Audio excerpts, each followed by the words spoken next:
fund? That's right. In a letter to Prime Minister Modi Parameshwar, M.K. Stalin has listed the kind of damages this Cyclone Fangel has wreaked across Tamil Nadu. Particularly, he refers to 2.1 lakh hectare of crops underwater, damage to close to 10,000 kilometer roads, 1,600 kilometer long electrical conducts, and 23,000 electric poles, 997 transformers, and 5,900 schools across these districts have been damaged or destroyed in that sense, and he has asked for an immediate interim relief of 2,000 crore rupees, besides asking the centre to send a team to assess the damages in Tamil Nadu. Although Cyclone Fangel has made its landfall and has weakened into a low pressure, the impact is still unravelling, particularly in districts of Kadalur, Viluppuram, Thiruvannamalai and Kallakurichi, where there is flooding still because authorities had opened the Sathanur Dam, leading to a spite in the river Pannayar. Thousands of homes, water has entered thousands of homes in these areas. 12,000 people in evacuation centres, and people have lost their lifetime savings in terms of the furniture, electrical appliances and clothing, things like that. And that loss in that sense will be even bigger. And Met has given a forecast for rains in the western part of Tamil Nadu. That's a big relief and respite for people in these areas. And electricity is being restored as waters recede.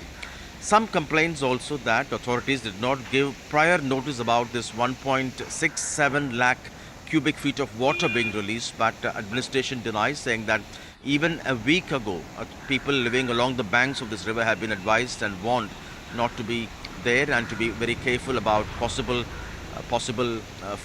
huge outflow there. And people say they've been caught off guard, waking up at 3 o'clock to see waters entering their homes now.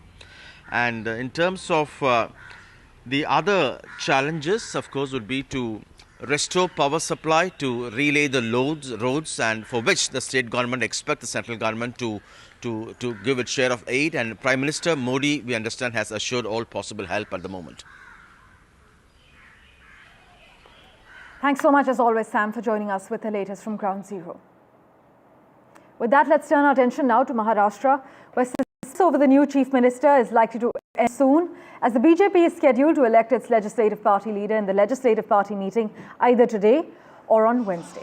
Meanwhile, NCP Chief Ajit Pawar arrived in Delhi last night for a meeting with the top leadership, and separately, Fadnavis's confidant Girish Mahajan visited Eknath Shinde, who has been unwell at his home on Monday evening.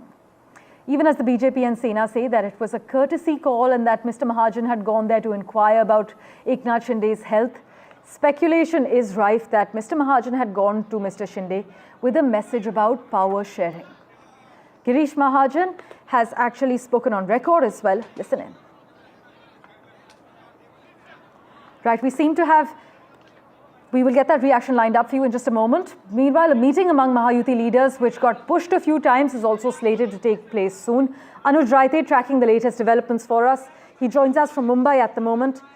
Anuj, our sources have indicated that discussions on portfolio distribution will only be held after the swearing-in ceremony, and we should have clarity on who's going to be taking the top post between today and tomorrow.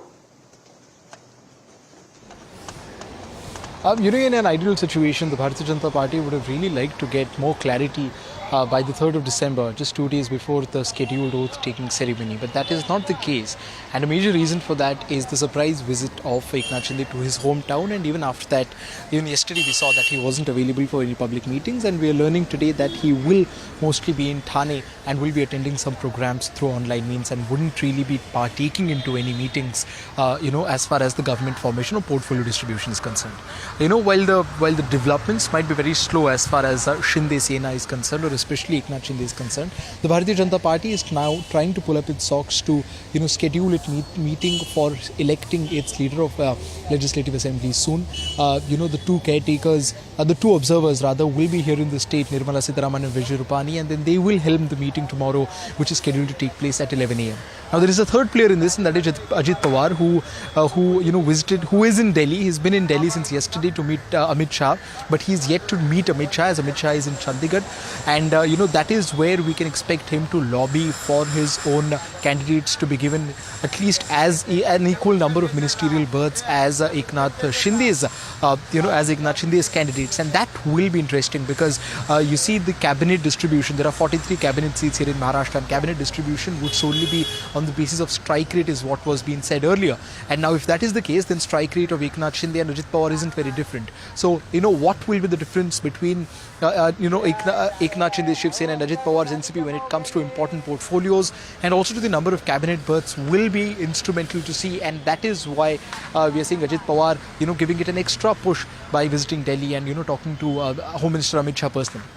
As always, Anuj, thanks so much for joining us with the latest details. That's Anuj Raite reporting regarding the entire drama that's unfolding as the Chief Minister of Maharashtra name is yet to be disclosed. We're hoping that we'll have clarity between today and tomorrow. With that, let's turn our attention to the other big story we're tracking. Bollywood actress Nargis Fakhri's sister, Alia Fakhri, has been arrested in the murder probe of her ex-boyfriend and his friend in Queens in New York. Now, Alia Fakhri, who's 43 years old, allegedly set a 2-story garage on fire, which led to the death of Edward Jacobs and Anastasia, who's 33 years old. Alia Fakhri deliberately set on fire a detached garage of a house, which led to the death of her 35-year-old ex-boyfriend, according to a press release by District Attorney Melinda Katz. In fact, Alia resided in Parsons Boulevard in Queens, but this incident, I can inform you, took place in the Jamaica area. Ms. Fakhri had previously threatened to burn Jacob's house down, is what certain reports highlight, but we are, of course, waiting on confirmation with that from our entertainment reporter, Abira Dhar.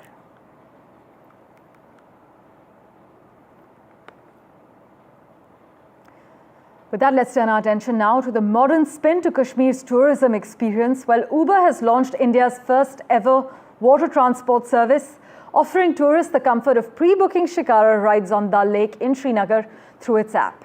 Uber Shikara, by the way, is Asia's first water transport service, allowing users to book these Shikara rides through their digital apps. And similar offerings, in case you're aware, are available in European cities like Venice. But in this first phase, the company has onboarded 7 Shikaras and plans to gradually expand the fleet based on demand. Here are the details.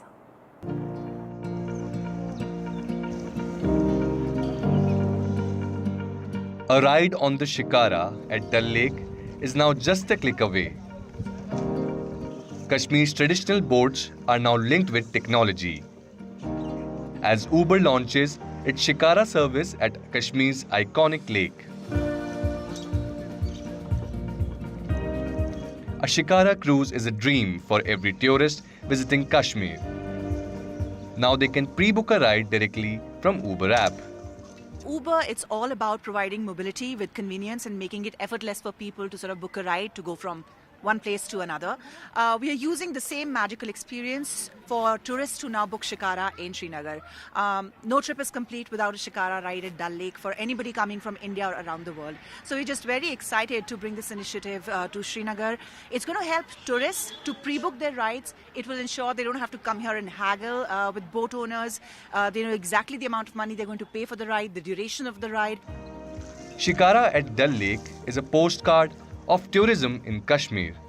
A ride on the still waters of the lake offers panoramic view of Zabarwan Mountains, Mughal Gardens, a mesmerizing sunset and its reflection on the lake waters.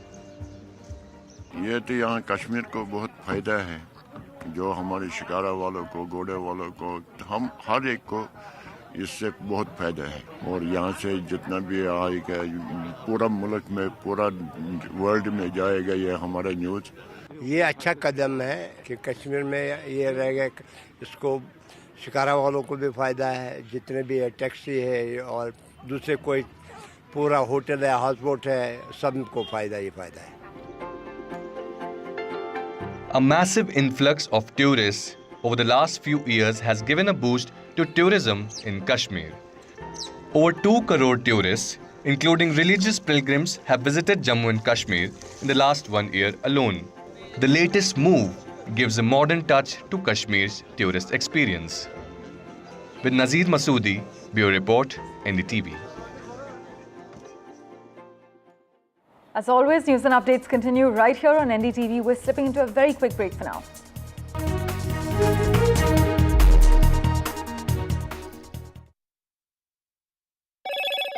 Hello, Moto. Motorola Edge 50 Pro, world's first AI-powered pro-grade camera.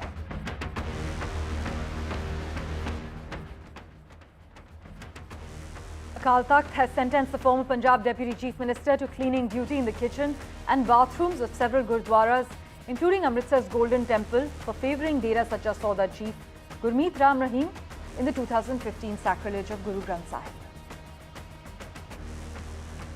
The week-long standoff in Parliament came to an end as the government and the opposition reached an agreement, which was reflected by the announcement of dates for a special discussion on the Constitution in both the houses. A key banking bill is also on the agenda for the day.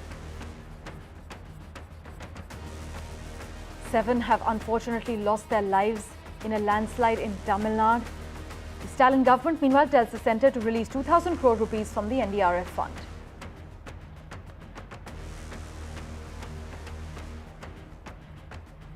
And the never-ending suspense in Maharashtra while the BJP meet is likely to choose the Chief Minister between today and tomorrow.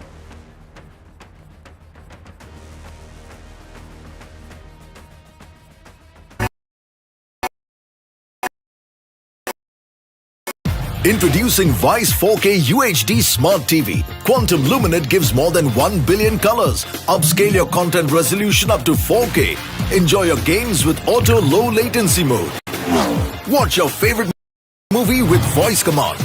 Play my favorite movie. Experience sound with Dolby Audio. Connect with your favorite apps and games on the Content Store. Powered by Web OS Hub. Connects with Apple devices. Unlimited family entertainment with Vice TV. Vice, the science of simple. Hello and welcome to India Sense, where I speak with global opinion makers. The United States has made a strategic decision over the last 20 years to move closer to India. Now, a $7 trillion economy seems a perfectly conceivable number. If you want to be a national party, it's that you sort of accept the way the world is rather than want to endlessly hark back to how it was. Modi is promoting the digitization of the economy, which is accelerating growth in the country.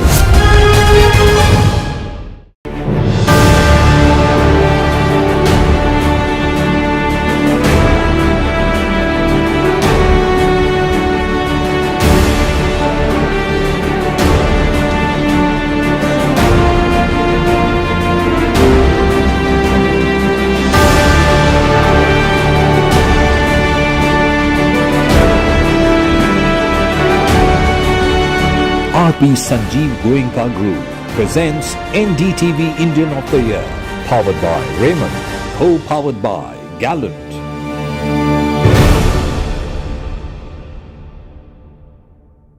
New day, new show, a new experience. Start your day with the news, not views. We bring you stories that matter and impact your lives. News that informs and keeps you ahead. From Maximum City, Mumbai, to the seat of governance, Delhi, NDTV brings to you the best breakfast show. The breakfast show only on NDTV 24/7 every morning at 8 a.m. In today's interconnected world, India's voice is more crucial than ever. When India speaks, the world listens. At NDTV World, we are that voice, bringing you intelligent and insightful news from India and beyond. From geopolitics and diplomacy to economic shifts, migrations, tech disruptions, and the stories of our diaspora. We cover the news that shapes our global future. NDTV World, your new home for global news is here. It's a web of frauds, calls, luring emails, threatening messages. Cyber frauds have cast their net wide and everyone is at risk. We track the victims, their horror stories as they get conned online, extorted and robbed of their hard-earned money. How to identify a cyber fraud and how to stay cyber safe. What are your options? Fraud.con, NDTV initiative for cyber safety. Only on NDTV 24/7.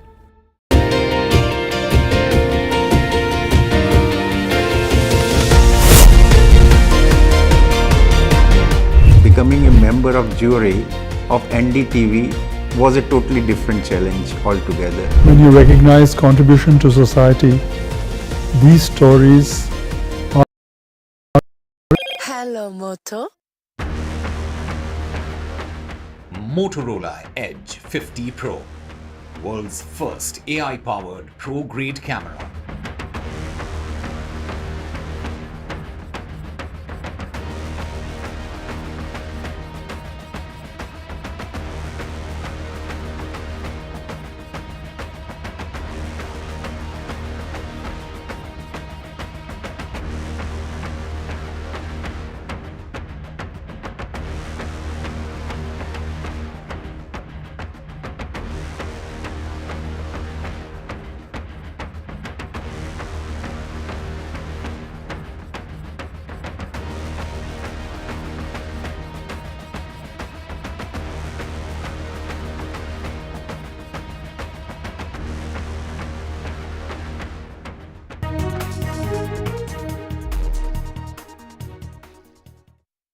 Well, our big focus, the attack by Syrian rebel group on the country's second biggest city, Aleppo, and seizing it has left the United States in a state of dilemma, as it is not taking any position related to the recent attack, while maintaining 1,000 troops in Syria as part of the ongoing mission to fight ISIS.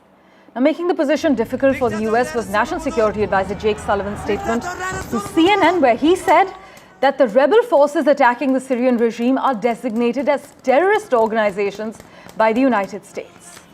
Here's an explainer from Beirut for you regarding the current state of affairs. Northern Syria has been rocked by a days-long insurgency as fighters swept through villages and towns and advanced into the city of Aleppo. The insurgency is led by Hayat Tahrir al-Sham, a group designated by the United States and the United Nations as a terrorist organization. Armed groups backed by Turkey are also involved in this surprise attack. Now, unlike other insurgencies in war-torn Syria, it appears that the fighters face little to no resistance from the Syrian military, as they made their way through towns and villages and picked up munitions and vehicles left along the way. Now, Syria, alongside its key ally Russia, has launched a counter-insurgency. They have launched airstrikes over Idlib province, Hama, and Aleppo, trying to take out the insurgents. The Syrian army says that they've killed hundreds of insurgents over the past 24 hours. Now, this comes at an interesting time, as Syria's key allies Russia and Iran are preoccupied by conflicts of their own. And this recent flare-up in the Middle East also comes as there's conflict in the Gaza Strip and Lebanon. Meanwhile, as per reports, the United States and the United Arab Emirates have discussed with each other the possibility of lifting sanctions on the Syrian President Bashar al-Assad if he peels himself away from Iran and cuts off weapon routes to Lebanon's Hezbollah. The conversations intensified in recent months, our sources have informed us, driven by the possible expiry on the 20th of December of sweeping US sanctions on Syria and by Israel's campaign against Tehran's regional network, including Hezbollah in Lebanon, Hamas in Gaza, and Iranian assets in Syria. Speaking of Iran, well, Iran has thrown its support behind Syria's government after thousands of insurgents took control of the country's second largest city of Aleppo and seized nearby towns and villages in a swift and surprise offensive. Just listen in to what Iran's foreign ministry spokesman had to say.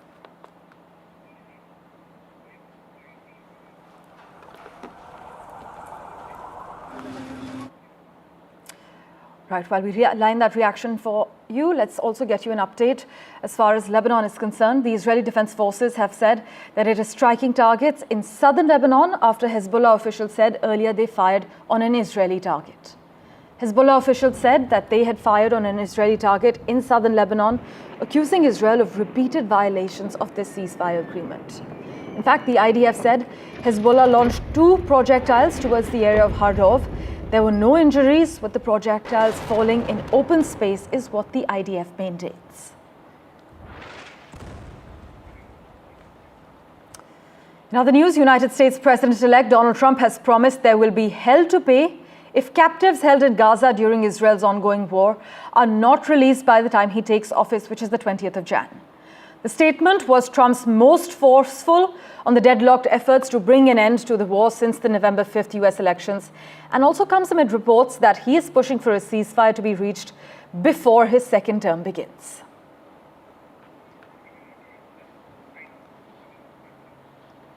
Switching tracks to the other important story we're tracking, in a move to tighten control over China's access to critical technology, the United States has introduced new restrictions aimed at limiting Beijing's technological growth. The US Department of Commerce has imposed fresh limits on the sale of high-bandwidth memory chips, which is a key component in AI systems. And these restrictions target not only American companies like Micron Technology, but also foreign giants like South Korea's SK Hynix and Samsung Electronics. Now, these memory chips, in case you aren't aware, are crucial for data storage and are vital for the development of artificial intelligence. However, the United States has stopped short of sanctioning additional major Chinese firms, signaling a more measured approach in this ongoing tech battle. Well, for further clarity from Washington, D.C., we have with us Ray Locker. Thank you so much, Ray, for making time for us and joining us on NDTV. Do you think this is a necessary step to protect national security? Or is this an economic strategy to prevent China from overtaking the US in key areas? Or are we witnessing the start of a dangerous tech Cold War? I think it's a little bit of both. I mean, these things are not done spontaneously. They're the result of months, sometimes years of lobbying and communications with various interests, the companies themselves, Chinese diplomats, people in the United States. So these things are a long time coming. And obviously, they're not as stringent as some people suspected or feared they would be. Now, while these restrictions, Ray, are aimed at stalling China's tech ascent, as many argue, could they backfire by forcing China to actually fast-track its own domestic semiconductor industry? In that case, is this a case of the US inadvertently helping China become more self-sufficient?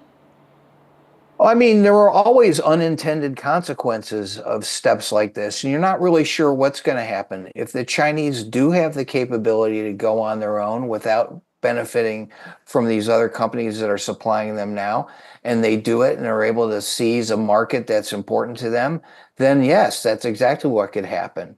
My hunch is that the people who came up with this strategy don't believe that will happen, and that will have some beneficial effect to U.S. industries and other companies in other countries. Right. Many are questioning whether these actions actually are truly about protecting national security, as many officials in the White House have also indicated, or they're part of a broader strategy to economically cripple China and maintain U.S. dominance in the tech industry. But thank you so much, Ray Locker, for joining us on NDTV. My pleasure. Well, Western nations, meanwhile, are bracing for major political shifts. They are boosting their support for Ukraine, and in fact, in a surprise visit to Kyiv, the German Chancellor, Olaf Scholz, who is soon set to face a no-confidence vote, pledged that $680 million in military aid would arrive by the year's end. And the Biden administration is preparing to send an additional $725 million in anti-drone systems and munitions.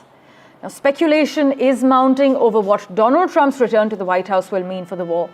The president-elect in the US has said he wants Ukraine to strike a deal with Russia, though the head of NATO warned that Washington would face a dire threat from adversaries China, Iran, and North Korea if it negotiates an agreement favorable to Moscow.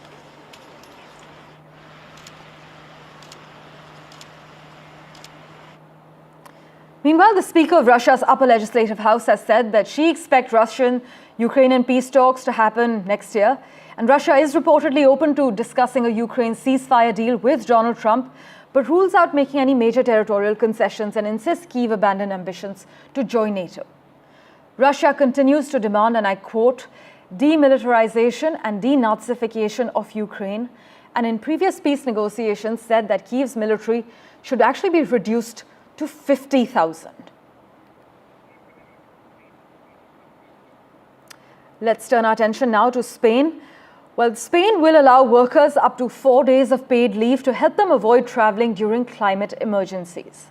Employers were criticized for making staff work despite an alert that was sent out ahead of the October floods that killed at least 224 people.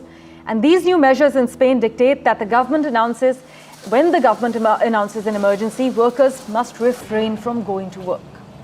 Extreme weather is expected to become more common as the climate changes, and the World Resources Institute warned that Europe, which is warming faster than any other continent, should expect more heat waves and demand for air conditioning in the coming years, and up to a 9-fold increase in heat-related deaths by 2050. Meanwhile, we have an update from Tesla as well. A court has ruled that Elon Musk will not get a bumper $56 billion package.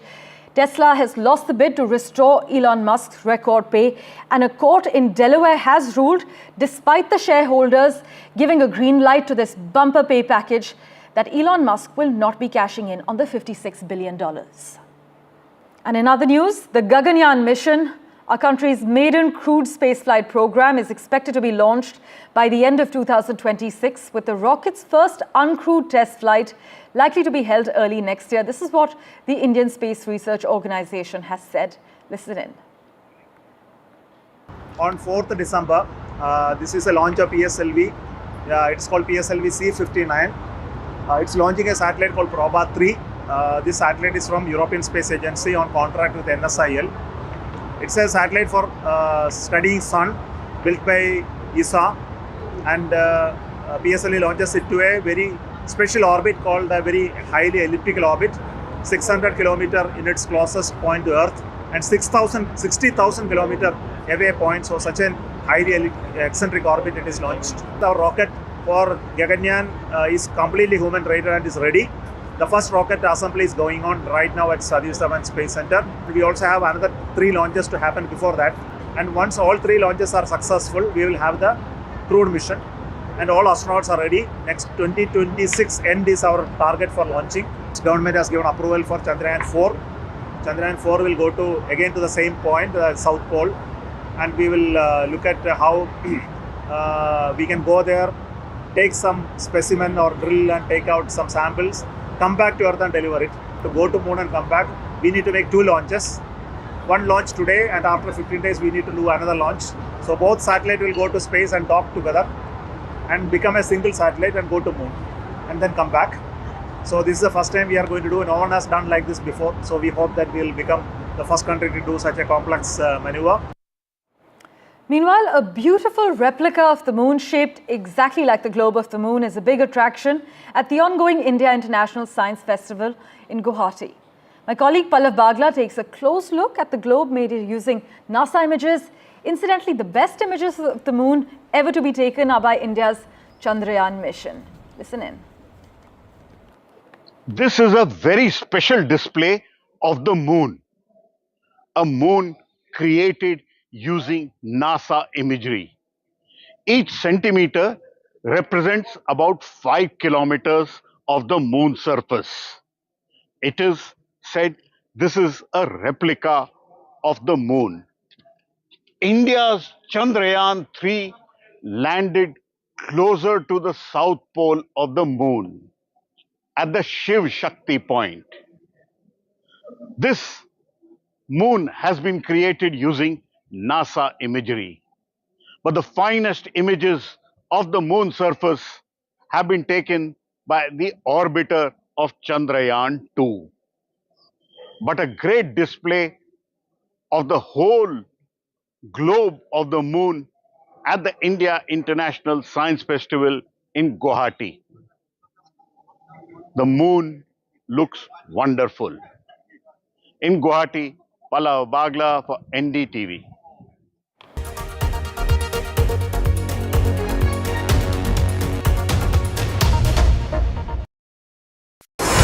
NDTV proudly upholds its legacy of trust and credibility. According to the prestigious Reuters Institute's Digital News Report 2024, NDTV is the top-most news platform in the country. Number 1 in both online and offline reach in India, beating all its competition. NDTV stands for trust. I've been reporting on all issues big and small from Andhra Pradesh, Telangana, rest of South India, bringing you all the action, all that you need to know, all that you want to know. The energy of Maximum City is infectious. I bring in that energy in our news coverage from financial capital Mumbai. India's IT capital is always buzz. It's literally a city that never sleeps. And I keep you ahead on all the Bengaluru buzz. Covering from the southernmost part of India over the last 23 years, I bring in-depth and 360-degree coverage from the Dravidian heartland. The land of Mishti is also known for its bitter politics. I have seen much water flow under the Howrah Bridge, covering Bengal in all its vivid colors.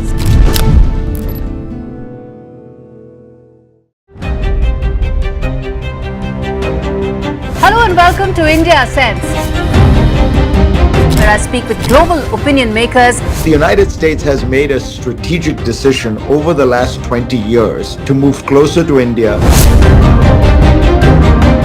Now, a $7 trillion economy seems a perfectly conceivable number. If you want to be a national party, it's that you sort of accept the way the world is rather than want to endlessly hark back to how it was.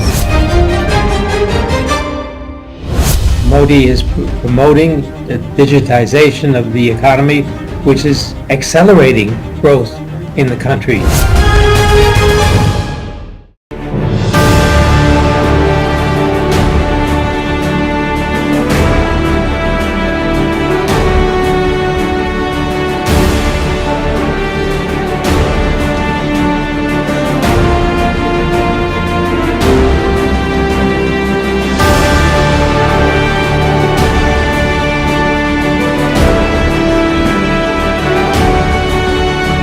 RP Sanjeev Goenka Group presents NDTV Indian of the Year, powered by Raymond, co-powered by Gallant.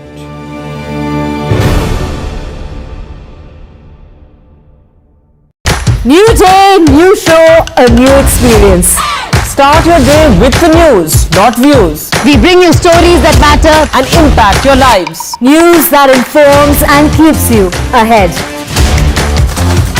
From Maximum City, Mumbai, to the seat of governance, Delhi, NDTV brings to you the best breakfast show. The breakfast show only on NDTV 24/7 every morning at 8 a.m. In today's interconnected world, India's voice is more crucial than ever. When India speaks, the world listens. At NDTV World, we are that voice, bringing you intelligent and insightful news from India and beyond. From geopolitics and diplomacy to economic shifts, migrations, tech disruptions, and the stories of our diaspora. We cover the news that shapes our global future. NDTV World, your new home for global news, is here. It's a web of frauds, calls, luring emails, threatening messages. Cyber frauds have cast their net wide and everyone is at risk. We track the victims, their horror stories as they get conned online, extorted and robbed of their hard-earned money. How to identify a cyber fraud and how to stay cyber safe. What are your options? Fraud.con, NDTV initiative for cyber safety. Only on NDTV 24/7.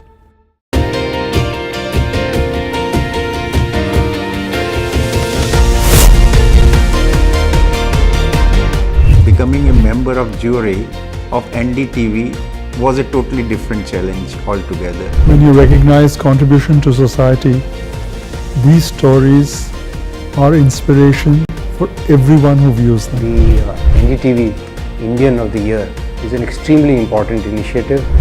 Nominees were just extraordinary. Each one of them is a rock star. And the achievers in this field who are inspiration for the Indians in this country have been chosen for this prestigious award. NDTV proudly upholds its legacy of trust and credibility. According to the prestigious Reuters Institute's Digital News Report 2024, NDTV is the top-most news platform in the country. Number 1 in both online and offline reach in India, beating all its competition. NDTV stands for trust. I've been reporting on all issues big and small from Andhra Pradesh, Telangana, rest of South India, bringing you all the action, all that you need to know, all that you want to know. The energy of maximum city is infectious.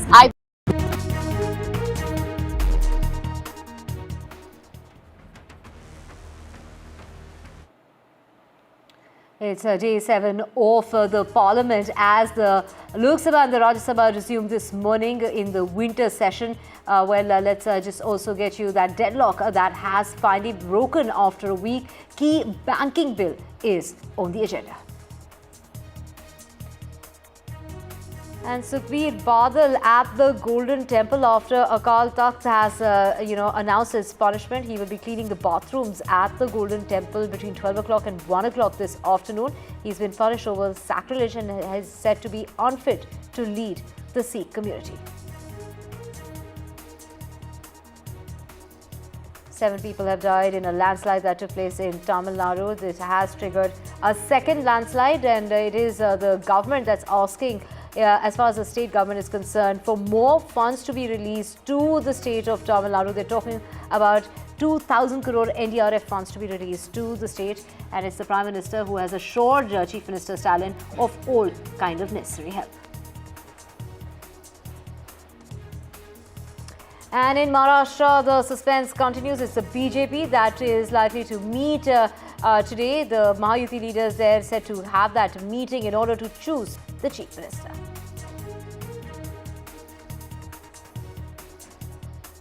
A court in Bangladesh has deferred the bail hearing of the Hindu leader Krishna Das Brahmachari, who was arrested last week on sedition charges. This after no lawyer appeared for the Hindu priest.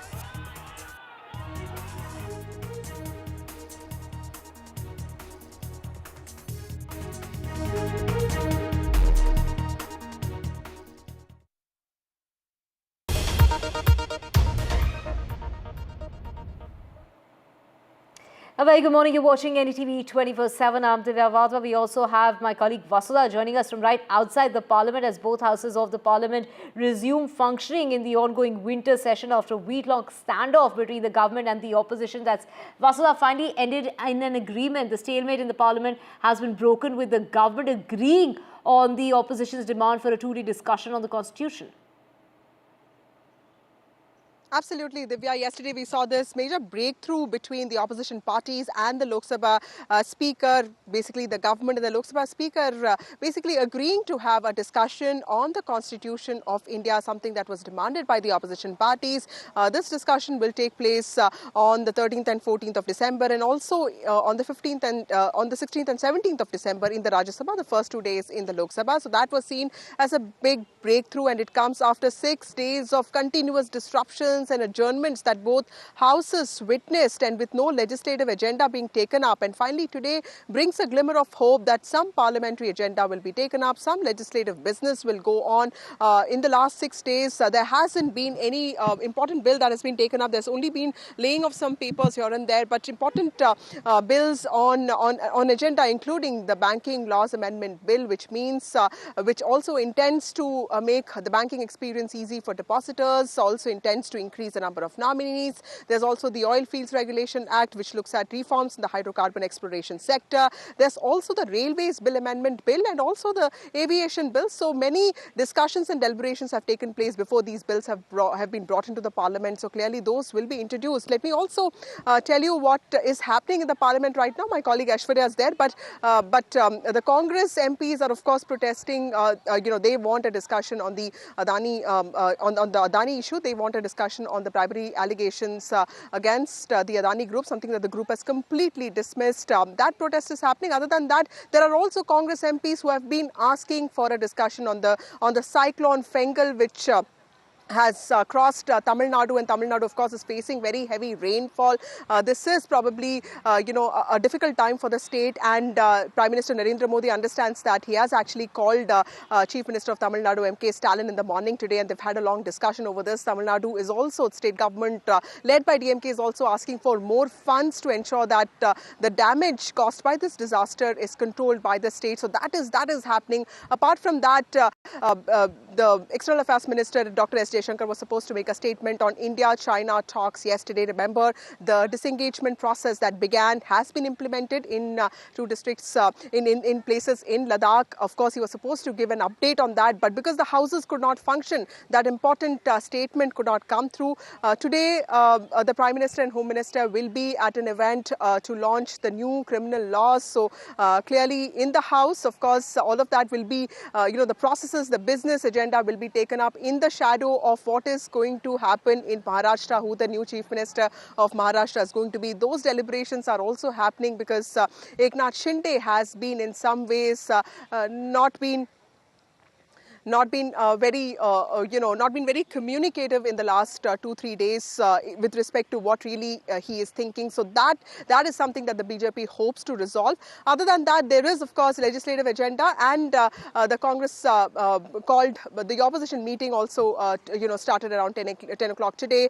So if will there be a difference in the parliamentary strategy, given that India allies themselves have shown some sense of discord, breaking ranks with the Congress party and wanting to raise issues that are of meaning and consequence to the people of the country? That remains to be seen as to what really happens. Let me get Kapil Madan, who is an analyst. He supports the Congress party. We have Radhika Khera, who is from the BJP. Thank you, both of you, for joining me on this broadcast. Radhika, to you first. The opposition is saying that it is the responsibility of the Congress, of the government, to ensure that the House is running. But with the kind of disruptions that you have seen in the past, and with the kind of breakthrough that we saw yesterday, how optimistic are you that this session will see some bit of legislative agenda, and what is your expectation for the constitution debate that's going to take place next week? Good morning to everyone. Vasudha, like you were telling us that the Congress is still protesting. Well, we've seen that the Congress is a master in creating ruckus, and their only agenda ever since they've been in opposition.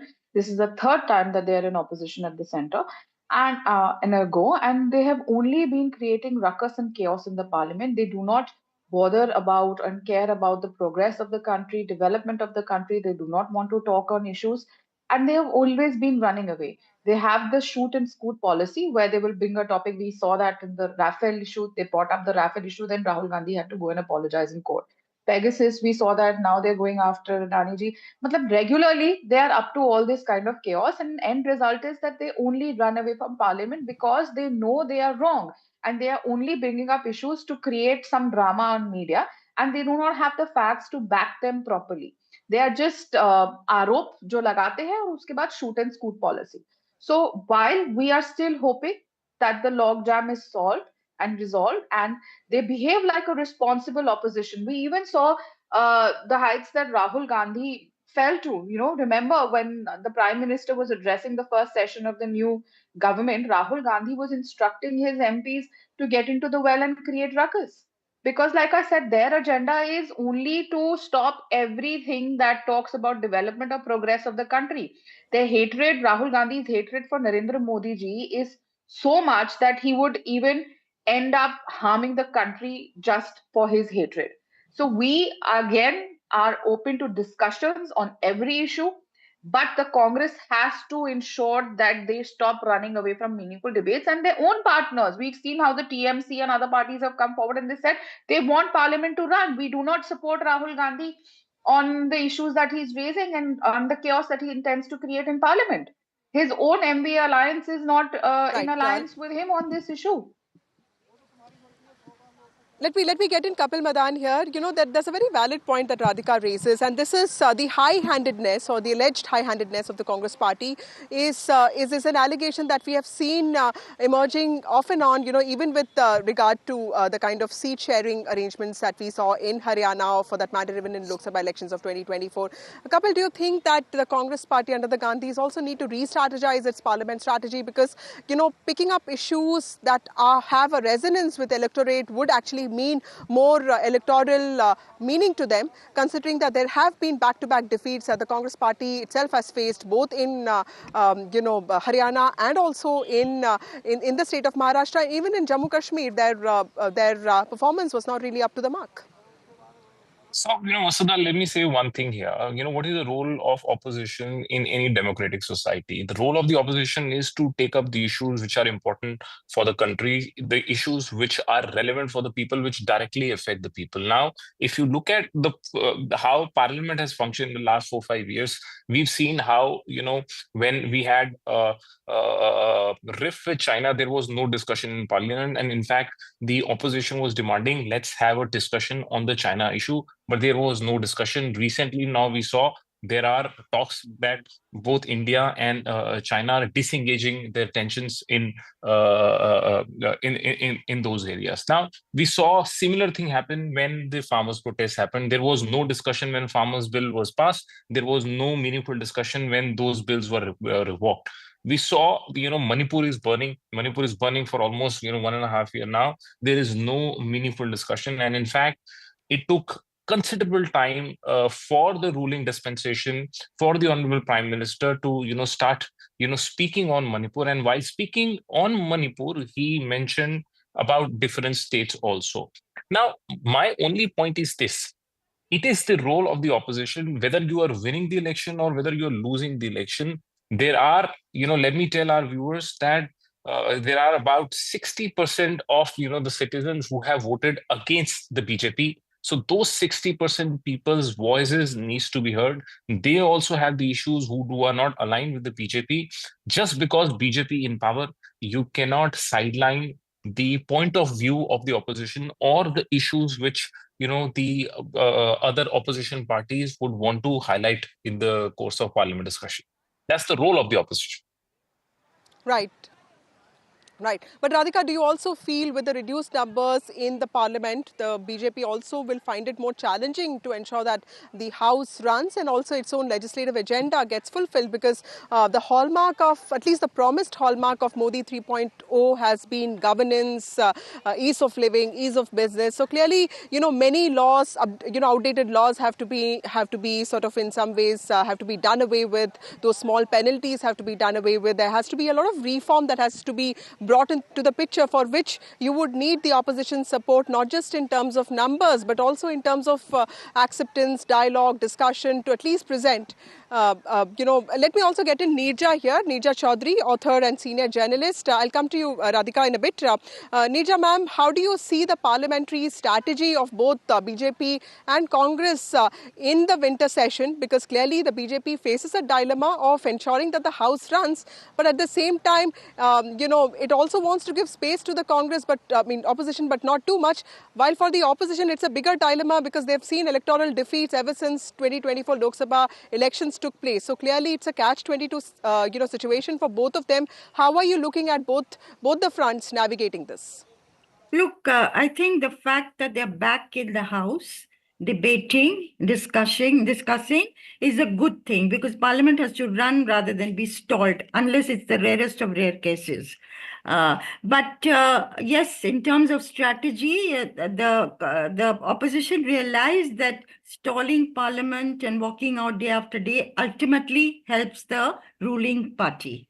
And it helps them to push through with legislation without any discussion. And also at the wider popular level, there is a sense of cynicism about Parliament, which is not a very good thing and a healthy thing. And also having, as you rightly point out, having lost Haryana and having lost Maharashtra, they are at a disadvantage at the moment. And but the issues that they wanted discussions on, I think somewhere the ruling side has agreed to a discussion on constitution. Now, constitution is a very huge, ongoing, perennial subject. What part of the constitution? That's not very clear. I suppose everything will come into it. The opposition had also wanted a discussion on Adani. They had wanted a discussion on the EVMs. I don't see that, being listed. Whether it'll figure in within the larger discussion on the constitution, that of course remains to be seen. But obviously there has been a change of strategy and an attempt by the ruling side also to accommodate some of the concerns without relenting on issues that are maybe uncomfortable for them. So anyway, let's see how the coming hours pan out. Right. Yes, I mean, I like the point that she made, Nirjama made on how we need to ensure that cynicism does not creep into the minds of especially the young electorate of the country, which is why it's important to hold parliamentary procedures in high regard. It's important to ensure that the House runs. Let me go across to my colleague Aishwarya Jain, who has been reporting from inside the parliament. Aishwarya, tell us about let me also remind my viewers that TMC and Samajwadi Party, two important parties in the opposition India bloc, have walked out of the House. Aishwarya, to you, what is happening there? Well, certainly, as soon as the Parliament restarted, and it was, the ruckus and sloganeering that took place by the opposition MPs. The opposition MPs want to raise matters related to their concerned states, but certainly we also saw the Trinamool Congress and Samajwadi Party who walked out because they want the House to be to run.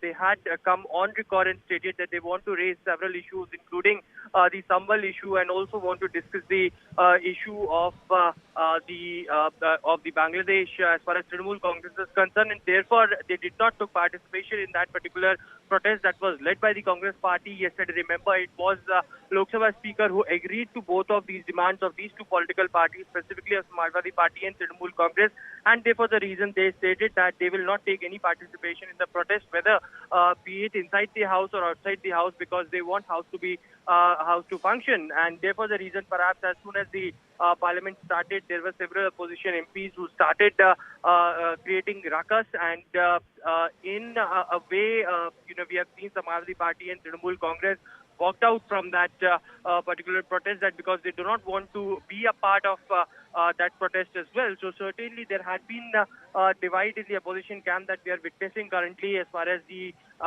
Lok Jam is concerned. The Lok Sabha Speaker yesterday mentioned that the House should function because it was straight 5 days of the adjournment. Several bills are to be tabled, and the work needs to be done. Constructive debate needs to take place. There was also appeal made by Union Parliamentary Affairs Minister Kiren Rijiju as well, but certainly we saw another walkout happening inside the Parliament. But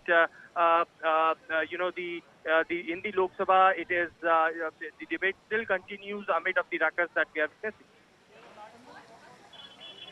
So at least there's some business agenda that is happening. Aishwarya, also tell us what can be expected in the later hours of today, because the breakthrough that happened yesterday seems to have a little bit of impact. The debate is still going on in Lok Sabha, and also the divide amongst opposition bloc seems to have really emerged very strongly. The fault lines are very clear now. Tell us a little bit about what we can expect today.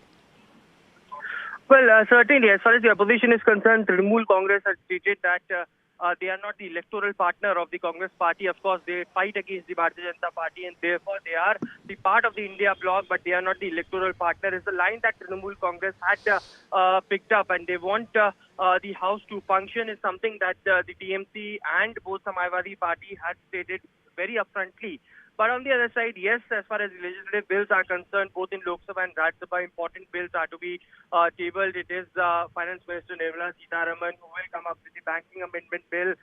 It is also the Railway Amendment Bill that will be tabled by Mr. Ashwini Vaishnav. In Rajya Sabha, there is two bills that are going to be tabled in the later half of the session. First, it would be, of course, Vayuyan Vidheyak Amendment Bill, that is the Civil Aviation Ministry Bill as far as Ram Mohan Naidu is concerned, who will be tabling it, and also... Okay, Aishwarya, I'll have to just cut you short here. We'll have to cut live to Rajya Sabha, which is discussing Cyclone Fangel, which is happening, which is something that Tamil Nadu went through. Let's look at what's happening there.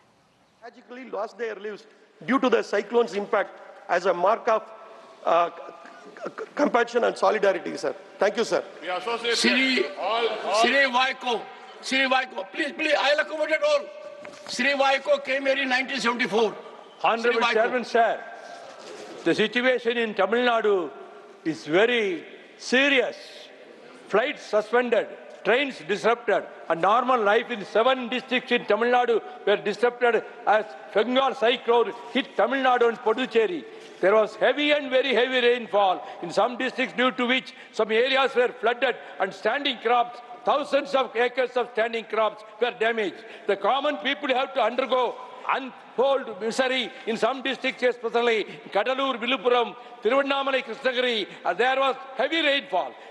Many persons lost their lives, and 10 persons, including children, died in other districts due to electrocution and wall collapse. The fishermen in Nagarpatnam and Mayiladuthurai did not go to sea, but their boats and fishing nets were damaged due to cyclone. Fishermen are losing their source of livelihood as they are advised not to venture into sea. There are extensive damages to standing crops as thousands of acres have been inundated and submerged in the flood water. The standing crops have been completely damaged. Vegetables and fruits grown by farmers could not be marketed due to floods, and their prices have persisted. Rainwater inundated several residential localities, and many residents were stranded. The army was requisitioned to assist the National Disaster Response Force and the civil administration in rescue operations. I would request the Honorable Home Minister to rush the rescue and relief materials, send a survey team to assess the damages and to sanction adequate funds and grants to the government of Tamil Nadu for the rehabilitation of the affected persons, and to give compensation to the farmers so that the normalcy can be restored at the earliest. Thank you, sir. Sri Subhas Kutia, next is Ram Gopalji. Sri Subhas Kutia demand to build an international airport in Puri, Odisha. I will accommodate everyone. If anyone rises, the accommodation will not take place. Well, that's Rajya Sabha discussing Cyclone Fangel in Tamil Nadu. To you, Radhika, I was asking you, does the BJP see this as a challenge, with reduced numbers from what we saw in 2019 and 2014 to ensure that the legislative agenda is on track? These constant disruptions, is there more of a responsibility on the government now to ensure that the House is running and the legislative agenda gets fulfilled? We have always behaved like a responsible government, and like I said, we have always been open to discussion. And we also tried to break the ice yesterday and requested the parties to be on the same page, and we are open for discussion. But the opposition also has to remember that a responsible opposition in parliament ensures accountability by questioning the government, constructively proposing alternatives, and prioritizing national interest over their partisan politics. It must engage in debate, but not in disruption. They should offer solutions while respecting the democratic institutions, while respecting what the people of India have chosen. They have elected Narendra Modi ji as the Prime Minister 3 times in a row. The opposition has to and must respect the mandate of the people. These disruptions, the chaos that Rahul Gandhi initiates in Parliament is not only disrespecting our Parliament, our institutions, but also the people of India who have given the mandate to the Bharatiya Janata Party 3 times in a row, and they have not given even 100 seats to Rahul Gandhi. He needs to introspect, and this is not going to take him anywhere. And he's just creating havoc all across. Why are they running away from discussion? They need to sit over there calmly and discuss. We are not running away. We are not the ones who create chaos. We are not the ones who shout. We are not the ones who go into the well. We are not the ones who run away from any discussion. And if we are not ready to discuss, prove it in Parliament by letting us talk. Like I said, we all remember how he never let the Prime Minister speak. He continuously heckled the Prime Minister. That's not how a responsible opposition behaves. And when it comes to matters, of course, we want all the bills. Chaudhary, this level playing field that we often talk about, the opposition keeps raising this point that, they don't get a level playing field in states that are poll bound. At least with respect to the parliament, where do you see the power is? Because it's the government's responsibility to ensure that the house is running, but it's the opposition that often calls the shots because, there are disruptions and sometimes that noise becomes more of a challenge to deal with. Where do you see the power here? And also, how do you see the discord between India allies themselves and the impact on Congress party? Because several questions are also being asked on the Congress party leading India alliance, especially after the defeats in Haryana and Maharashtra. Are you asking me or? Yes, Neeta ma'am, to you that. Yes. That question is for you. Okay, that's a lot of questions from you. But I want to respond to the BJP spokesperson also. Just go back in history, not too distant either. Even the UPA government, I have no brief for the UPA government, but look at she says, we don't go into the well, we don't protest. Please, you have by your protests washed out entire parliament sessions in the past. We have seen it with our eyes. So please, you're young. So it's not that both sides do this, both sides resort to this. And actually, it is the right of the opposition to put the government on the mat where they think things are not going right. It's the right of the opposition, and I would say the duty of the opposition to hold to account the government. That's why they are there sitting on those benches. Now, whether it is done in a respectful way or a disrespectful way, yes, I think it has to be done with utmost respect in the language used, in the demeanor of the opposition MPs. But to say that you will only criticize what is called constructive criticism means make it very sanitized. Otherwise, we are not going to allow this. That kind of a thing cannot work. And I think that is one of the reasons opposition's attitude also included is why there is such a breakdown of dialogue between the two sides today in Parliament, which is not healthy for our democracy. But coming to your question about the differences in the India bloc, yes, there are voices today who question whether the Congress should be leading the India bloc, given their performance in Haryana and Maharashtra, given the fact that they have not got their act together, as they should have, as the leader of the India bloc. And this is very legitimate. Parties are going to, if you don't get your act together, then make way for somebody who's going to be more efficient to do it. Right. Radhika, would you like to respond to that quickly? As much as I respect Neerja ji, my age has nothing to do with my knowledge of what is happening in the past and what is happening today and what is going to happen in the future. And I would not like to go too much into the past. Yes, of course, we stalled the parliament, and I was talking about today. If you had heard what I said, and I said it in very simple English, I don't use very, very heavy words, and I say it with very clarity, extreme clarity. And I said it, we're talking about today. We are not disrupting parliament. And this is the third time that we are in power, and we have seen Rahul Gandhi's Congress and his opposition, led by Rahul Gandhi, behave in this unruly manner. The parliament is a place where there will be debate, dialogue, and decisions that benefit the nation. It is not a place where Rahul Gandhi, as a clown, can create, have his theatrics and conduct a circus over there. He has reduced the parliament to a mere circus, which is not good for the nation and not good for the nation's projection outside India. Everywhere, India is being made fun of because of the way Rahul Gandhi behaves in parliament. I'm sorry, but you cannot justify that by saying that because when the UPA was in power, the BJP went into we're completely out of time, Radhika. Thank you, Radhika. Thank you, Neerja Chaudhary. Thank you, Kapil Madan, for joining us on this broadcast. Important day today is day 7 of the Parliament, winter session of the Parliament. And we've seen a lot of ruckus, a lot of disruptions in the last 1 week. But today promises to be another day. We'll have to wait and watch as to how much legislative agenda gets taken up, how many of those bills get discussed. And that is something that will be keenly watched today. Back to the studio. Right, thank you so much. Vasudha, all eyes on the Parliament and the functioning of the Parliament after 1 week's disruption and adjournments. We will keep coming back to you for more on that. And moving on to more news. And this is in regard to the Hindu priest Chinmoy Krishna Das Brahmachari, whose bail plea was coming up in court today. But his lawyer did not turn up for the hearing, is what we are hearing. So the Bangladesh government there has now, in fact, postponed this to the 2nd of January. So the hearing has now been postponed by a month. And we have Saurabh Gupta joining us. Saurabh, take us through what really happened to the lawyer. How come he didn't make it? Well, there has been questions on the security of those representing Chinmoy Krishna Das. And yesterday we had the ISKCON spokesperson share a picture of an advocate, Raman who of course he said was associated with the court proceedings and was defending Chinmoy Krishna Das, and that person has been attacked, is what he said.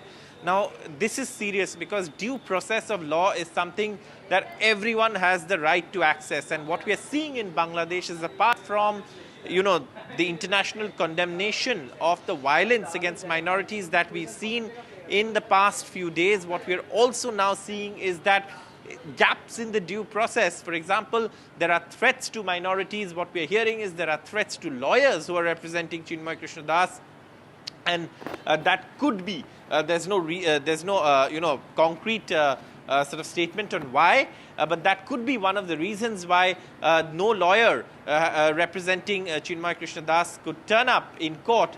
And this is something that we are hearing. And now what we are being told, though we are still waiting for official word, what we are being told is that the hearing has been postponed to the 2nd of Jan. Now, this is only the 3rd of December, which effectively means that if it doesn't happen earlier, he's going to spend another month in jail. And this is something that has been raised in the UK Parliament as well. We've seen, people like Priti Patel and other members of Parliament in the United Kingdom also talking about the targeting of ISKCON and the arrest of a monk. But this is something that really shows that Bangladesh is spiraling. There is widespread attacks on the Hindu community. There is persecution of Hindus, and that is something that perhaps shows no signs of abating. And the interim government in Bangladesh seems at this point ill-equipped and unable to contain this violence and the atmosphere of threat and fear in which the minorities in Bangladesh are living in. And that could be one of the reasons why there was no lawyer in court. But what we're being given to understand is that it is the 2nd of Jan now is what the next date has been fixed. So almost a month more in jail for Chinmoy Krishna Das without actually a hearing, a bail hearing. Right, Saurabh, like you mentioned, no lawyer appeared for the priest Chinmoy Krishna Das Brahmachari, and it's the Bangladesh Government Council that's seeking more time. And now the next date, like Saurabh was mentioning, is in a month's time from now on the 2nd of January 2025. Moving on now to Maharashtra and the Maharashtra government formation with no clarity whatsoever. At this point in time, there have been announcements that are awaited, but a crucial meeting that's coming up today in regard to the Mahayuti leaders there who will be meeting, and the portfolio distribution also is now, that decision will also be taken only post the year. This is going to be the swearing-in ceremony that's going to take place at 5 p.m. on the 5th of December at Azad Maidan, where, the Prime Minister is going to be there, and of course also Amit Shah and JP Nadda. So let's just get you, some of the reactions coming in regard to the suspense that really continues at that crucial meeting that came up with, there is Ajit Pawar who's here in the national capital. We also know that there was a meeting that took place between Eknath Shinde and Girish Mahajan yesterday. He went to see Eknath Shinde because Eknath Shinde had fallen sick over the weekend in Satara. So was that really a courtesy meeting, or can we read between the lines? And that is a big question. Let's get you the reactions coming in. मुझे लगता है कि सबसे बड़ी party Bharatiya Janata party बनी है। दूसरा, शिंदे जी ने ही स्टेटमेंट दिया था कि भाजपा के सीएम बने तो मुझे कोई तकलीफ नहीं है। तो मुझे लगता है, मेरी बात नहीं हुई लेकिन मुझे लगता है कि इस बार बारी भाजपा के सीएम बनने की होगी, ऐसी संभावना है। एकनाथ शिंदे महाराष्ट्र के केयरटेकर मुख्यमंत्री है। अगर मुख्यमंत्री कैसा डिसअपियर या गायब हो सकता है? देखिए, सब एक खेल चल रहा है महाराष्ट्र में। 10 दिन हो चुके हैं, बहुमत है उनके पास, पूरा भारी बहुमत है, फिर भी ये लोग मुख्यमंत्री का नाम, भारतीय जनता पार्टी के पार्लियामेंट्री नेता का नाम अब तक घोषित नहीं कर पा रहे हैं, और राजभवन से अब तक सरकार बनाने का न्योता भी नहीं मिला है। ये सब दिल्ली का खेल है। Right, let's just cut across to Radhika and Anuj joining us. Radhika, 48 hours to go before the swearing-in ceremony and discussion on the portfolio decision. That portfolio distribution will also take place post the oath-taking ceremony, and of course the opposition, they're clearly hitting out saying what's taking them so long and why they're dragging their feet. It's been 10 days. Absolutely. Suspense over Chief Minister's post may end soon in Maharashtra with the BJP Legislative Party meeting scheduled to take place tomorrow. Of course, all the central observers, both of them, Nirmala Sitharaman as well as Vijay Rupani, will be in Mumbai by tonight, after which this meeting will take place and Legislative Party head will be appointed, which in most likelihood will be Devendra Fadnavis. Post that is when, of course, the Chief Minister's post could perhaps be announced. So we're waiting for that to happen perhaps tomorrow. There is a likelihood of all the three leaders of Mahayuti also sitting together to discuss on not just the Chief Minister's name but also DCM's name, as well as on portfolio negotiations as well. No clarity on that Mahayuti meeting yet. Earlier we were told it was to happen yesterday, and now of course it has been pushed to today, and perhaps it may not happen today either. So BJP Legislative Party meeting on priority, post which Mahayuti meeting likely, and then all the leaders likely to stake claim before the governor, which may take place tomorrow evening, and of course the oath-taking ceremony day after tomorrow. Who is going to take that oath? Who is going to be the Chief Minister? Is it going to be Devendra Fadnavis? And who are going to be the DCMs? Will Eknath Shinde accept Deputy Chief Ministership post? And what about key portfolios such as home and finance? Something that Eknath Shinde is vying for at this point, but will he gain that? Will he be able to bargain more? All that remains to be seen, but we know for a fact that Eknath Shinde is still unwell. He is in his Thane residence. There is a possibility he may be attending a few meetings from his residence. Ajit Pawar is in Delhi, but sources within NCP say that he's there for a personal meeting, but not sure whether he'll be meeting any of the top leaders within BJP. Devendra Fadnavis also holding talks and discussions internally. But all three leaders are yet to meet, sit together and decide on portfolios. We know for a fact that Eknath Shinde at this point is playing hardball. However, all of them really mindful of each other, not really attacking or being aggressive, as far as these portfolios are concerned, or positions in power are concerned. So yes, they are being cautious and not really expressing their displeasure out in the open. So yes, we'll really have to wait for these meetings to take place, Legislative Party meeting and perhaps a Mahayuti meeting, and then we will know for certainty who is going to be the Chief Minister of Maharashtra, and also with respect to some of the other key portfolios as well.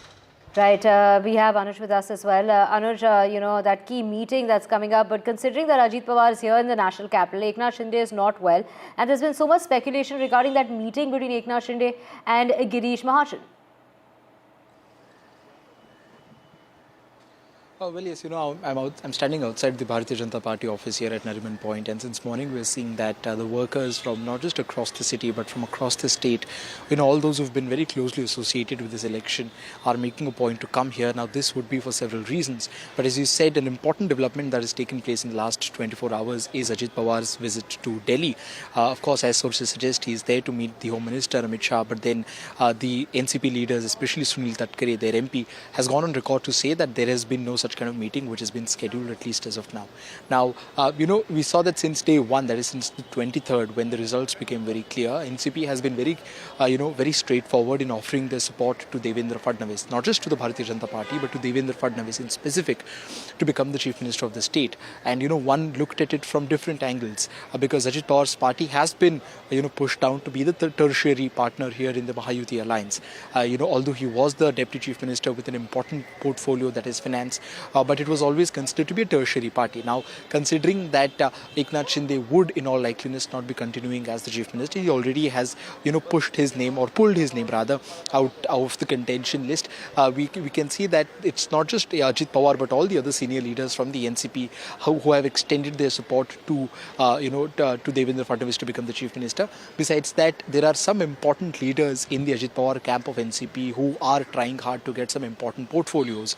When this entire portfolio distribution chatter began a week ago, we saw how they looked at the 43 seats cabinet ministerial berths being given on the basis of a ratio, or on the basis of the strike rate. Now, when you look at numbers, of course, Ajit Pawar's faction of NCP has got the least number of MLAs, but when you talk about the strike rate, it is not too far away from Eknath Shinde's strike rate. So does it mean that he'll be getting equal number of portfolios, and how many of the important portfolios, key, quote unquote important folios, will be going with Ajit Pawar faction will be something interesting to see. Of course, they're eyeing for something like agriculture, finance is something that they'll be keeping with themselves, and they would be willing to add a couple more ministers than what was their quota last time around. But considering that the Bharatiya Janata Party will be taking the lion's share in this 43 ministerial berths, we are expecting them to take as many as 21 to 23 seats, followed by Shiv Sena as of now, which is 12 to 15 seats, and then Ajit Pawar faction of NCP will have to settle with 8 to 10 seats. But that is where they want to push their limit to get at least as much as Eknath Shinde does, considering that their strike rate isn't too bad. Thank you so much, Radhika and Anuj, for joining us with all those details, and all eyes on Maharashtra and everyone waiting for that announcement to come about, considering that there's just 48 hours to go. Now, Prime Minister Modi's Accessible India campaign marks 9 years of remarkable strides in ensuring universal accessibility for specially abled people. The campaign has emerged as a groundbreaking initiative aimed at creating a barrier-free environment for people with disabilities. But from his days before serving as the Gujarat Chief Minister to him serving India's Prime Minister, his consistent dedication when it comes to the welfare remains an inspiring journey of compassion and inclusivity.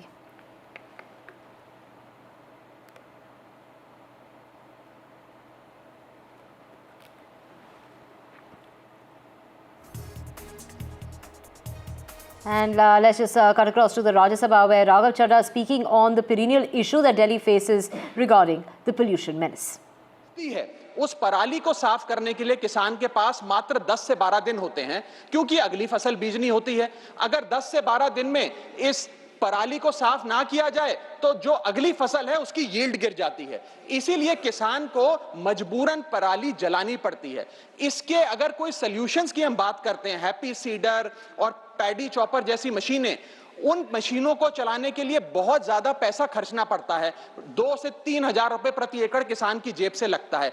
इसीलिए वो किसान जो आज अपनी लागत नहीं निकाल पा रहा खेती से, वो पैसा कहां से लाएगा? मजबूरी में जलाता है, और सबसे ज्यादा नुकसान तो उस किसान का और उसके परिवारों का होता है, जिसको वो जहरीली हवा में सांस लेना पड़ता है।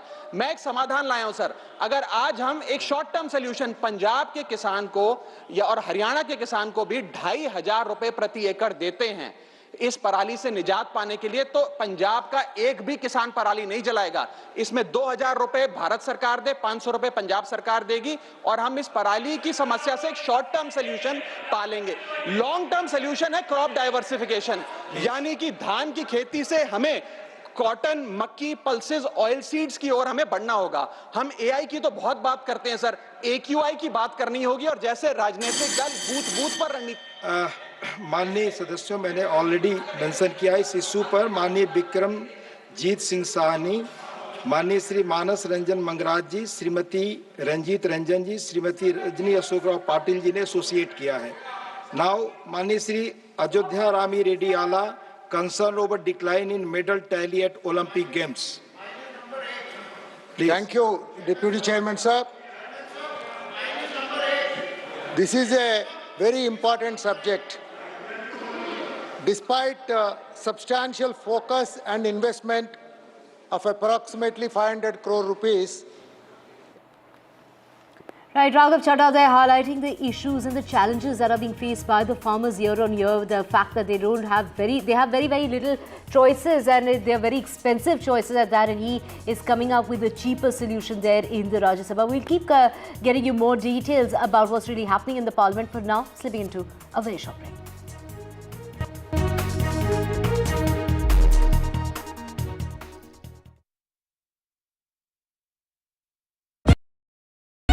Introducing Vice 4K UHD Smart TV. Quantum Luminate gives more than 1 billion colors. Upscale your content resolution up to 4K. Enjoy your games with auto low latency mode. Watch your favorite movie with voice command.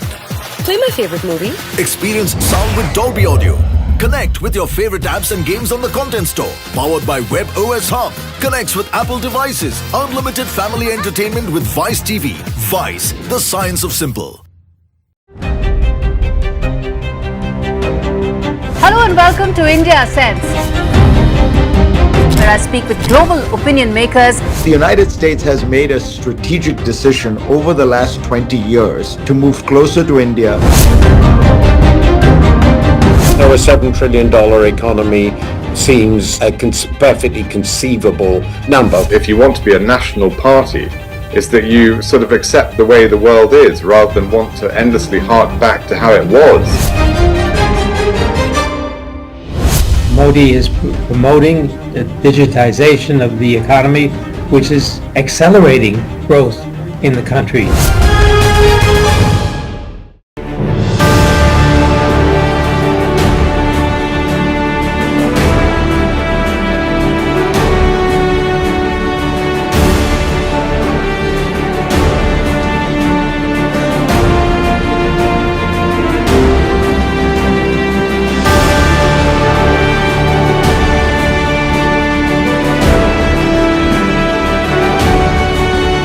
RP Sanjeev Goenka Group presents NDTV Indian of the Year, powered by Raymond, co-powered by Gallant.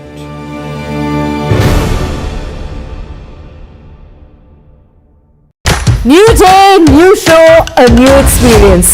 Start your day with the news, not views. We bring you stories that matter and impact your lives. News that informs and keeps you ahead. From Maximum City, Mumbai, to the seat of governance, Delhi, NDTV brings to you the best breakfast show. The breakfast show only on NDTV 24/7 every morning at 8 a.m. In today's interconnected world, India's voice is more crucial than ever. When India speaks, the world listens. At NDTV World, we are that voice, bringing you intelligent and insightful news from India and beyond. From geopolitics and diplomacy to economic shifts, migrations, tech disruptions, and the stories of our diaspora. We cover the news that shapes our global future. NDTV World, your new home for global news, is here.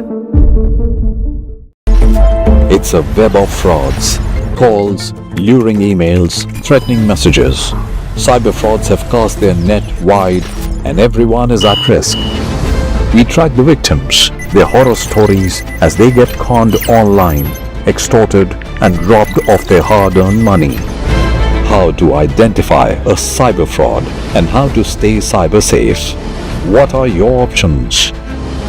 Fraud.con, NDTV initiative for cyber safety.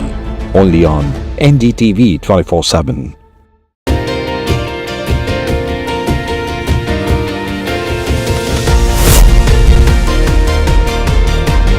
Becoming a member of jury of NDTV was a totally different challenge altogether. When you recognize contribution to society, these stories are inspiration for everyone who views them. The NDTV Indian of the Year is an extremely important initiative.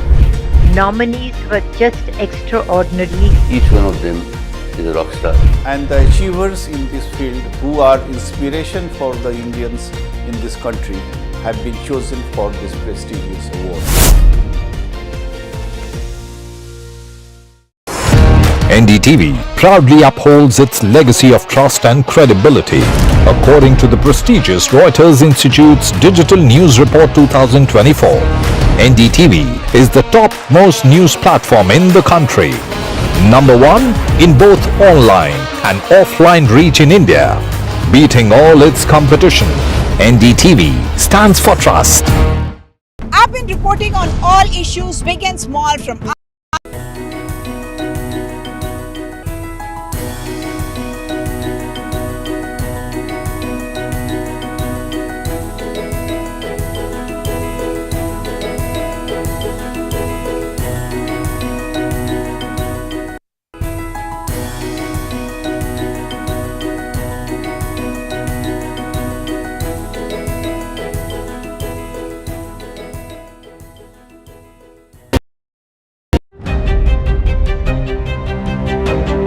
Hello and welcome to India Sense. where I speak with global opinion makers. The United States has made a strategic decision over the last 20 years to move closer to India. Though a $7 trillion economy seems a perfectly conceivable number. If you want to be a national party, it's that you sort of accept the way the world is rather than want to endlessly hark back to how it was. Modi is promoting the digitization of the economy, which is accelerating growth in the country.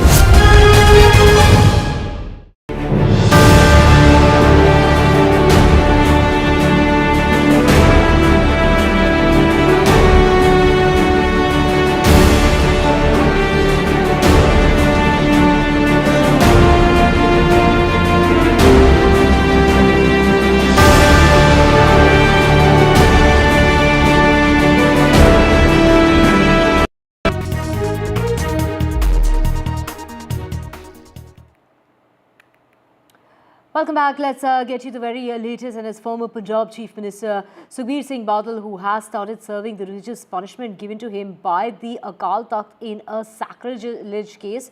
The chief of the Akali Dal sat in a wheelchair at the entrance of the Golden Temple in Amritsar this morning, wearing a plaque around his neck and holding a spear.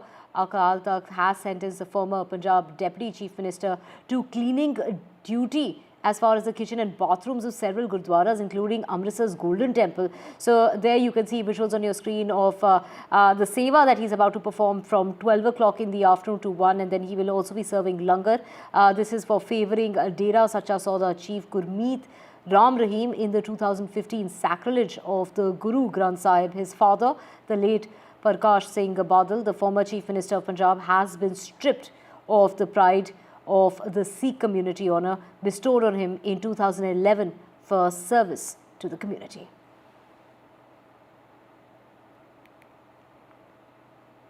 Switching tracks now to Tamil Nadu, that's still reeling under the impact of the cyclone that continues to impact the area. A second landslide hit the Tamil Nadu temple town of Tiruvannamalai, and this took place a day after the first landslide that was reported, in which 7 people died. Now, rescue operations aided by a team of experts from IIT in Chennai have been carrying on, but it is the Chief Minister of the state who has gone ahead and asked the centre for more money for relief in terms of the relief money that should be given to the state of Tamil Nadu to the tune of 2,000 crore rupees. And it's the Prime Minister giving all kind of possible assurances, saying that whatever is the help that's required in order to deal with the aftermath of this cyclone, that will be provided to Tamil Nadu. Sam joining us. Sam, as far as the remnants of this cyclone is concerned, of course, it's downgraded to a low pressure area, but schools were shuttered in Puducherry. The impact is being felt in other neighbouring states as well. But what is the government of Tamil Nadu really doing at the moment?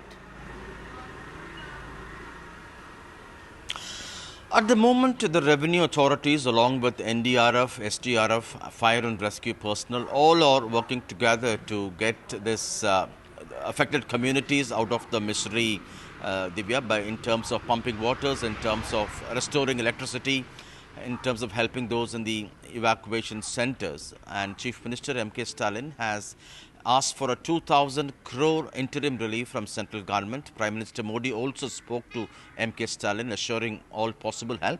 M.K. Stalin has highlighted the kind of extensive damage the state has suffered in terms of 2.1 lakh acre crop underwater, damage to nearly 10,000 kilometer long roads, 23,000 electrical poles damaged or destroyed, and 1,600 kilometer long electrical conductors affected, close to 1,000 transformers, and 6,000 schools suffering impairment. And he has said it's beyond, it's in a sense overwhelming for the state's resources, and he has urged the Prime Minister to send a team to assess the damage.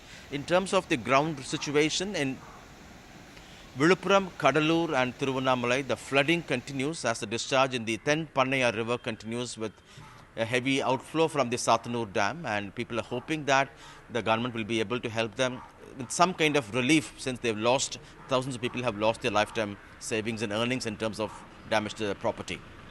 Right, Sam, thank you so much for joining us with all those details. And switching tracks now to more news that's coming in from Jammu and Kashmir, in which a terrorist has been killed in an encounter that broke out. To get more details, we have my colleague Nazir joining us. Nazir, get us details of this joint operation.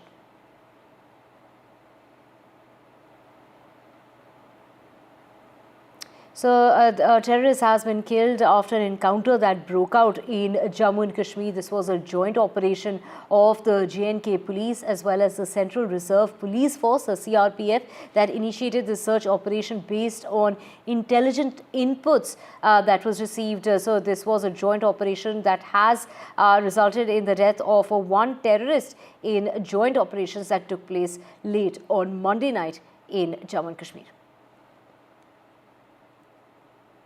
And with that, we're slipping to a very short break. News and updates will continue on the other side with my colleague Aditi. To stay with us.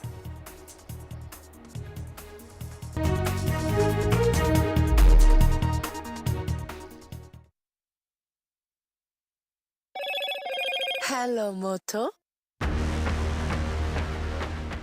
Motorola Edge 50 Pro, world's first AI-powered pro-grade camera.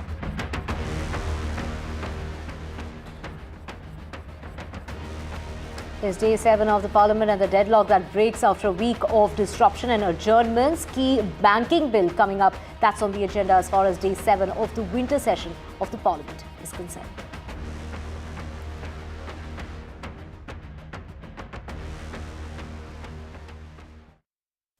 New day, new show, a new experience. Start your day with the news, not views. We bring you stories that matter and impact your lives. News that informs and keeps you ahead. From Maximum City, Mumbai, to the seat of governance, Delhi, NDTV brings to you the best breakfast show. The breakfast show only on NDTV 24/7 every morning at 8 a.m. In today's interconnected world, India's voice is more crucial than ever. When India speaks, the world listens. At NDTV World, we are that voice, bringing you intelligent and insightful news from India and beyond. From geopolitics and diplomacy to economic shifts, migrations, tech disruptions, and the stories of our diaspora. We cover the news that shapes our global future. NDTV World, your new home for global news is here. It's a web of frauds, calls, luring emails, threatening messages. Cyber frauds have cast their net wide and everyone is at risk. We track the victims, their horror stories as they get conned online, extorted and robbed of their hard-earned money. How to identify a cyber fraud and how to stay cyber safe. What are your options? Fraud.con, NDTV initiative for cyber safety. Only on NDTV 24/7.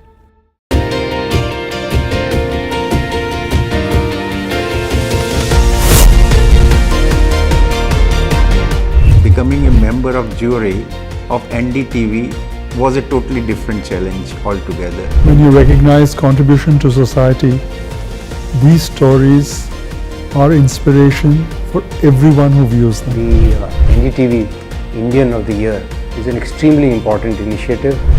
Nominees were just extraordinary. Each one of them is a rock star. And the achievers in this field who are inspiration for the Indians in this country have been chosen for this prestigious award. NDTV proudly upholds its legacy of trust and credibility. According to the prestigious Reuters Institute's Digital News Report 2024, NDTV is the top-most news platform in the country. Number 1 in both online and offline reach in India. Beating all its competition, NDTV stands for trust. I've been reporting on all issues big and small from Andhra Pradesh, Telangana, rest of South India, bringing you all the action, all that you need to know, all that you want to know. The energy of Maximum City is infectious. I bring in that energy in our news coverage from financial capital Mumbai. India's IT capital is always buzz. It's literally a city that never sleeps. And I keep you ahead on all the Bengaluru buzz. Covering from the southernmost part of India over the last 23 years, I bring in-depth and 360-degree coverage from the Dravidian heartland. The land of Mishti is also known for its bitter politics. I have seen much water flow under the Howrah Bridge, covering Bengal in all its vivid colors.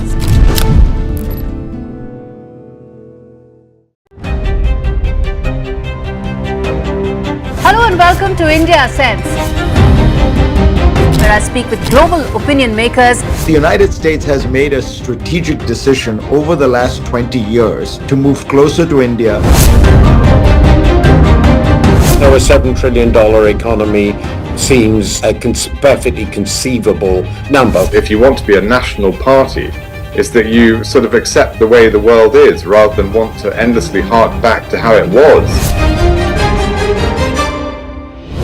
Modi is promoting the digitization of the economy, which is accelerating growth in the country.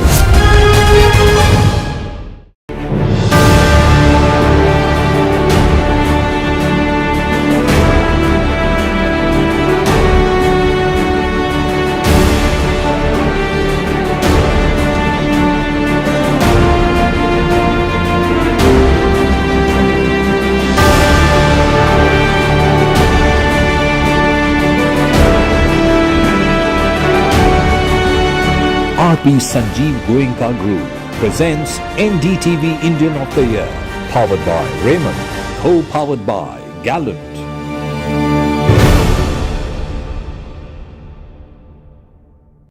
New day, new show, a new experience. Start your day with the news, not views. We bring you stories that matter and impact your lives. News that informs and keeps you ahead. From Maximum City, Mumbai, to the seat of governance, Delhi, NDTV brings to you the best breakfast show. The breakfast show only on NDTV 24/7 every morning at 8 a.m.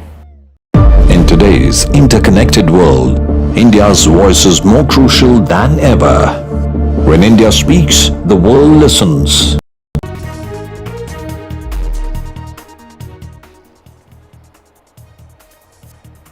Bail hearing of Chinmoy Krishna, the Hindu priest arrested and accused of sedition in Bangladesh, has been pushed to next month after no lawyer appeared in court for the hearing. Opposition continues to protest, stages walkout from Lok Sabha as Parliament began to function after 7 days of deadlock.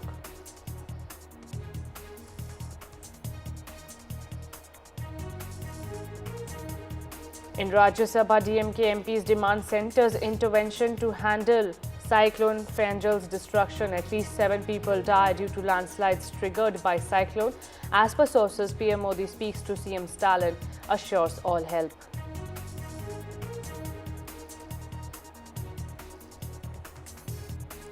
And in Maharashtra, the suspense is likely to end tomorrow after BJP will hold its legislative party meet to choose the next Chief Minister of Maharashtra. Observers Nirmala Sitharaman and Vijay Rupani to reach Mumbai in evening.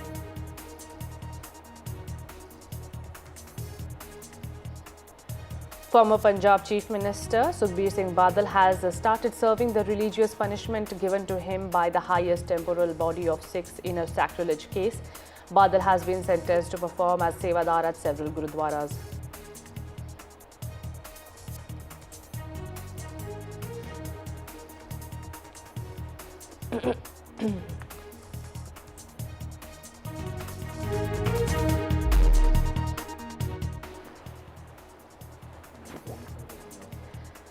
Prime Minister Narendra Modi, along with Union Home Minister Amit Shah, will dedicate to the nation the implementation of 3 transformative new criminal laws: Bharatiya Nyaya Sanhita, Bharatiya Nagrik Suraksha Sanhita and Bharatiya Sakshya Adhiniyam.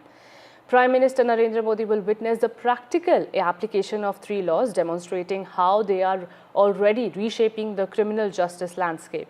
A live demonstration will showcase how newly introduced digital platforms like e-Sakshya, Nyay Setu, Nyay Shruti and e-Summons have streamlined law enforcement. The new criminal laws, which were implemented nationwide on July 1, aim to make the legal system more transparent, efficient and adaptable to the needs of contemporary society. My colleague Gurpreet Sinha is joining me for more on this. Gurpreet, when is the Prime Minister likely to arrive at the venue?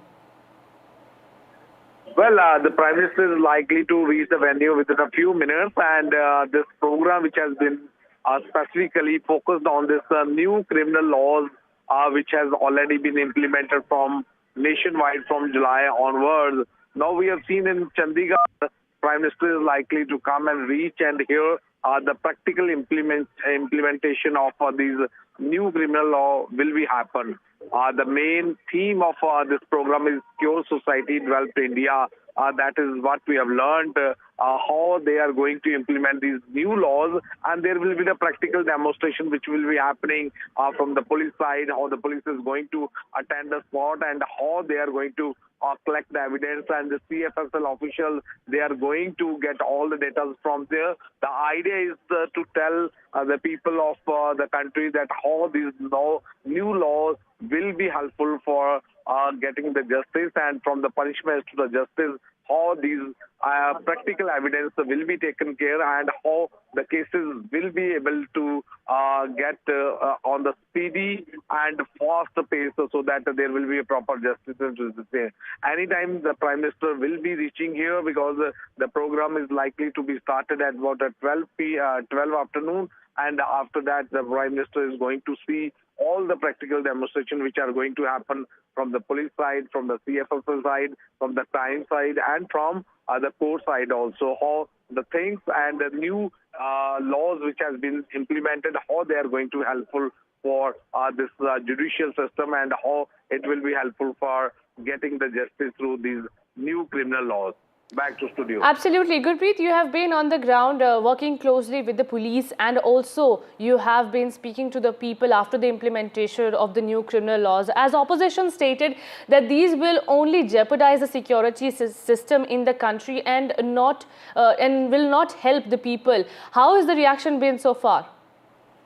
Well, if we can talk about the reaction, the people who are here, because we are reporting from the ground at this point of time, they are saying there's a need to be more technical evidence, and it seems the way these new laws have been introduced, so they are having all the facilities, whether it's the CFSL, because they are going to procure and secure the data also, that will be helpful for the final outcome of any criminal case.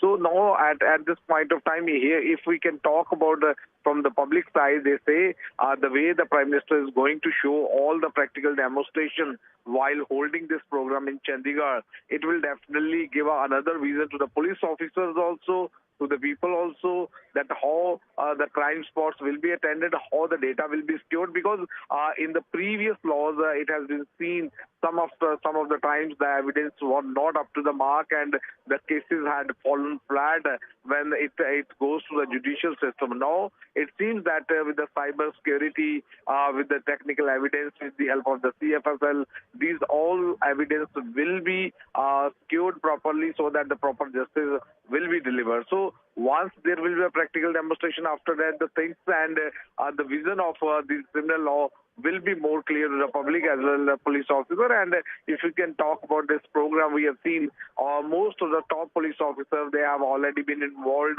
and there is a specific block for them so that they will be able to see that how these new laws are going to helpful for this criminal system and how it will be helpful for delivering the justice, and these are crucial evidence which they are going to get from the sport side, how they will be able to carry forward till the end of the case when it will be happening in the various courts of India also. So these are the practical demonstrations which are going to happen, and that is the core reason why Prime Minister has come here, so that the people of the country will be able to understand how they are going to give them. Thank you so much, Gurpreet, for joining us, and all eyes will be on when the Prime Minister will initiate this program in Chandigarh. Thank you so much for joining us. A court in Bangladesh has deferred the bail hearing of Hindu leader, Hindu priest Chinmoy Krishna, arrested last week on sedition charges. This after no lawyer appeared for the priest today. The court will now hear the bail plea on January 2nd. The arrest has been strongly criticized by Indian religious leaders and members of the civil society. My colleague Ghazali is also joining me for more on this. Ghazali, take us through the latest updates in this case. I'm also being joined by my colleague Saurabh Gupta, who has been tracking this story from day one. Thank you, Saurabh and Ghazali, for joining us. Ghazali, if I can come to you first, take us through what happened inside the courtroom in Bangladesh.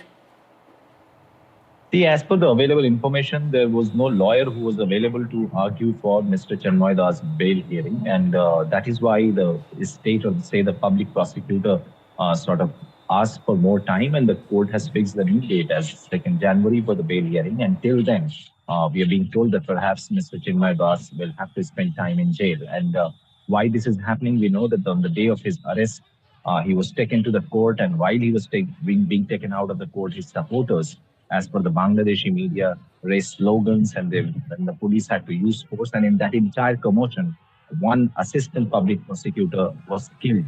Now, there are allegations and counter allegations, but as far as this particular case is concerned, Chinmoy Das's bail hearing today could not happen because of non-availability of lawyer, or say there was no lawyer who was able to, was not there to contest his case. There are unconfirmed reports, as per ISKCON and other Hindu organizations, that the lawyer who was contesting his case was attacked day before yesterday or yesterday, and he was admitted in the jail, and that is why there was no lawyer present there in the court.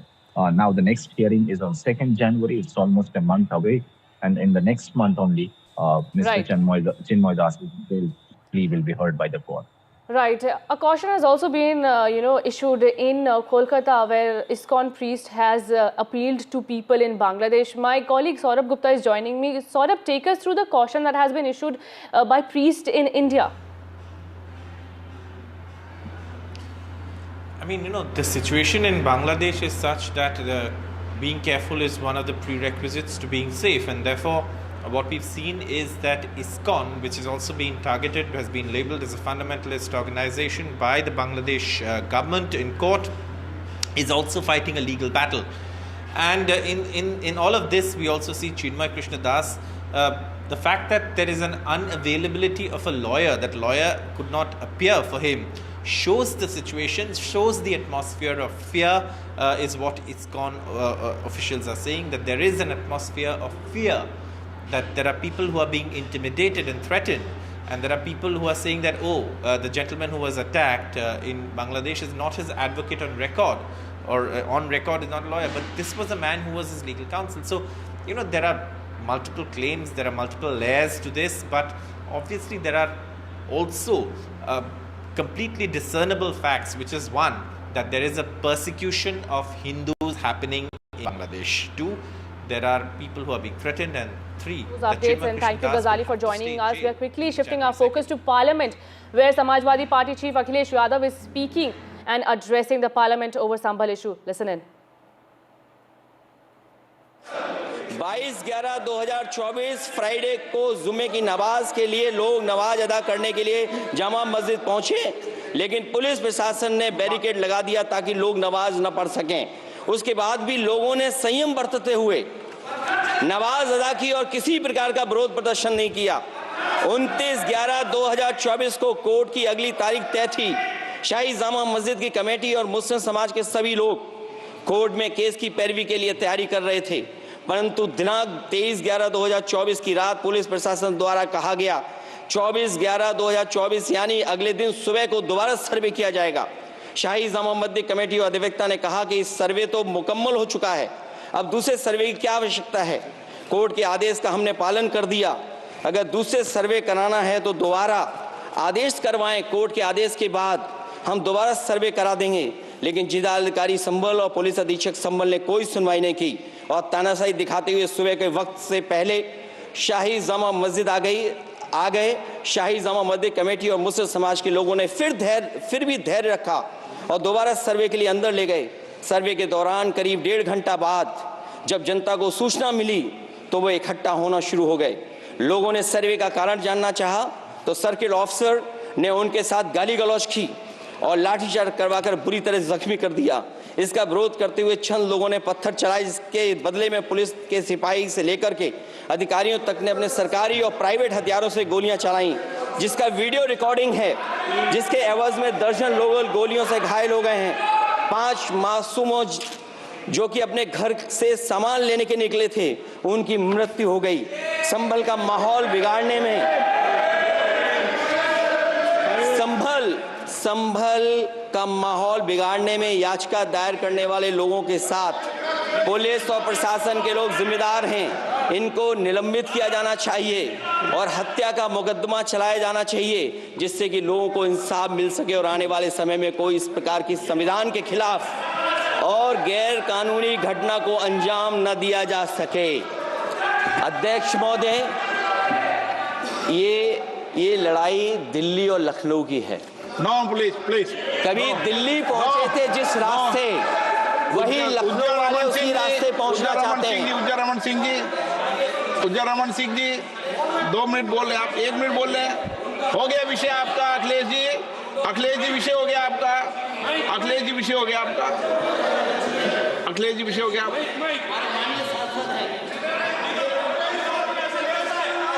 Akhilesh ji आपका विषय हो चुका है, please.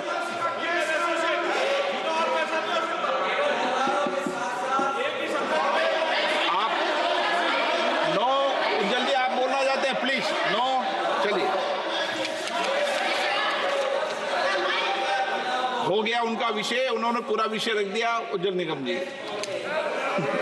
हो गया आपका विषय, आपने सारी मांग रख दी। माननीय अध्यक्ष जी, संभल को इंसाफ और न्याय चाहिए। सुप्रीम कोर्ट के सिटिंग जज। And that was Samajwadi Party Chief Akhilesh Yadav speaking in the Parliament and raising the Sambhal issue, asking the government to take action against the administration involved in the survey and as well as the law and order situation in Sambhal.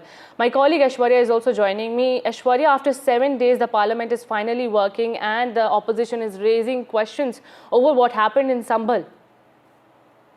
Well, certainly it is the Samajwadi Party Chief Akhilesh Yadav who had now raised the issue of Sambhal in the Lok Sabha during a 0 hour, and it is Akhilesh Yadav and several Samajwadi Party MPs who had been stating that it is the local administration who is responsible for the incident that broke out in Sambhal. In fact, Akhilesh Yadav, while concluding his remarks, also stated that this is a fight of Delhi and Lucknow. Any leader who wants to reach Delhi, it is via Lucknow, and certainly he had given a political color to it as well. But in his brief statement over Sambhal, Samajwadi Party Chief Akhilesh Yadav also mentioned as to how the petition was submitted in front of the civil judge and the order was issued within 2 hours, and then the survey was conducted. He also alleged in his statement that there were private pistols that were used and 5 innocent people had been died in this incident. He also stated that there were police force that were unable to handle the entire incident. Samajwadi Party Chief Akhilesh Yadav had clearly asked the local administration, the SP and DM, to be immediately suspended. Certainly a brief statement by Samajwadi Party Chief, because yesterday in a floor party meeting that was called by the Lok Sabha Speaker, it was admitted by the Speaker that these 2 issues that will be that is of urgent importance of Samajwadi Party raising regarding the Sambhal issue and Trinamool Congress raising the issue regarding the Bangladesh will be given time, and therefore the reason perhaps now in a 0 hour Akhilesh Yadav clearly mentioned. There was also a response that in the middle of the statement while Akhilesh Yadav was speaking, Raj Singh clearly argued to it, but it was Lok Sabha Speaker Om Birla who gave chance to Akhilesh Yadav, and now statement has been made in the Lok Sabha. Right. Absolutely, Aishwarya. Thank you for joining us. Do stay with me, and now let's tell our viewers how the Parliament pandemonium that ended today has been following since morning. Well, at 11 o'clock, the Parliament convened. Lok Sabha and Rajya Sabha both were functioning smoothly, but in a few minutes we saw how the opposition MPs started to walking out, and then There were some businesses discussed in both the houses, where in Rajya Sabha, Cyclone Fangel was discussed. DMK said the centre should give adequate funds to the people who have been affected by the cyclone's impact in Tamil Nadu.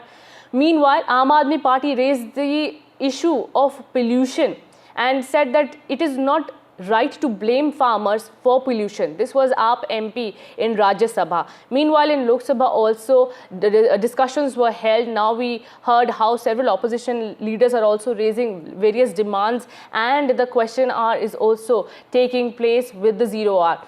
My colleague Aishwarya is also joining me for more on this. Aishwarya, after days of Parliament pandemonium, now the House is finally functioning. The government has hoped that the opposition and centre works in a smooth manner so that the Parliament can revert into some business being done in the House. And this is the day 7 of Parliament's winter session. The Aam Aadmi Party, the Samajwadi Party and other opposition leaders are continuously raising their demands, raising legitimate questions that they need to be answered from the centre. Meanwhile, there was some ruckus by opposition while they moved out and they walked out of the House when the ministers were speaking. Giriraj Singh, in fact, was speaking at that time when the opposition MPs staged a walked out. My colleague Aishwarya Jain is joining me for more on this. Aishwarya, how do you see it going so far?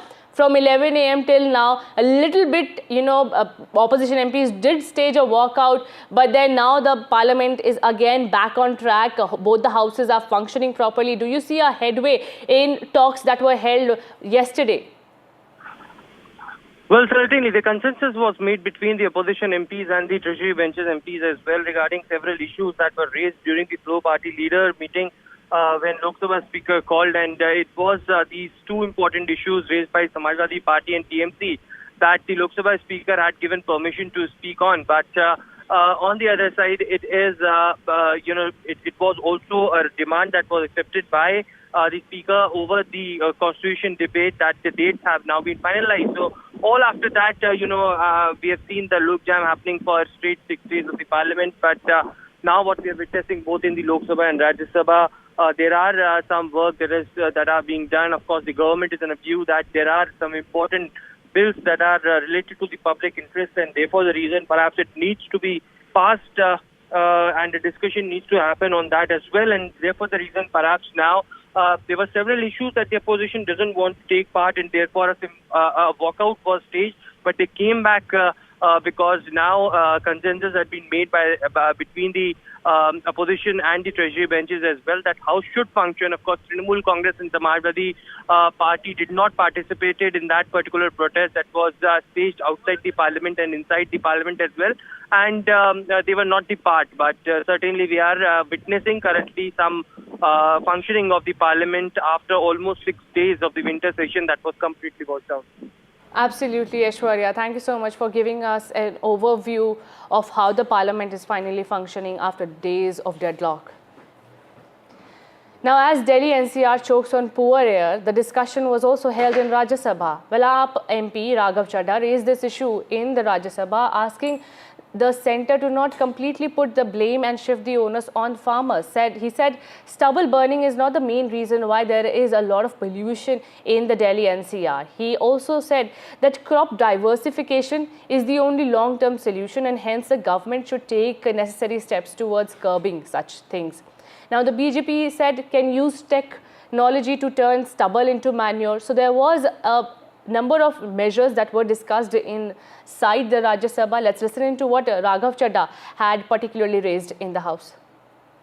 धान की फसल कटने के बाद जो पराली बचती है, उस पराली को साफ करने के लिए किसान के पास मात्र 10 से 12 दिन होते हैं, क्योंकि अगली फसल बीजनी होती है। अगर 10 से 12 दिन में इस पराली को साफ ना किया जाए तो जो अगली फसल है उसकी यील्ड गिर जाती है। इसीलिए किसान को मजबूरन पराली जलानी पड़ती है।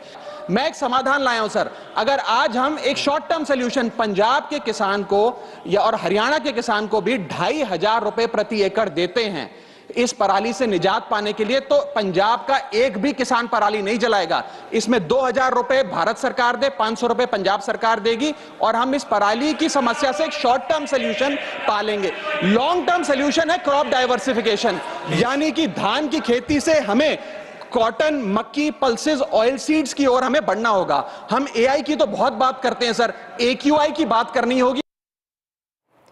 And Tamil Nadu is currently facing the fury of Cyclone Fangel. 7 lives have been lost in Tamil Nadu due to landslides that were triggered by cyclone. Now, thousands have been affected in 7 districts. Tamil Nadu government is pushing now for central aid. However, as per sources, Prime Minister Narendra Modi spoke to Tamil Nadu Chief Minister M.K. Stalin and assured that all possible help will be given to the Tamil Nadu government.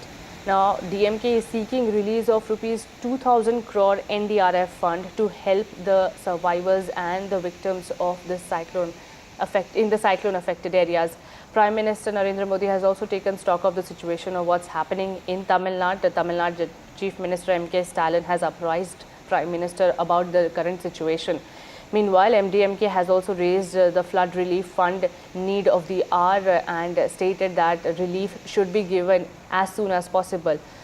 There have been 2 landslides in Tiruvannamalai district and massive crop loss in parts of state. Listen into what the political reactions are coming in. The cyclone has caused widespread destruction, severely affecting infrastructure, agriculture, and leading to the tragic loss of many lives. In light of the immense destruction caused by the cyclone, I urge the Government of India to provide immediate financial relief assistance of rupees 2,000 crore for the provision of essential aid to the affected communities and to support the restoration of infrastructure and rebuilding of agriculture sector. Additionally, I request that a team be dispatched comprising of representatives of Union Government to assess the damage in these districts and prepare a detailed report on the extent of the destruction. I request that the Government of India announce ex gratia payment to the families of those who have tragically lost their lives due to the cyclone's impact as a mark of compassion and solidarity, sir. Thank you, sir. The situation in Tamil Nadu is very serious. Flights suspended, trains disrupted, and normal life in 7 districts in Tamil Nadu were disrupted. I would request the Honorable Home Minister to rush the rescue and relief materials, send a survey team to assess the damages and to sanction adequate funds and grants to the Government of Tamil Nadu for the rehabilitation of the affected persons and to give compensation to the farmers so that the normalcy can be restored at the earliest. Thank you, sir. Sir, we have been witnessing several visuals that are coming from Tamil Nadu and Puducherry because of the cyclone that has hit. Several lives have also been lost. We have given a adjournment notice in the Parliament. What's your demand in that particular notice to the government? We had demanded that 2,000 crore rupees must be released for Tamil Nadu as demanded by the Tamil Nadu Chief Minister. 12 lives has been lost. It's a severe historic 40-year high rainfall in those northern districts and delta districts which needs immediate attention, and Puducherry is also state which is ruled by BJP's alliance partners, but Puducherry has been hit in a very high way. Therefore we are asked for a relief for 500 crore rupees for Puducherry. We demand Tamil Nadu government and Puducherry government must get central assistance. Center should not do a discriminatory attitude the way they had been doing it with Tamil Nadu and Puducherry in the earlier cyclones. So there has been a letter that has been written by Tamil Nadu Chief Minister as well. What's the demand by the DMK particularly, if you can just mention, sir? Tamil Nadu Chief Minister has demanded for a 2,000 crore package immediately. He has told that there is loss of life, properties and crops is so severe. Therefore, initially he has demanded for it and he has requested central team to be sent for the assessment also. My colleague Sam Daniel is joining me for more on this. Sam, take us to the impact of the cyclone in Tamil Nadu and how the rescue and relief operations are carrying on.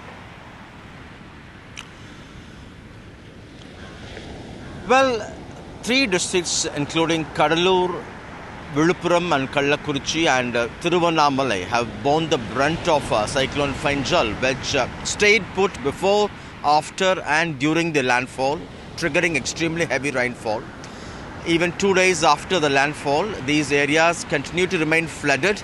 Water has entered several thousand homes as a dam there, Satnur Dam, has filled to its capacity, and around 1.68 lakh cubic feet of water was let into the river Pannayar, which is in spate now, and people have lost their lifetime belongings in terms of their furniture, in terms of their electrical appliances, clothing, and huge loss. Besides, M.K. Stalin, the Chief Minister, has also listed the quantum of loss in terms of infrastructure to the Prime Minister, asking for an interim relief of 2,000 crore rupees from the NDRF fund. He says 12 people have lost their lives, 2 lakh hectares of crops underwater, damage to nearly 10,000 kilometer long roads, and 1,650 kilometer long electric conductors have suffered damages. 23,000 electric poles have been destroyed, and in terms of transformers, nearly 1,000, and schools, nearly 6,000 have suffered impairment. And he wants the central government to immediately dispatch a team so that they can assess and they can allot a kind of a relief package for Tamil Nadu. There is also a political message in this. Last year, around the same time, Tamil Nadu had witnessed a similar disaster, floods hitting Chennai and southern district of Tuticorin and a few other districts, and Tamil Nadu government had asked for a 30,000 crore package. Ultimately, the centre had given only 200 crore, and this had become a key poll issue. The BJP could not win even a single seat, and now in the run-up to the 2026 election, this issue could be playing a key role, the way the central government responds. And Prime Minister Modi, sources say, has assured all possible help to Tamil Nadu. Absolutely. Thank you so much, Sam, for joining us with those updates. Now, former Punjab Deputy Chief Minister Sukhbir Singh Badal has started serving the religious punishment given to him by the Akal Takht in a sacrilege case. The chief of the Akali Dal sat in a wheelchair at the entrance of the Golden Temple in Amritsar this morning, wearing a plaque around his neck and holding a spear. Akal Takht has sentenced the former Punjab Deputy Chief Minister to cleaning duty in the kitchen and washrooms of several gurudwaras, including Amritsar's Golden Temple, for favouring Dera Sacha Sauda chief Gurmeet Ram Rahim in the 2015 sacrilege of Guru Granth Sahib. His father, the late Prakash Singh Badal, the former Chief Minister of Punjab, has been stripped of the Fakhre-Qaum, pride of the Sikh community honour bestowed on him in 2011 for services to the community. The sentence came after Mr. Badal had tendered an unconditional apology to the Akal Takht, admitting his mistakes.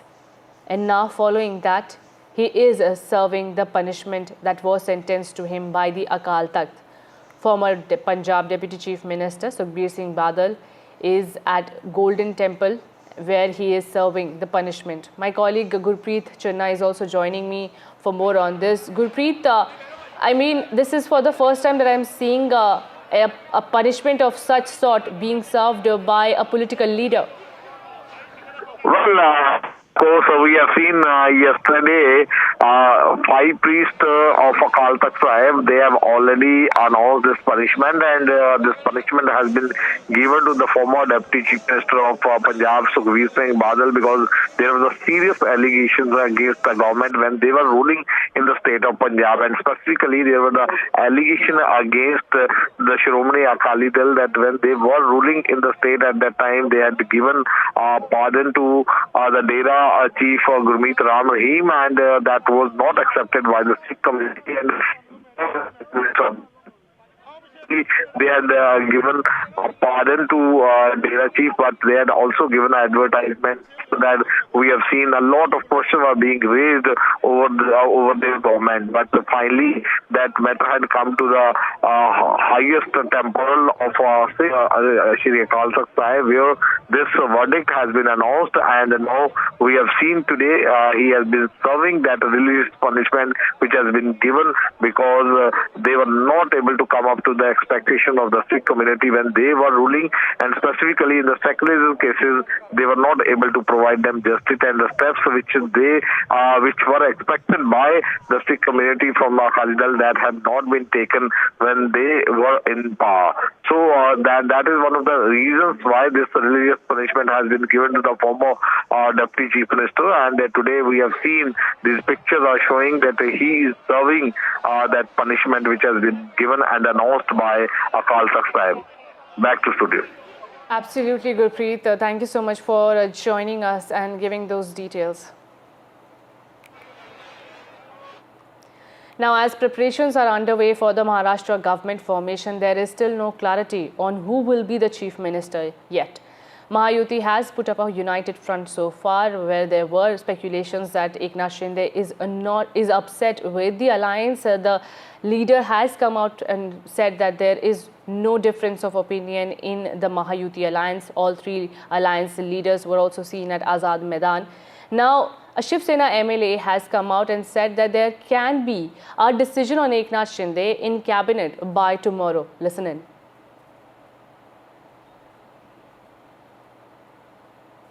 सेना की तरफ से कितने लोग शपथ लेंगे, कितने लोग? नहीं, इसके बारे में कोई जानकारी नहीं है। सीएम साहब इसकी घोषणा करेंगे। क्या एकनाथ शिंदे जी सरकार का हिस्सा होंगे? एकनाथ शिंदे जी सरकार का हिस्सा होंगे? इसके बारे में कल शाम में सब डिसाइड होगा। आज कुछ भी उसके बारे में बताया नहीं जा सकता। And my colleague Anuj Raite is joining me. Anuj, the Sena MLA says that decision on Eknath Shinde in cabinet or not can come by tomorrow. Is there any possibility? What are you hearing? You know, this is what they've been saying for the longest period of time. Ever since Eknath Shinde planned a trip to Satara, we've seen that the number of official statements coming from Shiv Sena's end have reduced and they've gone down to zero. We're seeing that there are no substantial claims that they're making, because we saw that right after the election results, that is on the 23rd, a number of leaders went on a spree of making statements regarding the portfolios that they want, regarding the kind of positions that they want for Eknath Shinde. And later, of course, we learned that, the top authorities, that is Eknath Shinde himself, had communicated it to the party authorities to speak, with caution, and we can see that reflecting in the way Shiv Sena MLAs and especially Eknath Shinde's close aides are speaking to media. But that, having said that, an important thing happened just a while back, and that is an all-party Mahayuti inspection of the place where the ceremony is going to take place. We had representatives from the NCP Ajit Pawar faction, we had representatives from Shinde Sena faction, all of them, along with, of course, Chandrasekhar Bawankule, the state president of the Bharatiya Janata Party, made sure that they took notice of the kind of preparation that is happening at the Azad Maidan, where the swearing-in ceremony is going to take place on the 5th. And this becomes so important because up until today, we've only seen leaders from the Shiv Sena and from the NCP taking, being aggressive or taking active participation in looking at the kind of preparation that was being made. And we saw the absence of Shinde Sena leaders was hinting at something more serious. But by having their senior leader, Gulab Rao Patil, having their senior leader Sanjay Shirsat, along with the other aides, of course, the Bharatiya Janata Party or the Mahayuti as a whole has tried to put out a message that the Mahayuti is still very much united. But what we are knowing from Eknath Shinde's health perspective is that he is still not 100%, which is why, he may not leave his house today for any of the meetings, although he will resume a lot of his meetings today, but most of them will be virtual. He is not expected to leave his Thane residence. And I'm standing outside the Bharatiya Janata Party office here, and we've seen that a lot of MLAs have come here already, although their official meeting is going to take place tomorrow at 10 a.m. at Vidhan Sabha, not too far away from here, but at the hall there. But then we are seeing an informal meeting take place here just to look after the preparations for tomorrow's meeting and, of course, for what will be the case on the 5th of December later this month. Absolutely, Anuj. And, so far, we know that the oath ceremony will take place on December 5, but there is no clarity on the CM phase. Will it be Fadnavis or will we see any surprise by the BJP? When we talk to several senior BJP leaders and insiders, of course, all of them try to push away the fact that the possibility of anyone else other than Fadnavis taking up the top post, and that is for several reasons. Although we cannot really say, a name has been finalized until it is officially decided, because several chatters are also about if Fadnavis has been finalized for the name of, for the position of the chief ministership here in the state, then why is it taking so much of time for the Bharatiya Janata Party to just go out and to tell it to the people? But as you can see, there are several of these posters which my camera person would be zooming at right now, and these are the scenes outside the Bharatiya Janata Party office, which have already started, which already hint that people here, the leaders here, the workers here have already accepted Devendra Fadnavis as their chief minister. There have been chatters about a lot of other names, be it Pankaj Munde, be it the BJP Mumbai president Ashish Shelar, but all of these leaders have put down these rumours to the rest themselves. And we're also seeing that a number of workers and a number of ministers, or rather number of MLAs from all the parties, that is NCP and Shiv Sena, are queuing outside the Sagar Bungalow, which is the official residence of Devendra Fadnavis, and one can expect that to be some sort of lobbying for getting some ministerial berths in the distribution which is supposed to take place in the next 1 week or so. So yes, all hints are pointing towards Devendra Fadnavis becoming the Chief Minister for the third time of the state, but an official confirmation of it will only be taken after the Bharatiya Janata Party's MLAs meet tomorrow under the observers, that is Vijay Rupani and Nirmala Sitharaman, who will be here in the city later today, and an official discussion or an official declaration on the same will be made only after that meeting ends tomorrow afternoon. Absolutely. Thank you so much, Anuj, for joining us with those updates. Will it be a hat-trick for Fadnavis or not remains to be seen. But as per sources, portfolio distribution will also be done after December 5. So no clarity on the CM phase and no clarity on who is getting what in the new cabinet that will be formed after December 5 once the oath ceremony is finalized and done and dusted. BJP observers will reach today in Mumbai to attend the meeting of the BJP Legislative Party meeting that will be held tomorrow at Vidhan Sabha, as my colleague Anuj Raite was telling me. But the opposition has been continuously attacking the Mahayuti over the delay that is taking place in naming the Chief Minister after having a thumping majority in the elections. The MVA says that the Delhi is manipulating developments in Maharashtra and so the delay is being caused. Sample the political reactions coming in.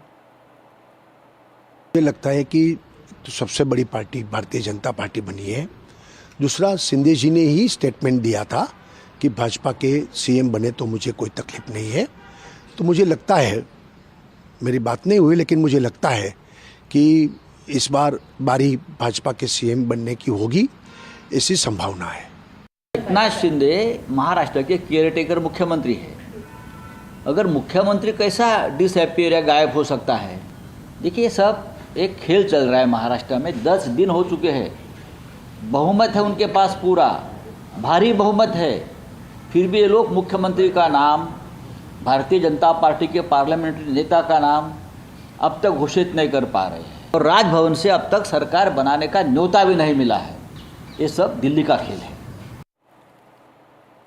And with that, we are slipping into a very short break, but more news continue on NDTV.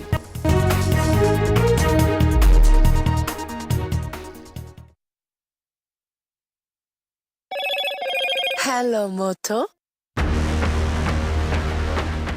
Motorola Edge 50 Pro, world's first AI-powered pro-grade camera.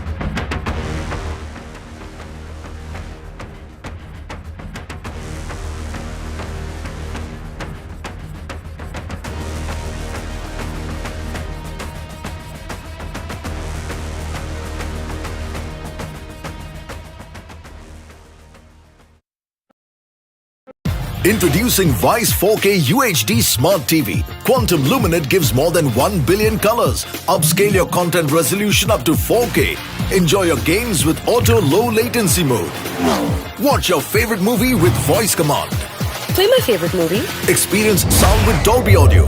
Connect with your favorite apps and games on the Content Store. Powered by Web OS Hub. Connects with Apple devices. Unlimited family entertainment with Vice TV. Vice, the science of simple.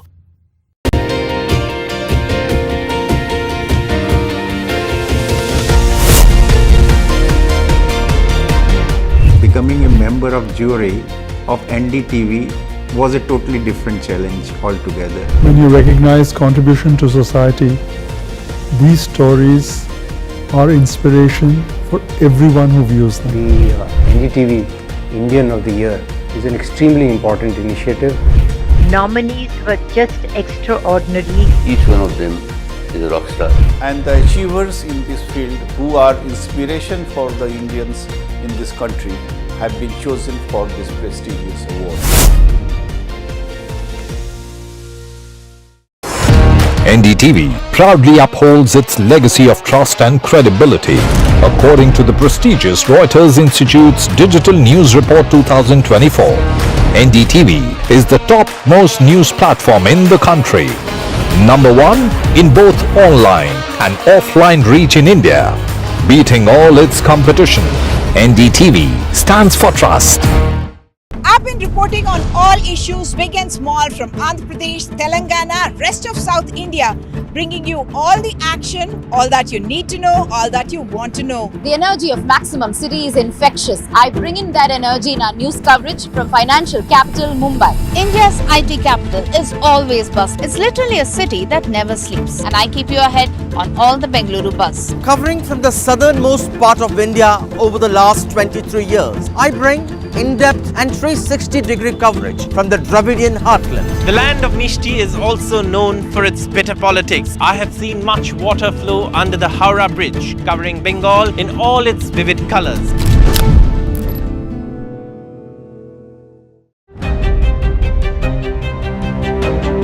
Hello and welcome to India Sense, where I speak with global opinion makers. The United States has made a strategic decision over the last 20 years to move closer to India. Now, a $7 trillion economy seems a perfectly conceivable number. If you want to be a national party, it's that you sort of accept the way the world is rather than want to endlessly hark back to how it was. Modi is promoting the digitization of the economy, which is accelerating growth in the country.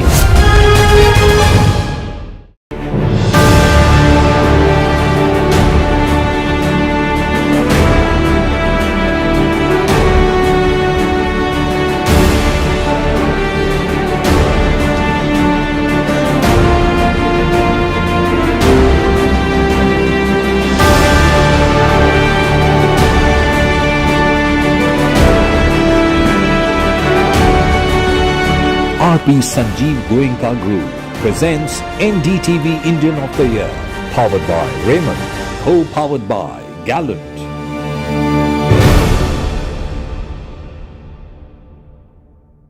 New day, new show, a new experience.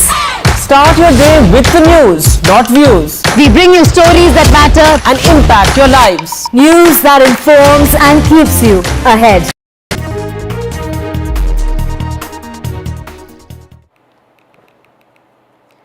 And Prime Minister Narendra Modi's India Accessible to All marks 9 years of remarkable strides in ensuring universal accessibility for specially abled people. The campaign has emerged as a groundbreaking initiative aimed at creating a barrier-free environment for persons with disabilities. But from his days before serving as Gujarat Chief Minister to serving as India's Prime Minister, his consistent dedication to the welfare of Divyangjan remains an inspiring journey of compassion and inclusivity. In fact, the government is also mulling to create an environment that is accessible to all specially abled people, and for that they are about to bring stringent laws which will make accessibility a necessary option for all the buildings and digital platforms, and violating those non-negotiable standards will attract hefty fines up to 5 lakh rupees.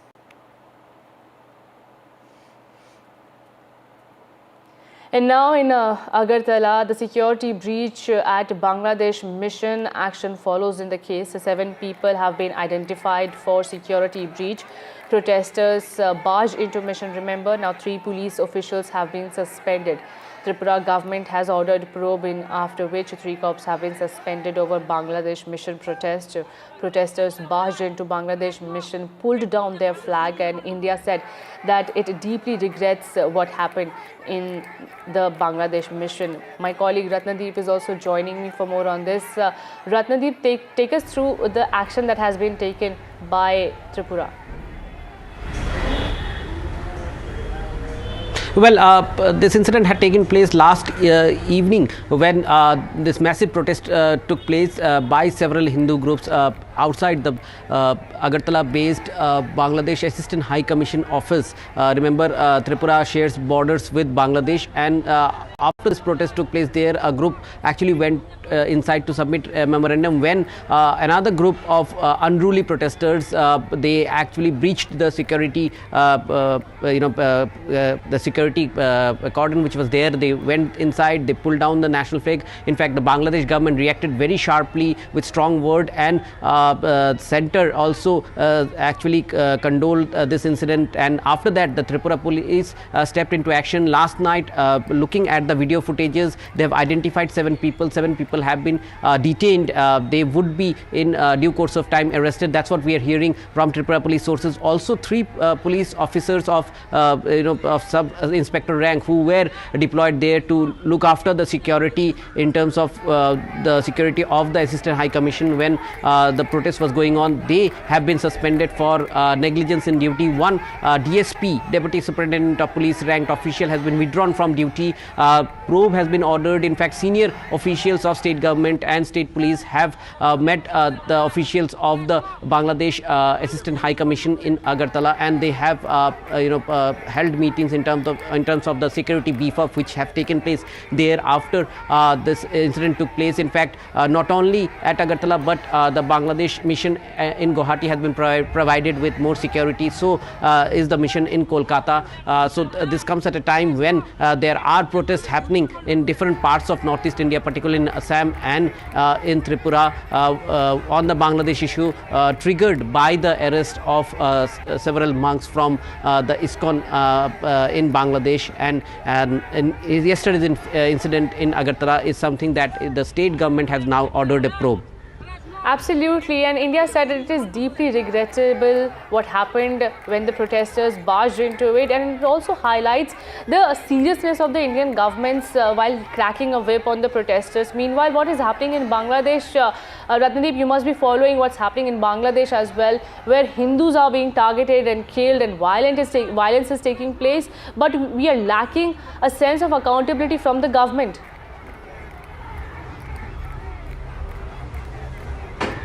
That's right. In fact, first the ISKCON related monk Chinmoy Das was arrested, and subsequently a few other monks were detained. In fact, when some of the Bangladesh-based ISKCON monk with valid Indian passport, they wanted to come to India, they were stopped at the border with West Bengal. So there have been development. There have been Hindu groups there who have been alleging that there have been violations against minorities, particularly Hindus. However, after yesterday's incident in Agartala, there have been also protests by several Bangladeshi groups in different parts of Bangladesh in terms of the kind of incident, the kind of breach which has taken place in the premises of their mission. So therefore, obviously this has boiled into a major issue there as well. But even in Northeast, there have been many places where people have turned out to protest. In fact, there have been dharnas in a part of Guwahati today by one of the Hindu groups. There have been several protests there, even in other parts of Assam. A peaceful protest is planned in Agartala as well. Whether the police allows them to conduct that is something to watch out for. We will update our viewers on that. But definitely there have been questions asked in terms of how after the change of regime in Bangladesh, there have been several times allegation raised in terms of atrocities on Hindus which have been increasing in the neighboring country. Absolutely, Ratnadeep. Thank you so much for joining us. Well, India is cracking a whip against those who are vitiating law and order situation, but it remains to be seen what will happen under the Yunus government. Will they walk the talk and safeguard the minorities? Remains to be seen. Now, the security forces have killed one terrorist after an encounter broke out in Jammu and Kashmir. A joint operation of the Jammu and Kashmir Police and Central Reserve Police Force initiated a search operation based on intelligence inputs. Now, the operation is being conducted in Havan area of Jammu and Kashmir, where one terrorist has been eliminated. My colleague Nazir will be joining me for more on this. Nazir, if you can take us through the terror crackdown that is underway in Jammu and Kashmir.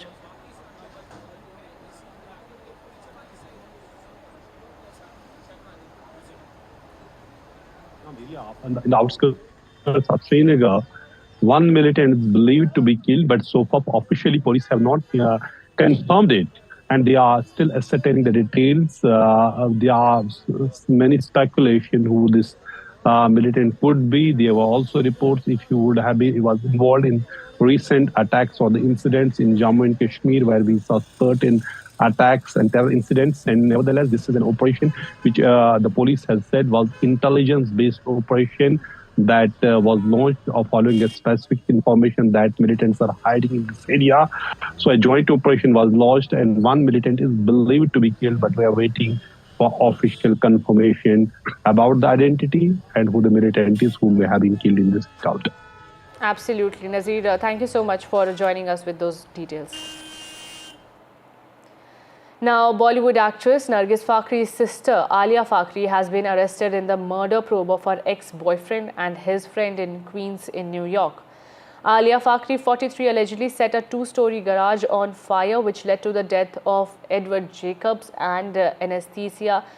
Alia Fakhri deliberately set on fire a detached garage of a house, which led to the death of her 35-year-old ex-boyfriend and his friend. This is as per the official release that has been given by the police, framing Nargis Fakhri's sister as the main accused in the case. Remember, Bollywood actor Nargis Fakhri has appeared in recent films like Rockstar, and after this major controversy has come out where her sister is accused in a double murder case. My colleague Abira is joining me for more on this. Bollywood actor Nargis Fakhri's sister Alia Fakhri has been arrested for allegedly murdering her ex-boyfriend Jacob, 35-year-old, and his friend Anastasia, who was 32 years old. According to Jacob's mother, Jacob was a plumber, and an eyewitness said that Jacob and Alia broke up last year, and this didn't go down very well with Alia, but they were in a very toxic relationship. Now, what happened exactly was Alia Fakhri arrived at the garage early morning where Jacob used to live, and she yelled outside, "You are all going to die," while Jacob was upstairs, when an eyewitness came out hearing her voice and found that the building had been set on fire, said the district attorney. Jacob was sleeping during that time, and Anastasia came down when alerted, and she immediately went back inside to save Jacob, but later both died.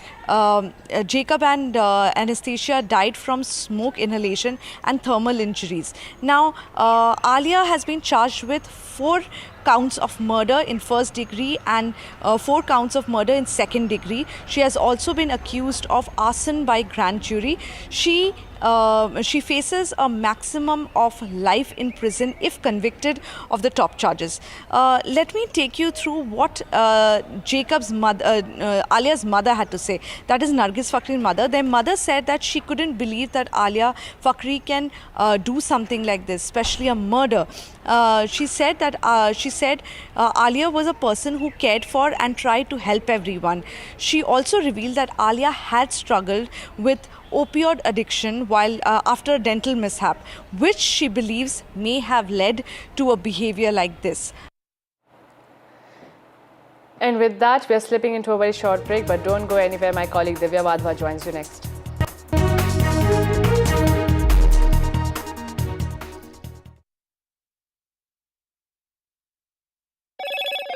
Hello, Moto. Motorola Edge 50 Pro, world's first AI-powered pro-grade camera.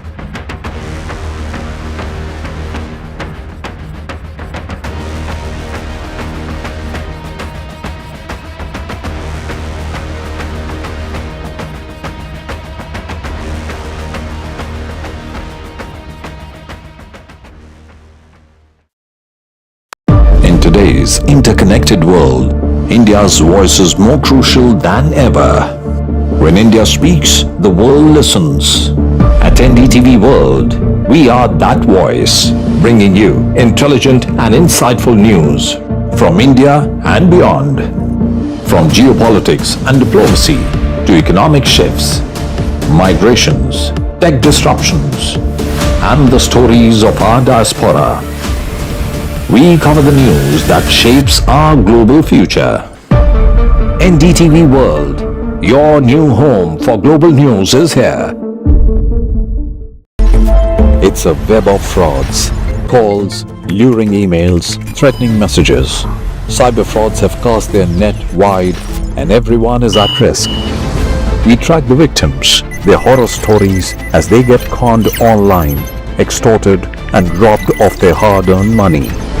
How to identify a cyber fraud and how to stay cyber safe. What are your options? Fraud.con, NDTV initiative for cyber safety. Only on NDTV 24/7.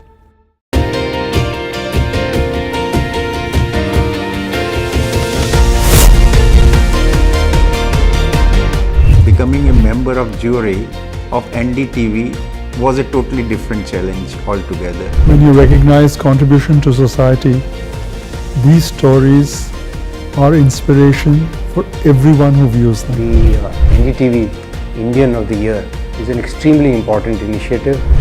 Nominees were just extraordinary. Each one of them is a rock star. And the achievers in this field who are inspiration for the Indians in this country have been chosen for this prestigious award.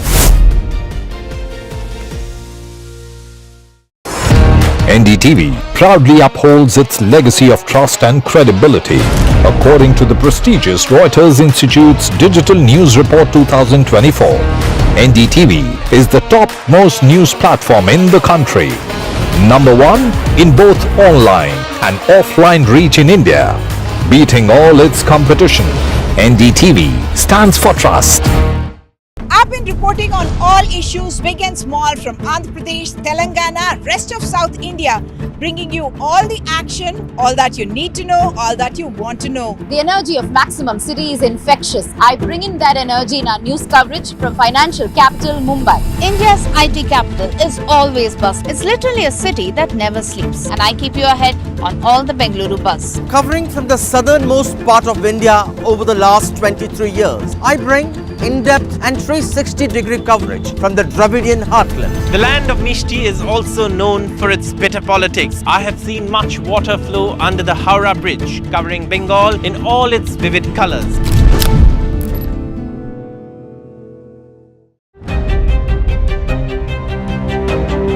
Hello and welcome to India Sense, where I speak with global opinion makers. The United States has made a strategic decision over the last 20 years to move closer to India. Now, a $7 trillion economy seems a perfectly conceivable number. If you want to be a national party, it's that you sort of accept the way the world is rather than want to endlessly hark back to how it was. Modi is promoting the digitization of the economy, which is accelerating growth in the country. New day, new show, a new experience.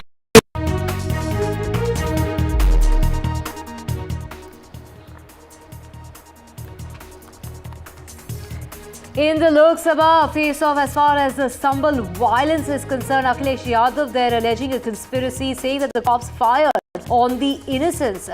And it is the BJP that says it was a fair, firm action that was really taken by the administration.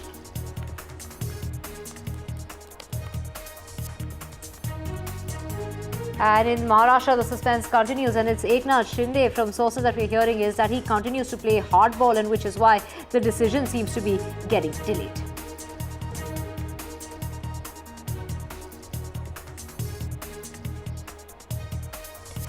And in the aftermath of the Cyclone Fangel, 7 people have died in a landslide that took place in Tamil Nadu. It is the DMK MPs demanding centre's intervention in order to handle that trail of destruction that's been left behind by the cyclone, which continues to impact Tamil Nadu, Puducherry and other southern states. But it is the government there in Tamil Nadu asking for the Prime Minister's help, asking for the centre's help, demanding more aid to be given to the state. A court in Bangladesh has deferred the bail hearing of the Hindu leader, priest. We're talking about Chinmoy Krishna Brahmachari, who was arrested last week on sedition charges. This after his lawyer did not appear in court.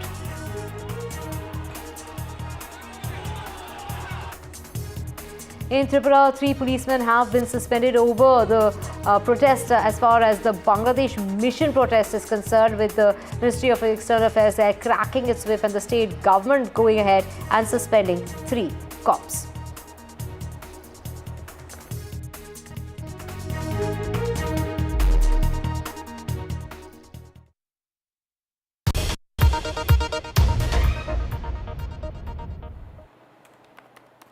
A very good afternoon. You're watching NDTV 24/7. I'm Divya Wadhwa. Let's get to our top story, and that's in the Lok Sabha today. Samajwadi Party MP Akhilesh Yadav raised the issue of Sambhal violence and alleged that the incident was orchestrated as part of a well-planned conspiracy during 0 hour in the at the Lok Sabha. This is Samajwadi Party there.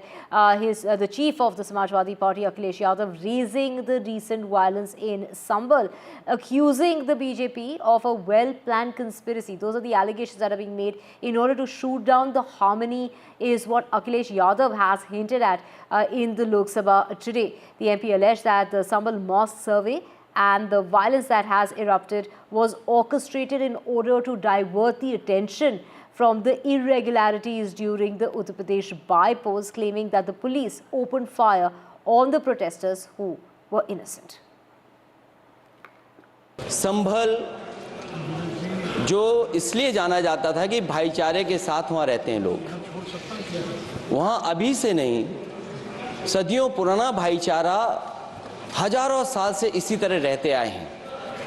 लेकिन अचानक ये जो घटना हुई है, ये सोची समझी रणनीति के तहत वेल प्लान्ड हुआ है और वहाँ के भाईचारे को गोली मारने का काम हुआ है। जो घटना हुई है वो सोची समझी साजिश है। वहाँ जो खुदाई की बात लगातार अध्यक्ष महोदय देश में कोने कोने पर भारतीय जनता पार्टी और उनके सहयोगी और समर्थक शुभचिंतक बार बार खुदाई की जो बात कर रहे हैं अध्यक्ष महोदय, ये खुदाई जो है हमारे देश का सौहार्द, हमारे देश का भाईचारा, हमारे देश का गंगा जमनी तहजीब को खो देगा। Well, joining with me is राजकुमार चर सर। आज अखिलेश यादव ने लोकसभा के अंदर अपनी बात रखी, संभल के मुद्दे पर उन्होंने बात कही। उन्होंने कहा कि पुलिस प्रशासन वहां पर जिम्मेदार था और पुलिस ने सिविलियंस पर फायर किया है। किस तरीके से? मैं समझता हूं कि अखिलेश जी ने जो बात वहां रखी है सदन में, वो बात रखने का उनको अधिकार है, लेकिन जिस प्रकार से संभल के अंदर पत्थरबाजी हुई है, न्यायालय के आदेश पर कोई जांच की टीम गई है, उस पर पथराव करना एक सोची समझी राजनीति के तहत ये घटना कराई गई। अखिलेश जी भी कह रहे हैं, लेकिन उन्होंने ये नहीं कहा कि ये सोची समझी रणनीति किसकी थी, किसने सोच समझ के ये इस प्रकार का माहौल खराब करने की कोशिश की है। अखिलेश जी, मैं यही कहूंगा कि न्यायालय के आदेश पर, मानी न्यायालय ने जब आदेश किया है तो उसकी जांच के लिए टीम जाती है। उस पर पत्थरबाजी करने के लिए कौन लोग दोषी हैं? ऐसे लोगों को तो बढ़ावा नहीं देना चाहिए। उन्होंने कहा ये सब कुछ आनन फानन में किया गया, जल्दी से ऑर्डर्स दिए गए, जल्दी से टीम रवाना की गई, खुदाई का काम शुरू किया गया, सब एक मिली भगत उन्होंने बताई। देखिए, न्यायालय के आदेश पर प्रश्न चिन्ह लगाना मैं समझता हूँ ये उचित नहीं है। मानिए न्यायालय ने जब कोई आदेश किया है तो उसका अनुपालन करने का काम प्रशासन का है, समय सीमा के अंतर्गत उसका पालन करने का अधिकार प्रशासन के है। मैं ये भी कहूंगा कि अखिलेश जी ने संभल की बात रखी है, ठीक है, वो संभल की बात और कुछ लोगों की बात हमेशा रखते आए हैं, रखनी भी चाहिए, कोई उसमें बुराई नहीं है। लेकिन बांग्लादेश पर भी अखिलेश जी को बोलना चाहिए। किस प्रकार से बांग्लादेश में अल्पसंख्यक हिंदुओं पे जो अत्याचार हुआ है, बहनों के साथ बलात्कार हुए हैं, सैकड़ों लोग मारे गए हैं, किस प्रकार से एक इस्कॉन के संत को वहाँ पे अरेस्टिंग की गई है, उस पर एक शब्द नहीं बोला अखिलेश जी ने। एक आखिरी सवाल, दिल्ली और लखनऊ की लड़ाई बताई है, उन्होंने राजनीतिक रंग देने की कोशिश भी करी। वो हमेशा इस तरह के मामलों में राजनीति ढूंढते हैं। संभल में भी राजनीति कर रहे हैं और दिल्ली और लखनऊ की बात कह के भी राजनीति कर रहे हैं। बहुत बहुत शुक्रिया आपसे बात करने के लिए। That was BJP MP Rajkumar Chahar speaking to NDTV. Right, Aishwarya with us. Aishwarya, take us through, Samajwadi Party Chief Akhilesh Yadav saying that a murder case should be filed against the police and the administration and they should be suspended so that people can get justice. So, Samajwadi Party Chief there demanding action be taken against those who fired. He's saying they fired at the protesters who were innocent. Well,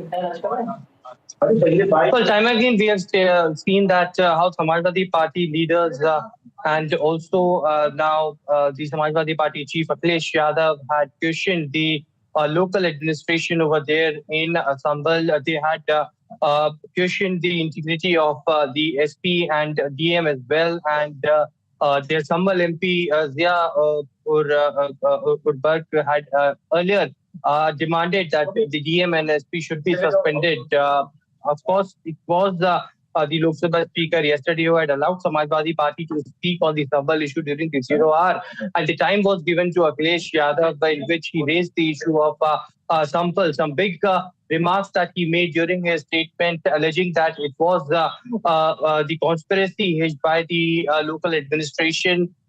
He also stated that there was police personnel who used private weapons to shoot civilians, and that has all been recorded on the CCTV footages as well, but no action had been taken. He also had given a timeline in his statement that how there was a petition that was filed in front of the civil judge, and later the orders were issued in a hurry. There was a team that was sent for a survey at the mosque, to which everything is questionable. Now, in his last statement, he also stated that this is all because this is a fight between Delhi and Lucknow. He tried to give it a political color as well.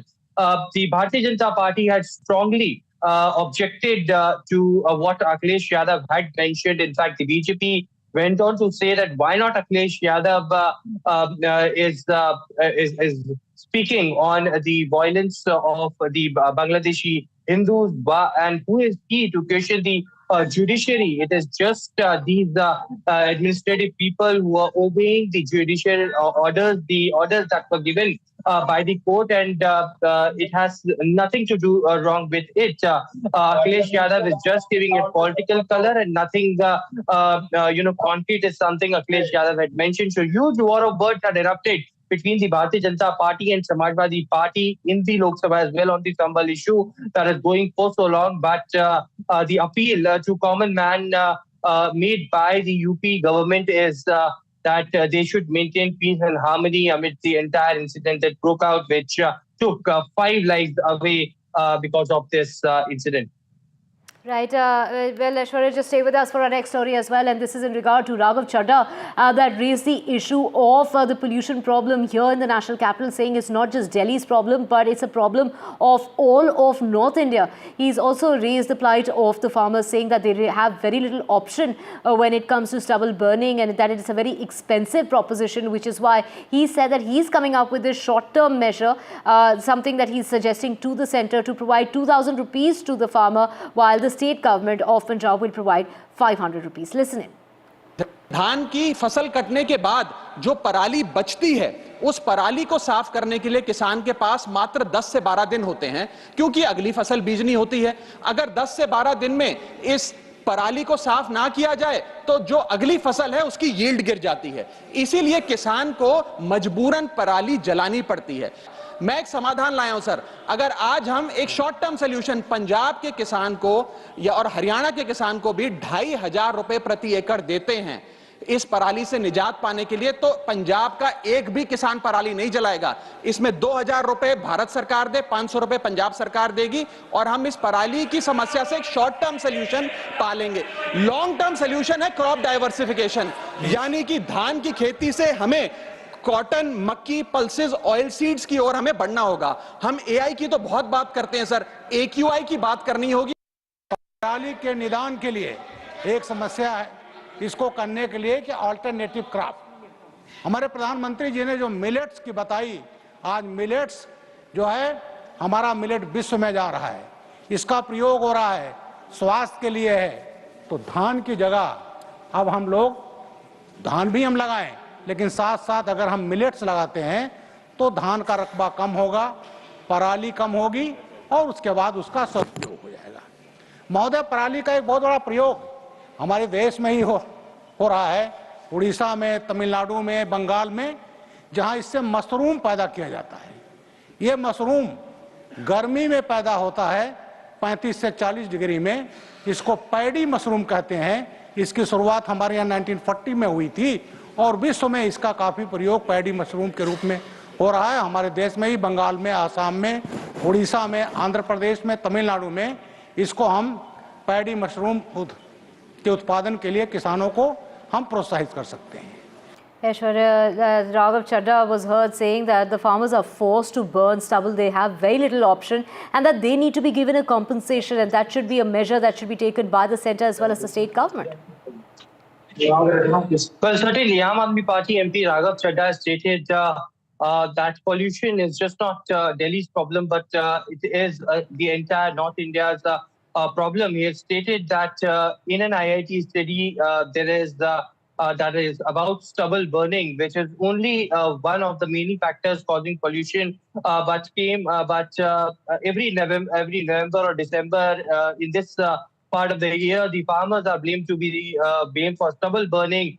He also raised the impact of air pollution on farmers as well, and stated that if the centre and the state government helps in giving funds to the farmers, then this could be stopped. In fact, he says that farmers get 10 to 12 days to clear the stubble to protect the yield, but there are machinery to do it as well, and therefore the reason perhaps without burning the stubble, such solutions are cost sensitive, and therefore money should be released from the centre and state government as well. He proposes crop diversification as a long-term solution to this issue as well. Several MPs from Bharatiya Janata Party and other parties also spoke on the air pollution issue in the parliament as well. That is one of the major problems that a common person is facing. But it is, of course, Raghav Chadha who stated that farmers needs to be given compensation and the money should be released both from centre and from the state as well. If the proposal is being passed, and 2,000 rupees from centre and 500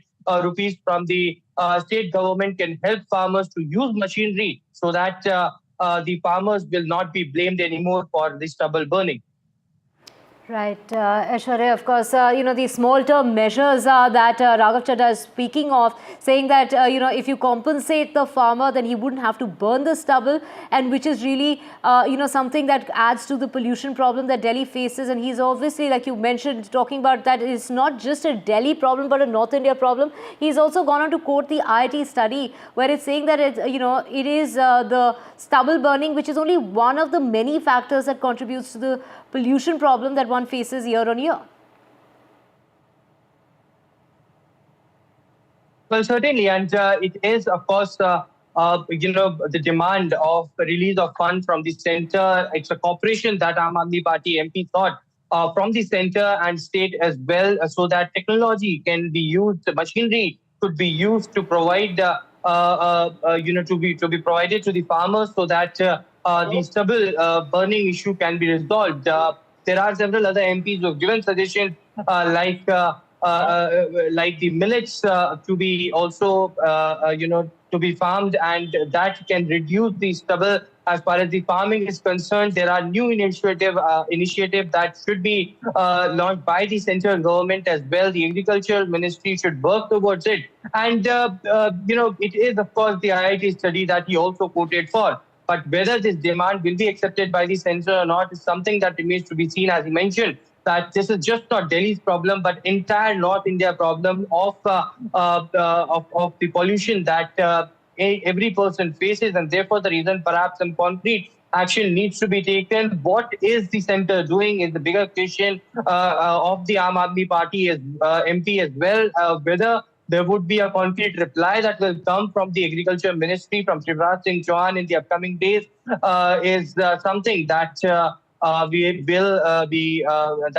will be witnessing. Right, Aishwarya, thank you so much for getting us all those details. And of course, Raghav Chadha, they are proposing crop diversification as a long-term solution to this perennial problem.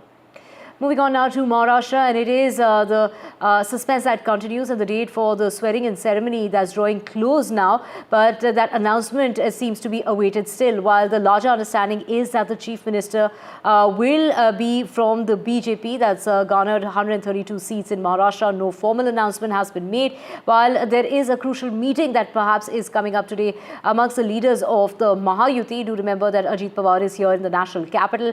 Yesterday, Eknath Shinde met with Devendra Fadnavis's confidant. We're talking about Girish Mahajan.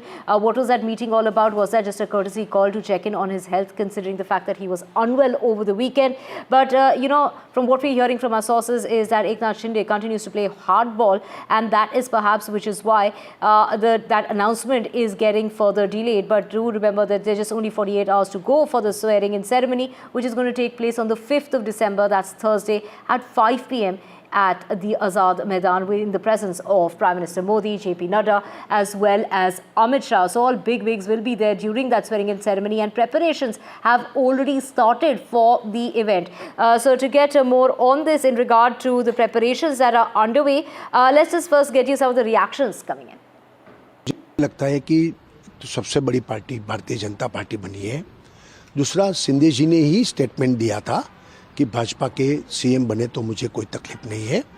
तो मुझे लगता है, मेरी बात नहीं हुई लेकिन मुझे लगता है कि इस बार बारी भाजपा के सीएम बनने की होगी, ऐसी संभावना है। एकनाथ शिंदे महाराष्ट्र के केयरटेकर मुख्यमंत्री है। अगर मुख्यमंत्री कैसा डिसअपियर या गायब हो सकता है? देखिए, सब एक खेल चल रहा है महाराष्ट्र में। 10 दिन हो चुके हैं, बहुमत है उनके पास, पूरा भारी बहुमत है, फिर भी ये लोग मुख्यमंत्री का नाम, भारतीय जनता पार्टी के पार्लियामेंट्री नेता का नाम अब तक घोषित नहीं कर पा रहे हैं, और राजभवन से अब तक सरकार बनाने का न्योता भी नहीं मिला है। ये सब दिल्ली का खेल है। And Anuj joining us. Anuj, get us, the very latest in terms of Eknath Shinde, and what we're really hearing from our sources is that he continues to play hardball, and basically, which is why the last-minute nitty-gritties that need to be taken care of before that announcement comes about. Can we really expect that to happen today, or is it going to get delayed further to tomorrow before the swearing-in ceremony that is 48 hours from now? It is very improbable for, any of these major announcements to take place today for multiple reasons. Firstly, because Eknath Shinde is still not 100% fit, which is why he will be staying in his Thane residence for the entirety of the day. He will be attending some meetings, especially related to Baba Saheb Ambedkar's death anniversary event here at Shivaji Park, but all of that will be done virtually. On the other hand, we are seeing that the Bharatiya Janata Party has definitely paced up their activities as we are inching closer to the swearing-in ceremony. We were at the BJP headquarters at Nariman Point a while back, and we saw that all the major officials from Mumbai visited that office under the leadership of Chandrasekhar Bawankule. They are holding a meeting as we talk right now, and that is to make sure that the preparations are underway, not just for this swearing-in ceremony on the 5th of December, but also for the important all-MLA meeting that is going to take place, from the BJP at Vidhan Sabha Central Hall in Vidhan Sabha. So yes, there are multiple things that are lined up for the Bharatiya Janata Party if you look at it from that perspective.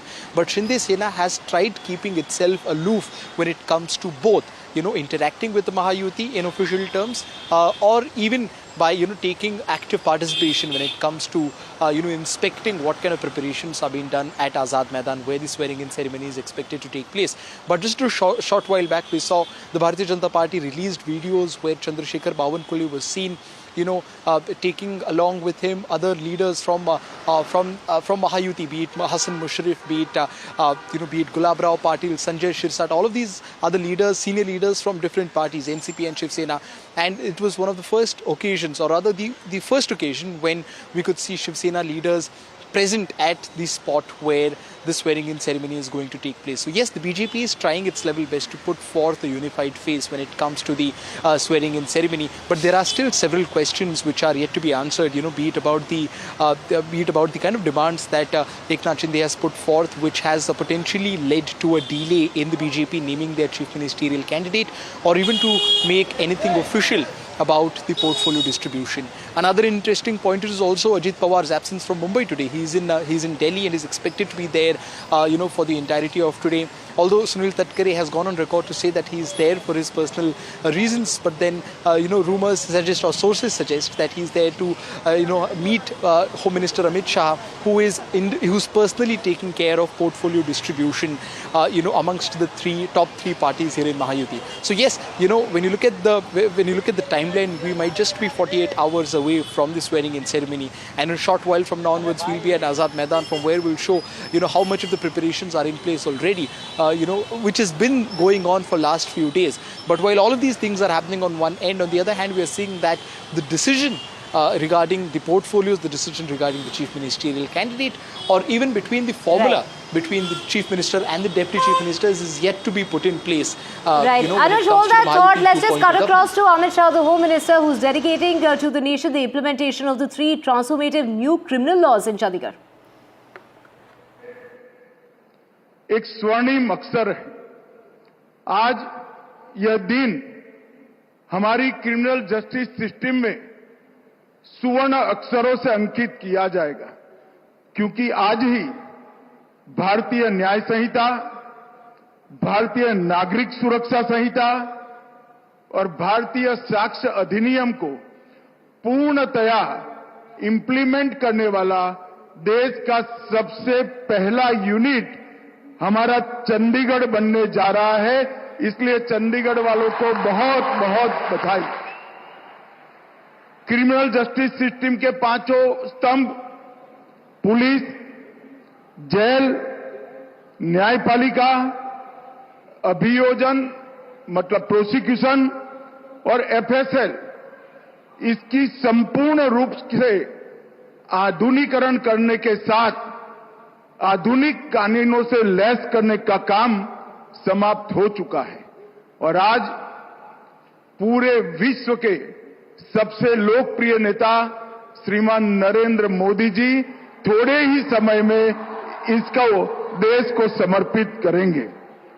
हमारा चंडीगढ़ देश भर के सभी units में राज्य और केंद्र शासित प्रदेश में पहला प्रदेश बनेगा जहां ये 5 स्तंभों में संपूर्ण आधुनिकीकरण समाप्त होकर हमारा न्यायिक काम आगे बढ़ जाएगा। वैसे तो एक कानून को 1 जुलाई से परिपत्रित किया गया, परंतु इसके अंदर ढेर सारे नए प्रावधान हैं, नई व्यवस्थाएं खड़ी करनी है और नई संस्थाओं को भी बनाना है। इसलिए कानून के अंदर ही प्रावधान है कि एक पुलिस स्टेशन, एक जिला, पूरा राज्य और अंततोगत्वा पूरा देश इसके लिए घोषित बारी बारी कर दिया जाएगा। परंतु चंडीगढ़ प्रशासन, उनके प्रशासक गुलाबचंद जी और उनकी पूरी टीम को मैं साधुवाद देना चाहता हूं कि 5 ही महीने के कालखंड में पूरा इम्प्लीमेंटेशन समाप्त कर आज चंडीगढ़ नए कानूनों का स्वागत कर रहा है। हमारे लिए गर्व का विषय है। इसके पहले जो कानून थे 160 साल पहले बने, अंग्रेजों द्वारा बनाए गए, अंग्रेजों की पार्लियामेंट में बनाए गए और नागरिक की जगह अंग्रेजों के शासन की सुरक्षा के लिए बनाए गए। मोदी जी ये जो 3 कानून लेकर आए हैं, ये भारतीयों द्वारा बने, भारत की संसद में बने और भारत के नागरिकों को न्याय मिले, सुरक्षा मिले, इसके लिए बनाया गया है। प्रधानमंत्री जी ने एक आग्रह रखा था सरकार के सभी विभागों के सामने कि हमारे प्रशासन में से गुलामी के सभी चिन्हों को समाप्त कर नए भारत की सोच को प्रत्यापित करना चाहिए। और मुझे बड़ा संतोष है कि देश की 140 करोड़ जनता की सुरक्षा, सम्मान और उनके संविधानदत्त अधिकारों की रक्षा करने वाली सिस्टम हमारी आपराधिक न्याय प्रणाली अब पूर्णतया भारतीय आज से बन गई है और भारत के लोगों के बनाए हुए कानून से आप सबको न्याय मिलने वाला है। इसमें दंड की कोई जगह नहीं है, न्याय मिलना है। इससे किसी भी एफआईआर को मैं आपको विश्वास के साथ कहता हूं 3 साल में एक पूरे देश भर के हर यूनिट में इसका इम्प्लीमेंटेशन हो जाएगा। अब चंडीगढ़ में हो चुका है। आप कोई भी एफआईआर रजिस्टर कराइए, 3 साल के अंदर आपको न्याय मिलेगा। तारीख पे तारीख से आप मुक्ति पा जाएंगे। और Right, Home Minister Amit Shah there in Chandigarh. Do remember the Prime Minister is also going to be, in fact, he will be dedicating to the nation the implementation of the 3 transformative new criminal laws. And like as we heard, the Home Minister there talking about the Union Territory of Chandigarh that's become fully compliant with 100% implementation of the laws. Moving on now to more news, and this is in regard to Cyclone Fangel and the fury that continues. It continues to impact the coastline of Tamil Nadu, Puducherry as well as the other southern states. In Tamil Nadu particularly, 7 lives have been lost due to a landslide that took place that triggered another landslide in the state of Tamil Nadu. Schools were closed today in Puducherry because of the kind of rainfall that's been recorded in the last 24 hours. And it is the government there pushing for central aid. The Prime Minister there has assured of all possible help to the government. It is the DMK seeking a release of 2,000 crore rupees of funding as far as the aid to the state that's reeling under the aftermath of the cyclone. The cyclone has caused widespread destruction, severely affecting infrastructure, agriculture, and leading to the tragic loss of many lives. In light of the immense destruction caused by the cyclone, I urge the Government of India to provide immediate financial relief assistance of rupees 2,000 crore for the provision of essential aid to the affected communities and to support the restoration of infrastructure and rebuilding of agriculture sector. Additionally, I request that a team be dispatched comprising of representatives of Union Government to assess the damage in these districts and prepare a detailed report on the extent of the destruction. I request that the Government of India announce ex gratia payment to the families of those who have tragically lost their lives due to the cyclone's impact as a mark of compassion and solidarity, sir. Thank you, sir. The situation in Tamil Nadu is very serious. Flights suspended, trains disrupted, and normal life in 7 districts in Tamil Nadu were disrupted. I would request the Honorable Home Minister to rush the rescue and relief materials, send a survey team to assess the damages and to sanction adequate funds and grants to the Government of Tamil Nadu for the rehabilitation of the affected persons and to give compensation to the farmers so that the normalcy can be restored at the earliest. Thank you, sir. And with that, we're slipping a very short break. Back with a whole lot more on the other side.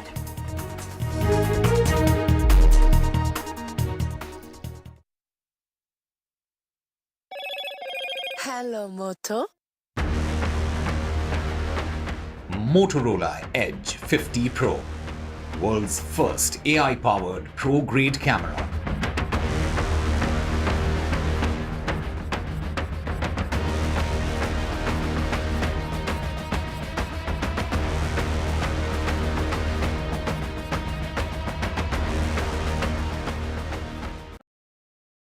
Introducing Vice 4K UHD Smart TV. Quantum Luminate gives more than 1 billion colors. Upscale your content resolution up to 4K. Enjoy your games with auto low latency mode. Watch your favorite movie with voice command.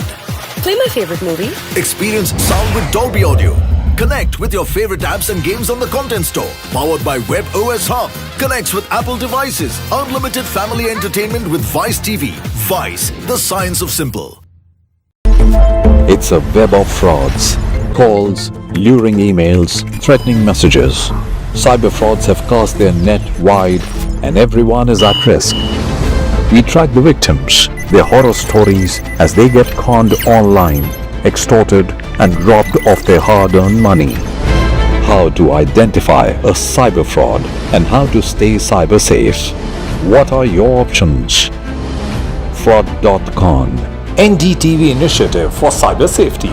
Only on NDTV 24/7.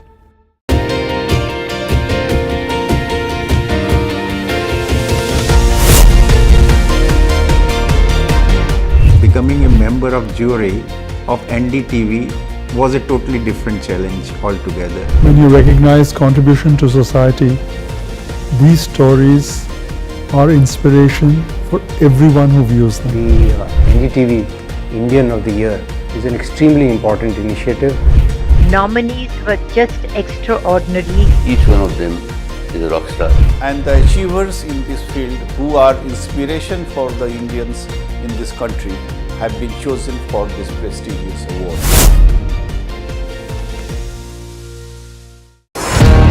NDTV proudly upholds its legacy of trust and credibility.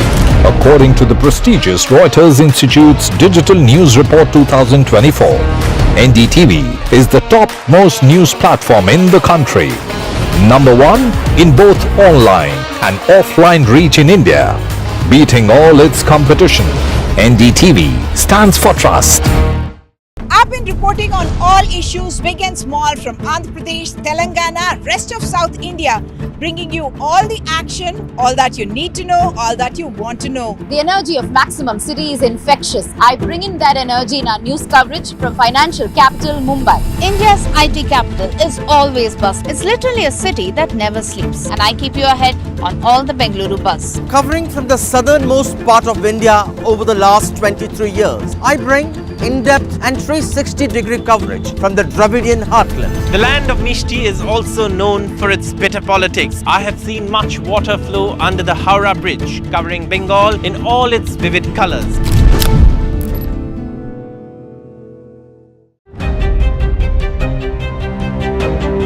Hello and welcome to India Sense, where I speak with global opinion makers. The United States has made a strategic decision over the last 20 years to move closer to India.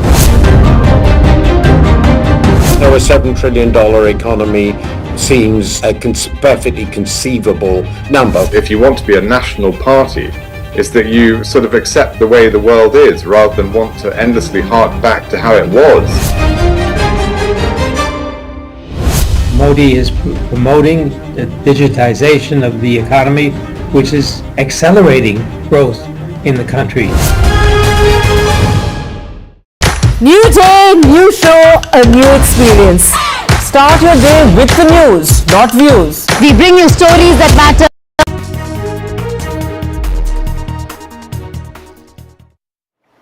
Welcome back. Let's get you the latest from Maharashtra. And this is the claim that is being made by the BJP in regard to Eknath Shinde, that Eknath Shinde can be made a minister at the centre.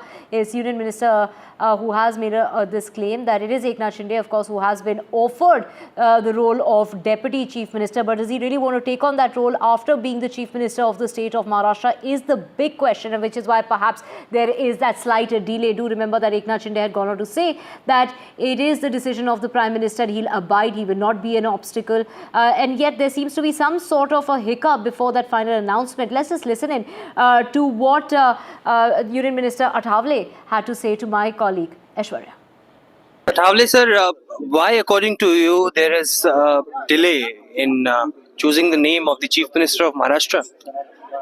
There is no problem to select the name of the Maharashtra Chief Minister, but already the high command of the BJP told to the Eknath Shinde that he is not ready to give the chief ministership to Eknath Shinde now, because already they have given the 2.5 years to Eknath Shinde, and now BJP is thinking that the chief minister should be from a BJP, and the name of the BJP's candidate is the Honorable Fadnavis. But now they officially they have not announced the name of the chief minister of Maharashtra. But today, tomorrow there is a Parliament party's meeting of the BJP, and they will announce the name of Fadnavis. But now Eknath Shinde is something upset, and but my suggestion is this: he will not accept the deputy CM of the Maharashtra. But as Devendra Fadnavis, he accepted the deputy CM birth in Eknath Shinde's government. And Devendra Fadnavis, Eknath Shinde should take the chance of the deputy CM in the Maharashtra state. If he is not ready to take that post, then he should be the chairman of the Mahayuti. That is also the alternative. Otherwise, he can come in the central, and he should be the chairman of the Mahayuti. That is the alternative. Sir, if Mr. Shinde is upset, then how he can be accommodated, or his party can be accommodated in the Mahayuti government that will function for next 5 years? No, that because all the MPs are thinking that Eknath Shinde should be in the government, and some MPs are also open to Eknath Shinde also. But all the MLAs are also saying that Narendra Modi and Amit Shah, which decision they will take, we are also accept that decision. And Eknath Shinde has also announced that Modi Sahab and Amit Shah should take the decision, and he is not on the race of the chief ministership. Already he announced 4-5 days back. So according And we have Vasudha joining us to get us more on this. Vasudha, we just heard Union Minister Athawale say that, he could perhaps be offered a role of, minister in the cabinet is what Mr. Athawale has gone on to say. But also making it very clear that he's been offered the deputy chief minister's role. But something clearly he is not happy about. He's, of course, wanting more, which is why there seems to be that delay when it comes to the announcement of the chief minister's role in the state of Maharashtra. That's right, Divya. In the last few days, we've seen a visible change in the body language of Eknath Shinde, the caretaker chief minister of Maharashtra. He, of course, heads the Shiv Sena, and it's a breakaway faction from the actual Shiv Sena, the undivided Shiv Sena. And he has also performed really well, winning about 57 seats, which is more than what the undivided Shiv Sena won. So he's also been the face of the welfare scheme Ladki Bahin Yojana, which in some ways has also been credited for the party's landslide, for the alliance's landslide, which is why he does feel that, he requires far more, portfolios in terms of, whatever distribution of portfolios or power sharing that takes place. But it's the BJP that has the maximum number of MLAs, 132, and out of 148 that it contested, which is basically a strike rate of 90%, which is why the BJP is very clear that the chief minister is going to be from the BJP. Devendra Fadnavis is the name that they have all zeroed in on. Nirmala Sitharaman, the finance minister, and Vijay Rupani, former chief minister of Gujarat, have been selected as observers, central observers of the BJP. They are going to proceed to Mumbai tonight, and in fact they are going to preside over this legislators meeting of all party MLAs of Maharashtra at 11 a.m. tomorrow, after which the name of the party leader of the BJP is going to be announced, and he of course is going to be the chief minister of Maharashtra. Of course, Eknath Shinde has taken his health has also taken a toll. That's what we've been told by his team, and he has also been taken to Jupiter Hospital, in which the doctors are examining him now. So there is a little bit of confusion whether it's a routine checkup or, if his health is really not showing any signs of improvement. Remember, he had gone off to his village in Satara and he was there for 2 days. And, the scheduled meetings, including video conferences with Mahayuti leaders, which are supposed to take place, did not really take place. Girish Mahajan, someone who's considered close to Devendra Fadnavis, also a senior minister, went to meet him. Right. So a lot of deliberations there. We'll get to know the final picture tomorrow morning. Right. And like you mentioned, of course, that he was rushed to a hospital in Thane. This was a routine checkup amid the suspense that continues. Do remember he'd fallen sick when he'd gone to Satara over the weekend on Friday. He apparently has a bad throat and a fever. Let's go across to Anuj. Anuj, what are the doctors really saying? From what we're hearing from our sources is that he's being asked to take a full body checkup, and that is something that is perhaps going to happen very soon. It's a precautionary measure, when he started, when we got to know about his health condition for the first time is when he was in Satara, and then of course there was a lot of speculations about his sudden visit to his hometown Satara. He's known to be a CM who's available on most of the occasions here in Thane or in Mumbai.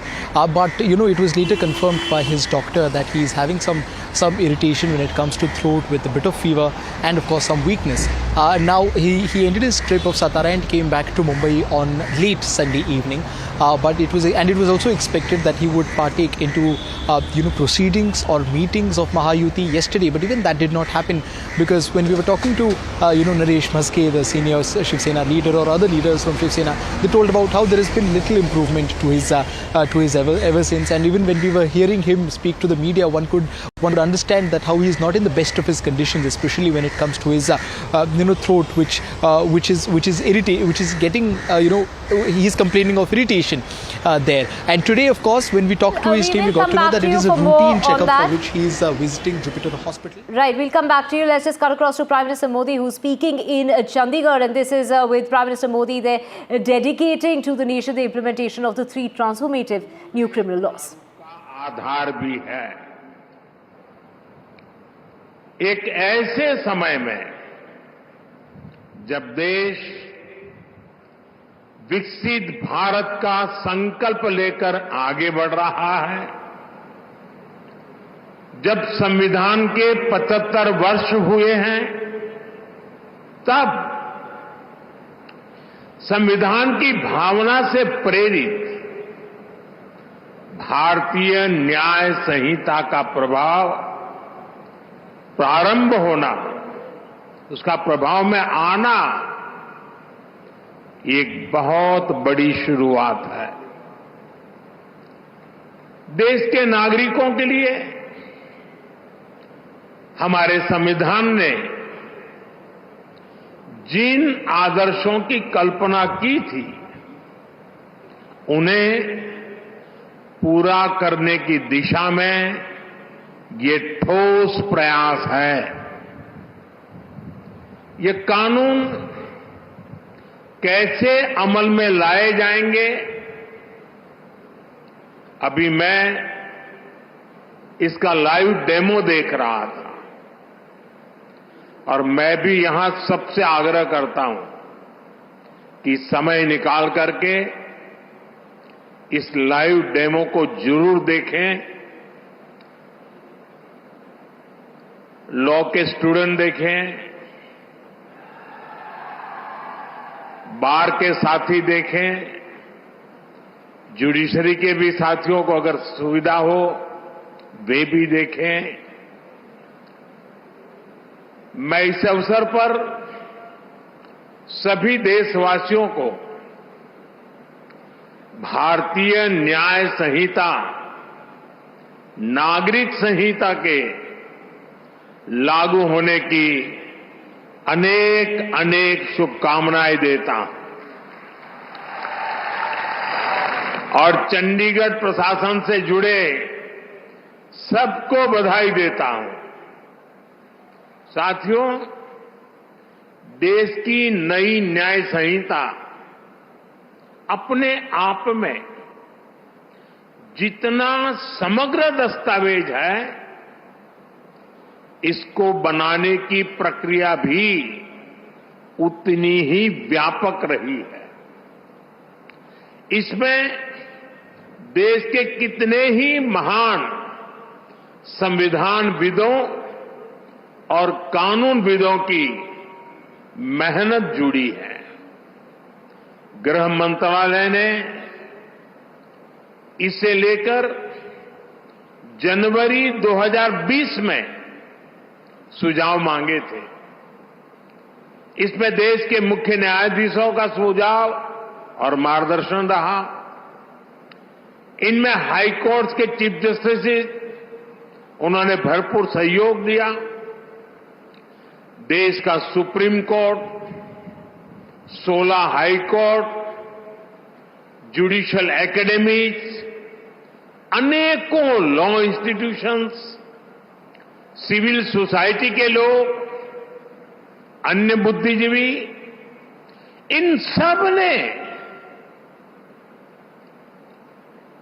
वर्षों तक मंथन किया,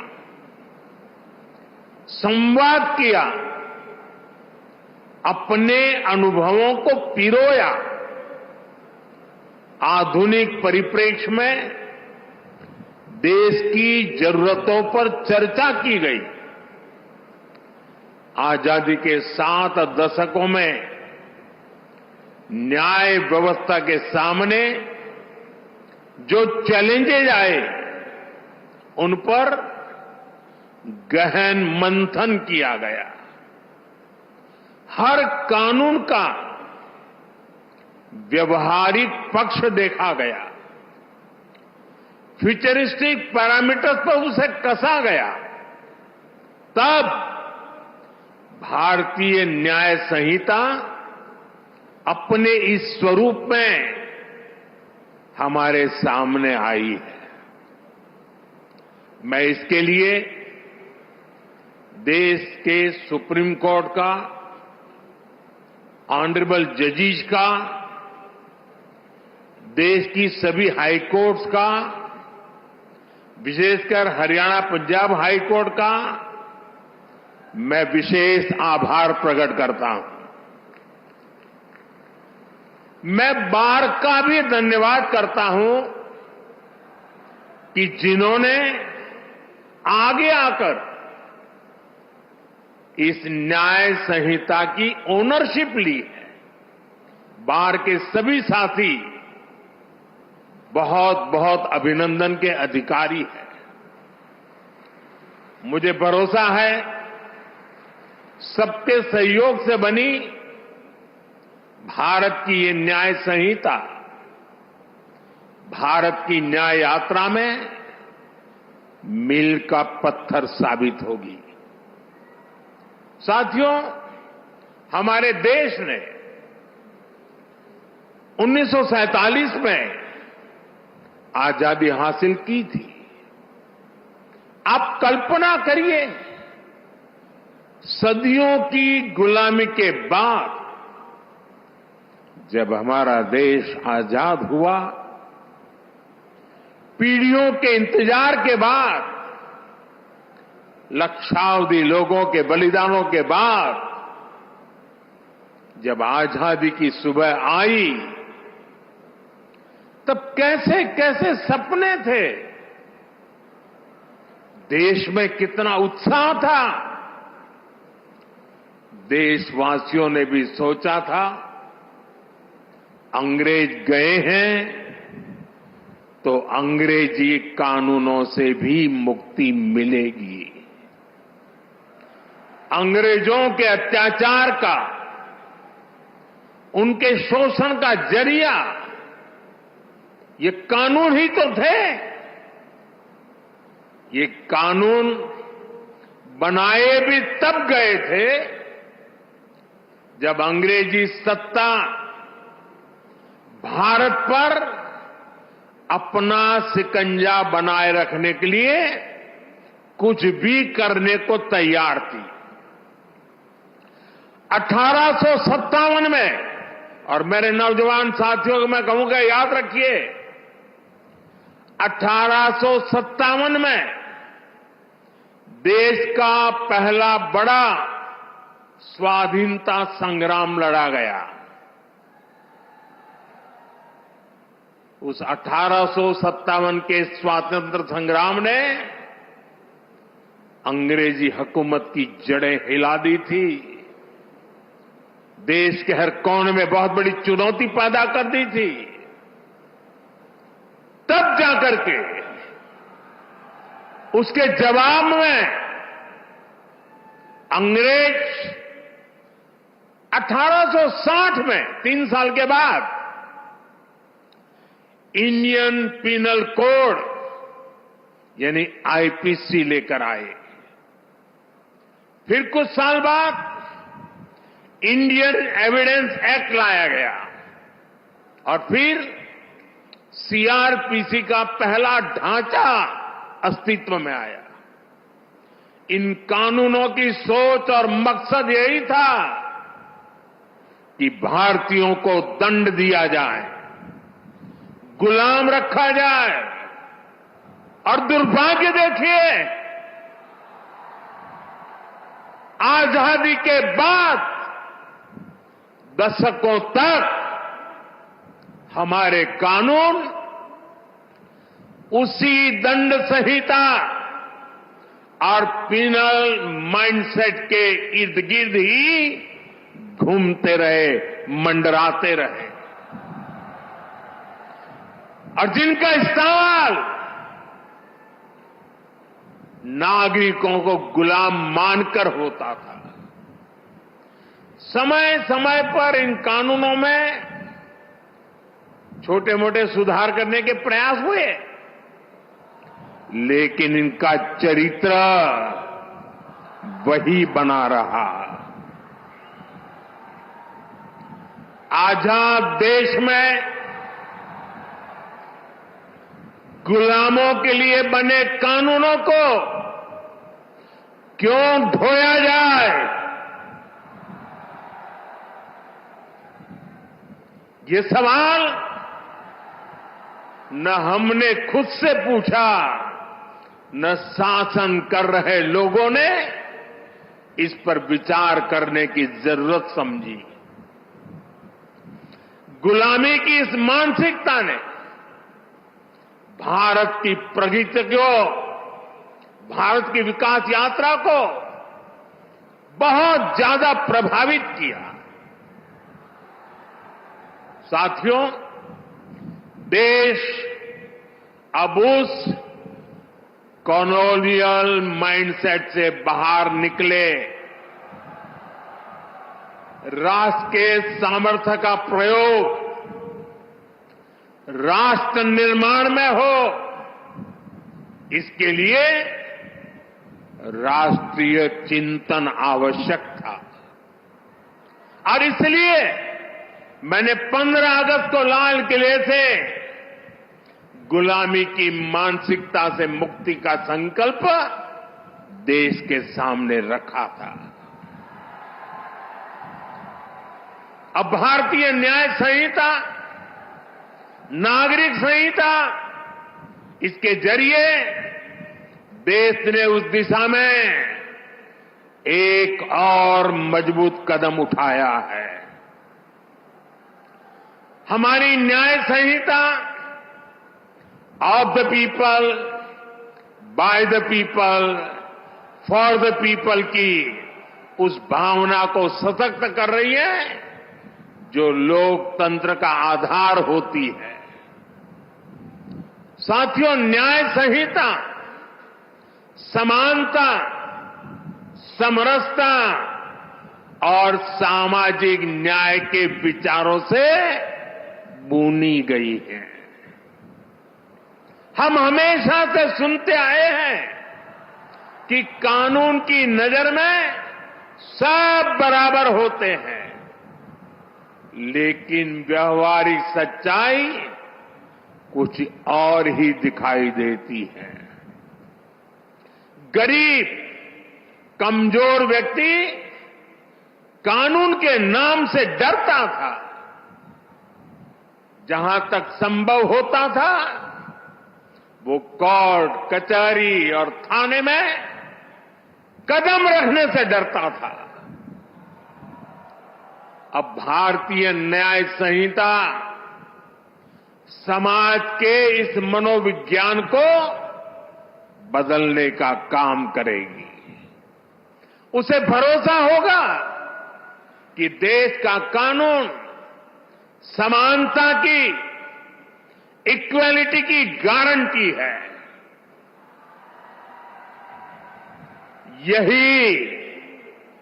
यही सच्चा सामाजिक न्याय है, जिसका भरोसा हमारे संविधान में दिलाया गया है। साथियों, भारतीय न्याय संहिता, भारतीय नागरिक सुरक्षा संहिता हर पीड़ित के प्रति संवेदनशीलता से परिपूर्ण है। देश के नागरिकों को इसकी बारीकियों का पता चलना ये भी उतना ही आवश्यक है। इसलिए मैं चाहूंगा आज यहां चंडीगढ़ में दिखाए लाइव डेमो को हर राज्य की पुलिस को अपने यहां प्रसारित करना चाहिए। जैसे शिकायत के 90 दिनों के भीतर पीड़ित को केस की प्रगति से संबंधित जानकारी देनी होगी। ये जानकारी एसएमएस जैसी डिजिटल सेवाओं के जरिए सीधे उस तक पहुंचेगी। पुलिस के काम में बाधा डालने वाले व्यक्ति के खिलाफ एक्शन लेने की व्यवस्था बनाई गई है।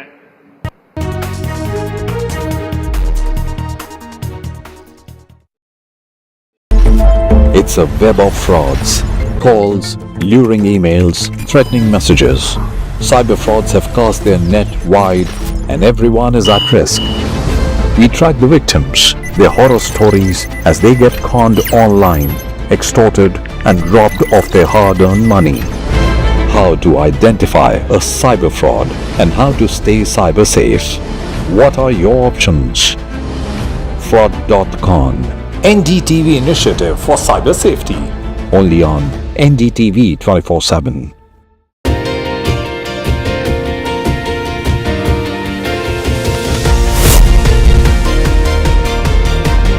Becoming a member of jury of NDTV was a totally different challenge altogether. When you recognize contribution to society, these stories are inspiration for everyone who views them. The NDTV Indian of the Year is an extremely important initiative. Nominees were just extraordinary. Each one of them is a rock star. And the achievers in this field who are inspiration for the Indians in this country have been chosen for this prestigious award. NDTV proudly upholds its legacy of trust and credibility. According to the prestigious Reuters Institute's Digital News Report 2024, NDTV is the top-most news platform in the country. Number one in both online and offline reach in India. Beating all its competition, NDTV stands for trust.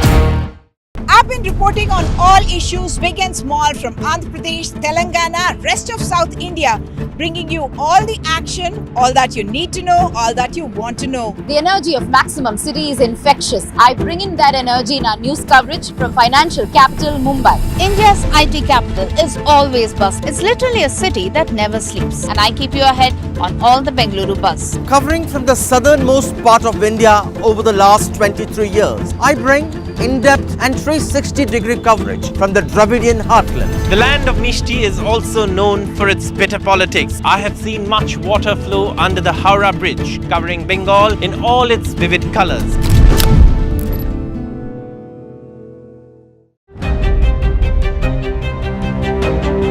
Hello and welcome to India Sense, where I speak with global opinion makers. The United States has made a strategic decision over the last 20 years to move closer to India. Now a $7 trillion economy seems a perfectly conceivable number. If you want to be a national party, it's that you sort of accept the way the world is rather than want to endlessly hark back to how it was.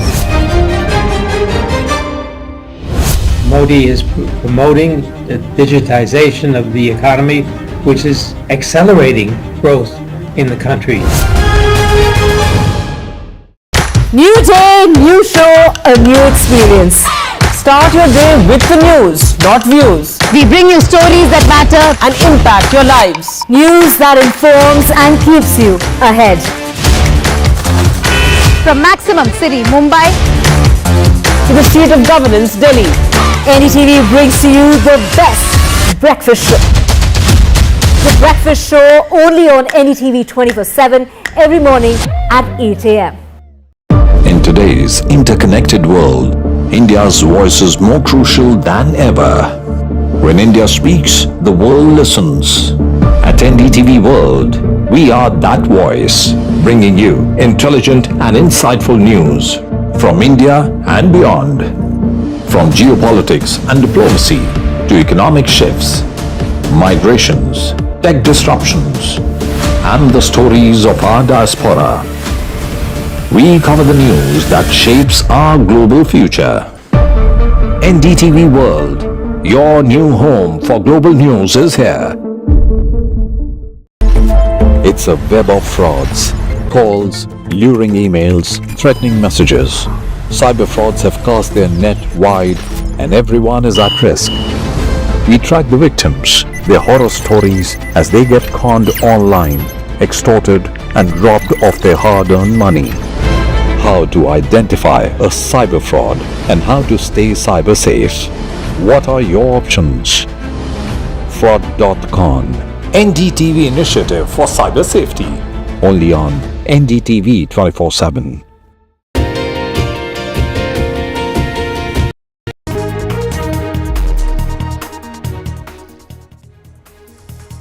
And as the suspense that continues as to who will be the Chief Minister of Maharashtra, it is Eknath Shinde who continues to play hardball is what we're hearing from our sources. He's now gone for a health checkup amid the suspense that continues. The Chief Minister's name, this is after that Mahayuti meeting that was supposed to take place today is perhaps now going to be taking place tomorrow.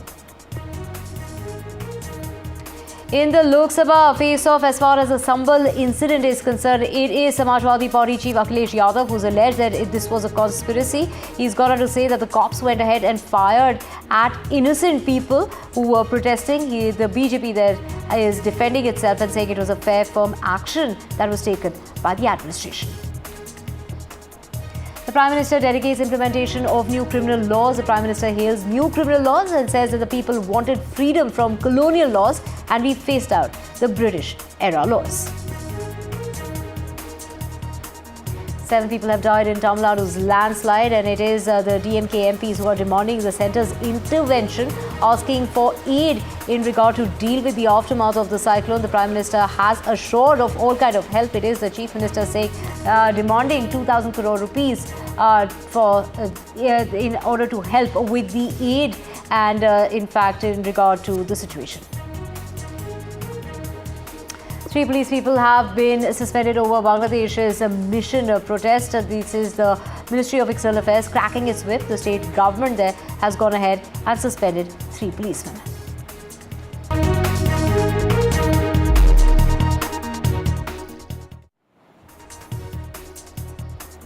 A very good afternoon. You're watching NDTV 24/7. I'm Divya Vadwa. Let's get to your top story, and that's the date for the Maharashtra oath-taking ceremony that's drawing near, but still that announcement that's awaited. And from what we're hearing from our sources is that the announcement could come about not as soon as today, but we'll have to wait till tomorrow. 24 hours before the swearing-in ceremony is when the announcement is expected. And in the meantime, 48 hours before that oath-taking ceremony, preparations are underway in the state of Maharashtra. This is, as you can see, the preparations at the Azad Maidan, where Prime Minister Modi will be there. Eknath Shinde, of course, is playing hardball, is what we're hearing from our sources, and which is why there seems to be a slight delay in regard to the announcement of the Chief Minister.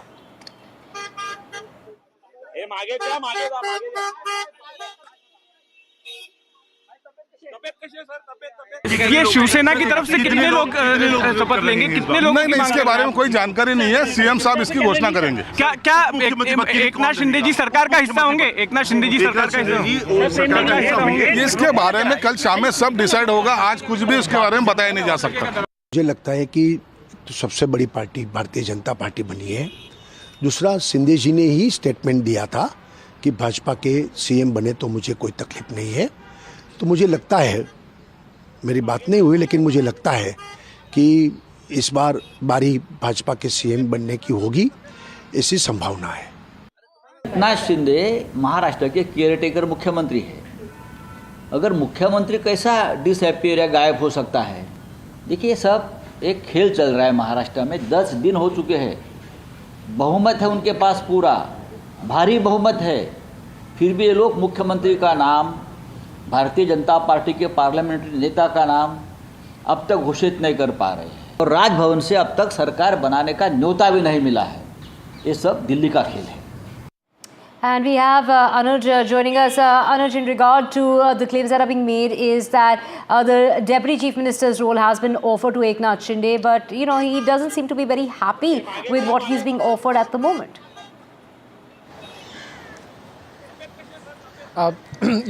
The demand of Eknath Shinde and his faction, of course, of Shiv Sena was very clear from 23rd onwards, although it was never officially stated. But then they tried really hard to get back the chief ministership.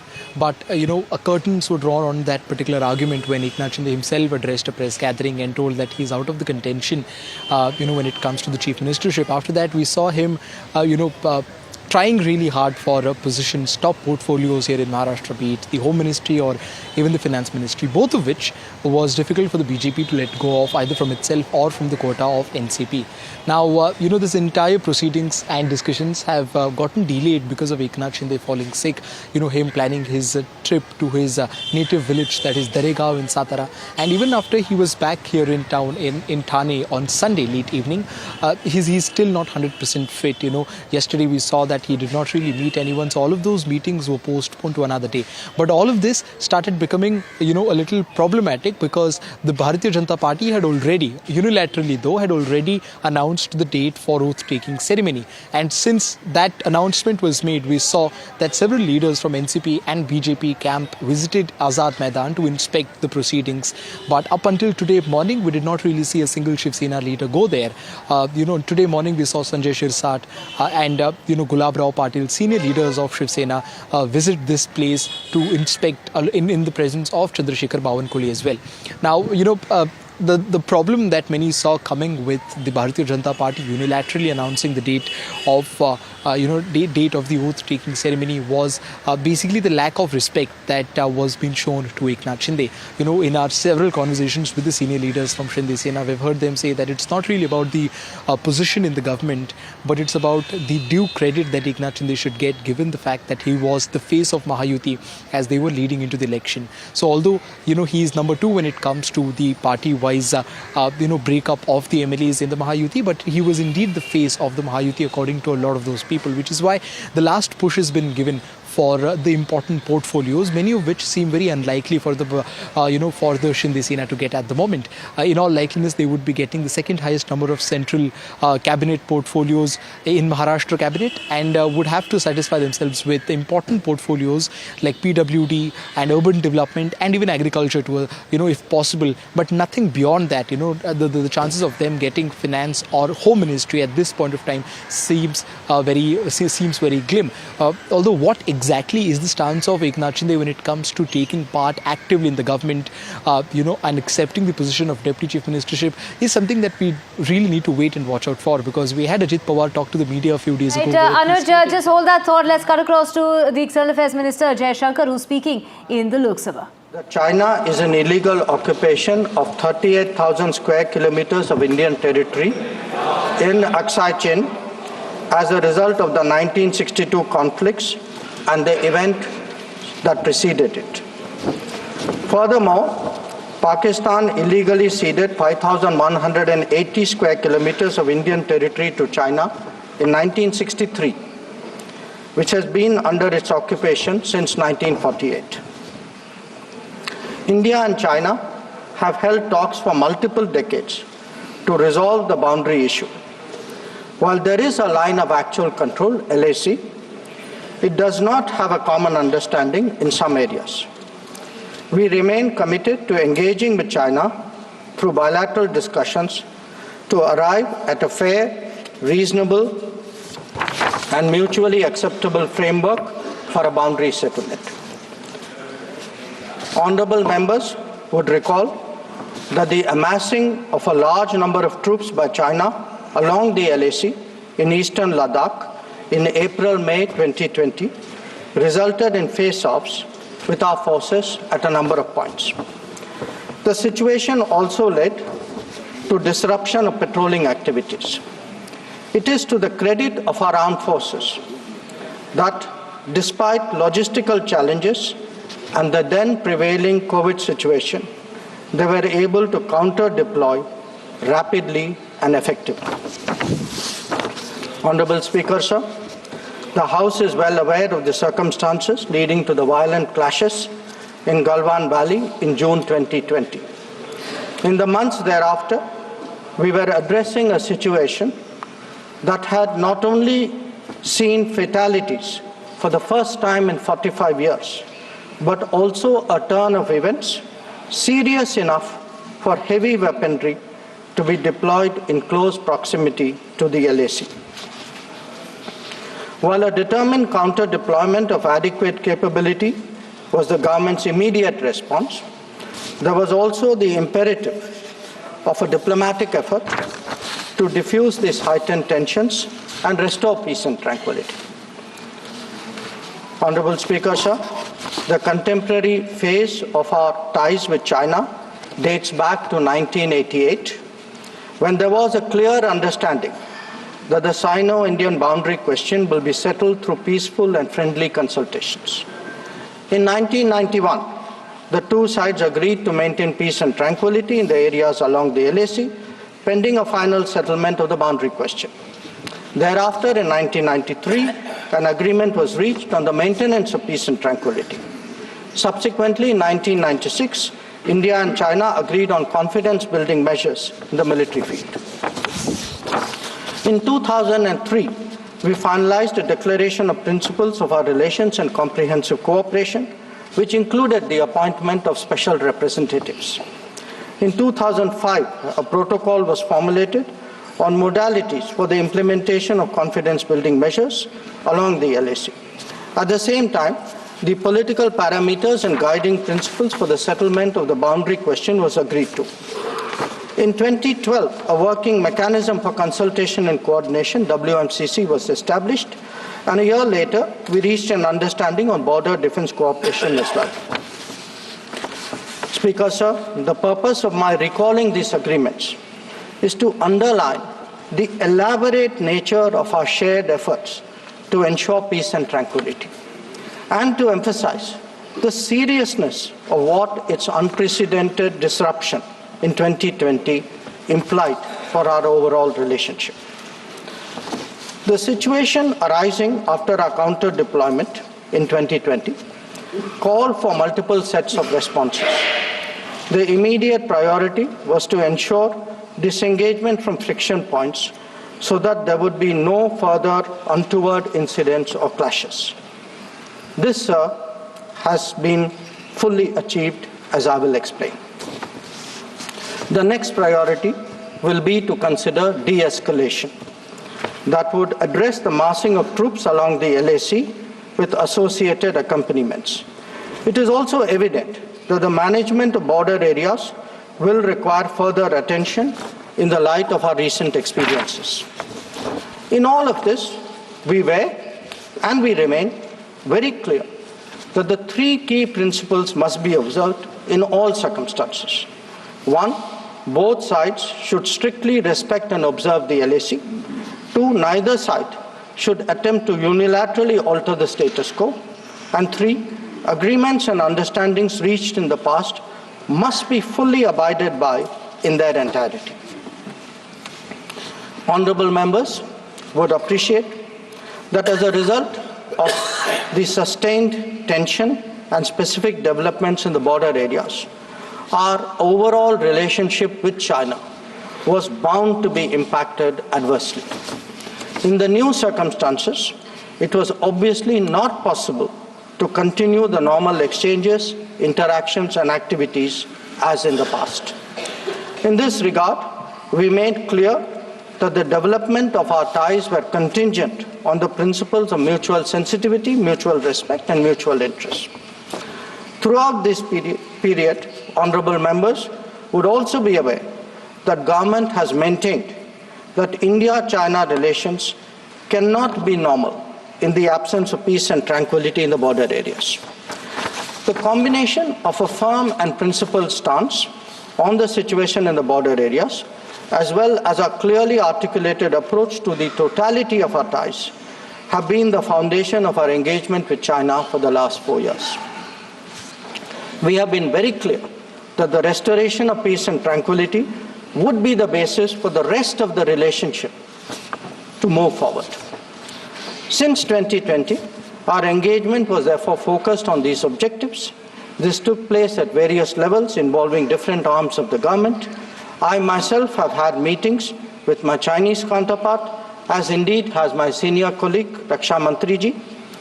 Our NSA has also engaged his Chinese counterpart, both being special representatives on the boundary question. More detailed discussions were conducted by the Working Mechanism for Cooperation and Coordination, WMCC, at the diplomatic level. Its military counterpart was the Senior Highest Military Commanders Meeting, SHMC mechanism. The interactions were naturally very tightly coordinated with a combined presence in the negotiations of both diplomatic and military officials.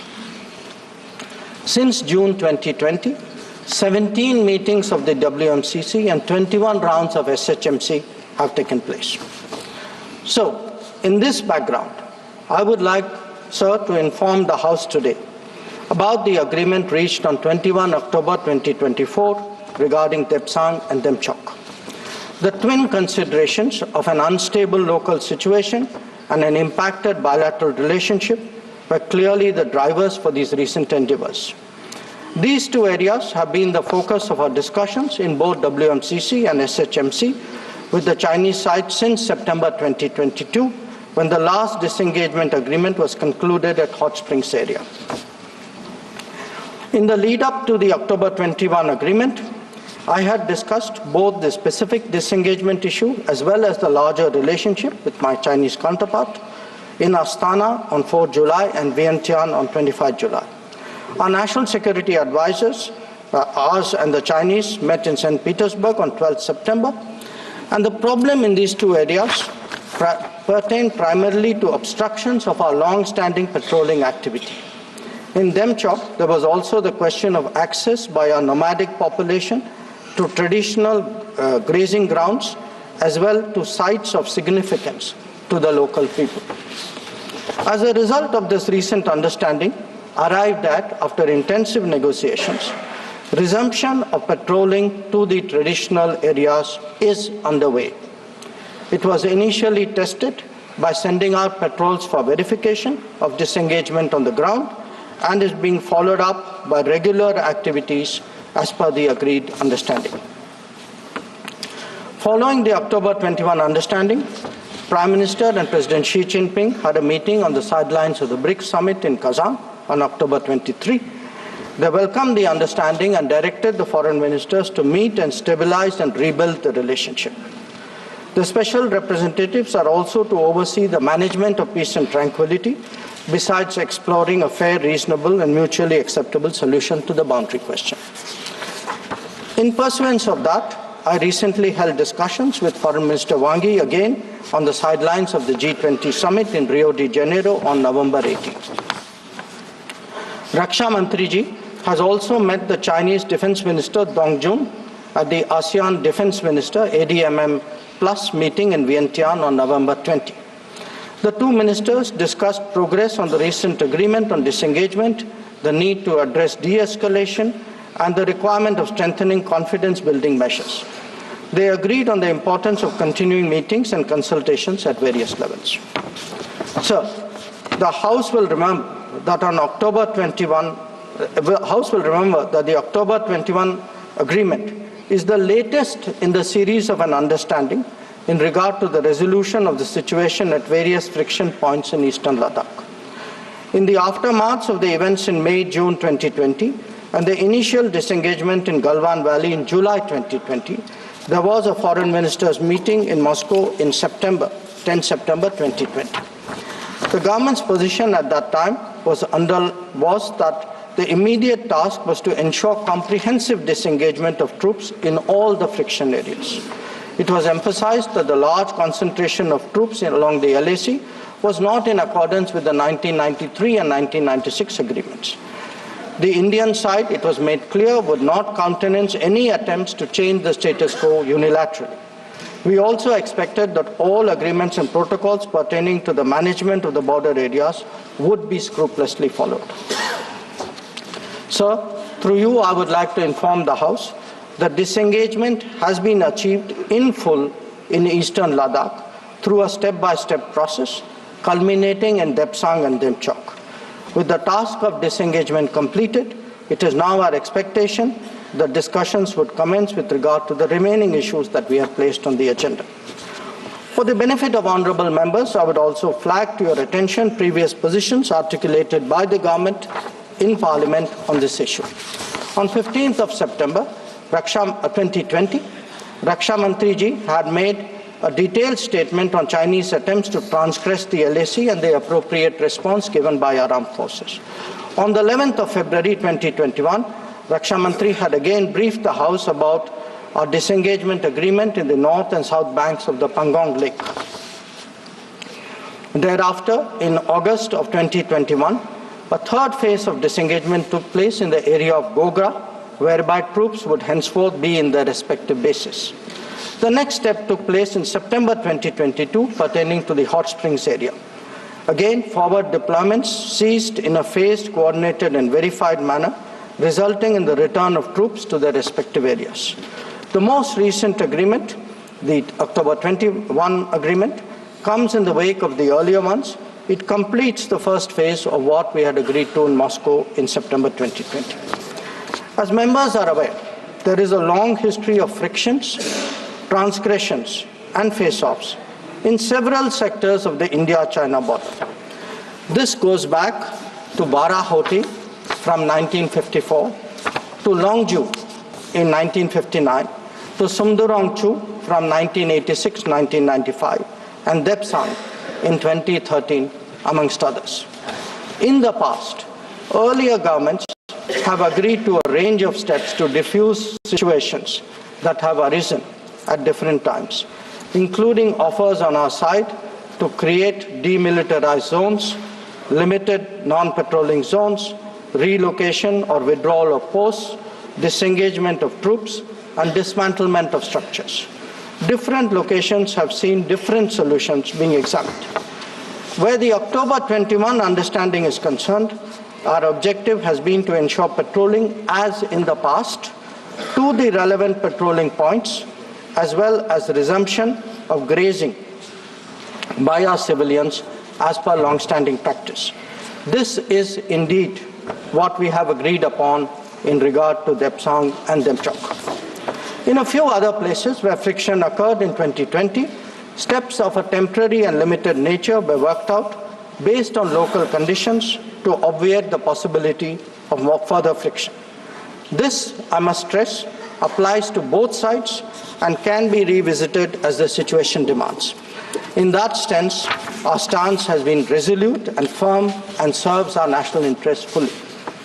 The ensuring of our national security in this manner is the result of cumulative and coordinated endeavors of many parts of the government, obviously centered around our defense and security forces.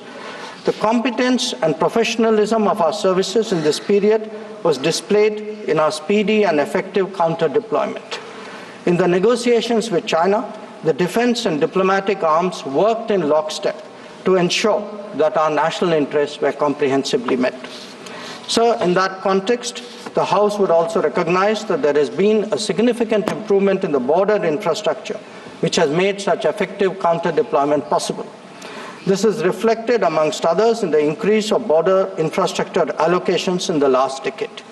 The Border Roads Organization, BRO, alone has incurred 3 times the expenditure level of what it was a decade ago. Whether it is the length of the road networks, of the bridges, or the number of tunnels, there has been a substantial increase over the earlier period. Notable milestones in recent years include the Atal Tunnel to Lahul Spiti, the Sela and the Nechifu tunnels to Tawang, the Umlingla Pass Road in southern Ladakh, and the extended opening of the Zojila axis. Work is progressing on some strategically important roads and airfields in Ladakh. The adoption of new technologies in high altitude, remote, inaccessible, and permafrost areas has also been significant. All of this reflects the government's firm commitment to protecting our borders and ensuring that our armed forces get the facilities and the logistical support that they deserve. Finally, sir, let me share with honorable members our expectation regarding the direction of our ties with China in the near future. Our relationship had progressed in many domains, but was obviously negatively affected by recent events. We are clear that the maintenance of peace and tranquility in border areas is a prerequisite for the development of our ties. In the coming days, we will be discussing both de-escalation as well as effective management of our activities in the border areas. The conclusion of the disengagement phase now allows us to consider other aspects of our bilateral engagement in a calibrated manner, keeping our national security interests first and foremost. In my recent meeting with Foreign Minister Wang Yi, we reached an understanding that the special representatives and the foreign secretary level mechanisms will be convening soon. I thank you, sir, and the honorable members for their attention, and I'm confident that the government has the full support in addressing the complexities of this important issue.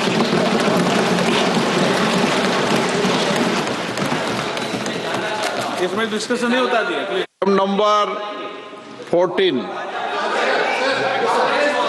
Benkari Vidya संशोधन विधेयक 2024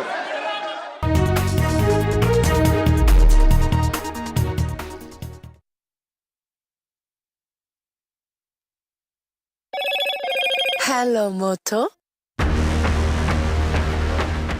Motorola Edge 50 Pro, world's first AI-powered pro-grade camera.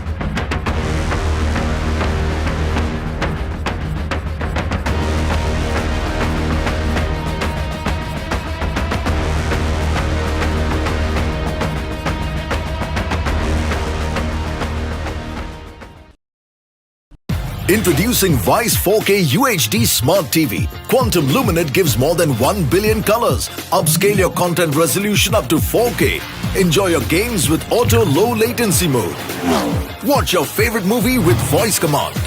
Play my favorite movie. Experience sound with Dolby Audio.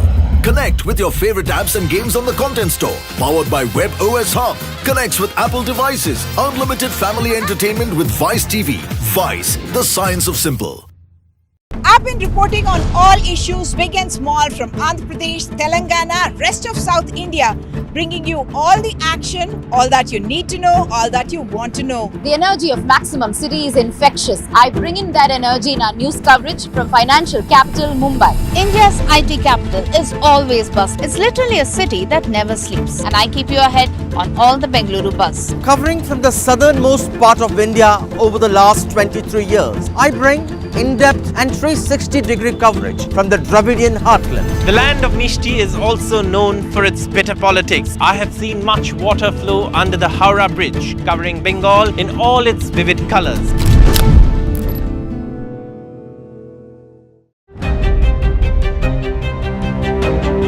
Hello and welcome to India Sense, where I speak with global opinion makers. The United States has made a strategic decision over the last 20 years to move closer to India. Now a $7 trillion economy seems a perfectly conceivable number. If you want to be a national party, it's that you sort of accept the way the world is rather than want to endlessly hark back to how it was. Modi is promoting the digitization of the economy, which is accelerating growth in the country. New day, new show, a new experience. Start your day with the news, not views. We bring you stories that matter and impact your lives. News that informs and keeps you ahead. From Maximum City, Mumbai, to the seat of governance, Delhi, NDTV brings to you the best breakfast show. The breakfast show only on NDTV 24/7 every morning at 8 a.m. In today's interconnected world, India's voice is more crucial than ever.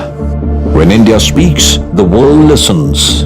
At NDTV World, we are that voice, bringing you intelligent and insightful news from India and beyond. From geopolitics and diplomacy to economic shifts, migrations, tech disruptions, and the stories of our diaspora. We cover the news that shapes our global future. NDTV World, your new home for global news is here. It's a web of frauds, calls, luring emails, threatening messages. Cyber frauds have cast their net wide and everyone is at risk. We track the victims, their horror stories as they get conned online, extorted and robbed of their hard-earned money. How to identify a cyber fraud and how to stay cyber safe. What are your options? Fraud.con, NDTV initiative for cyber safety. Only on NDTV 24/7.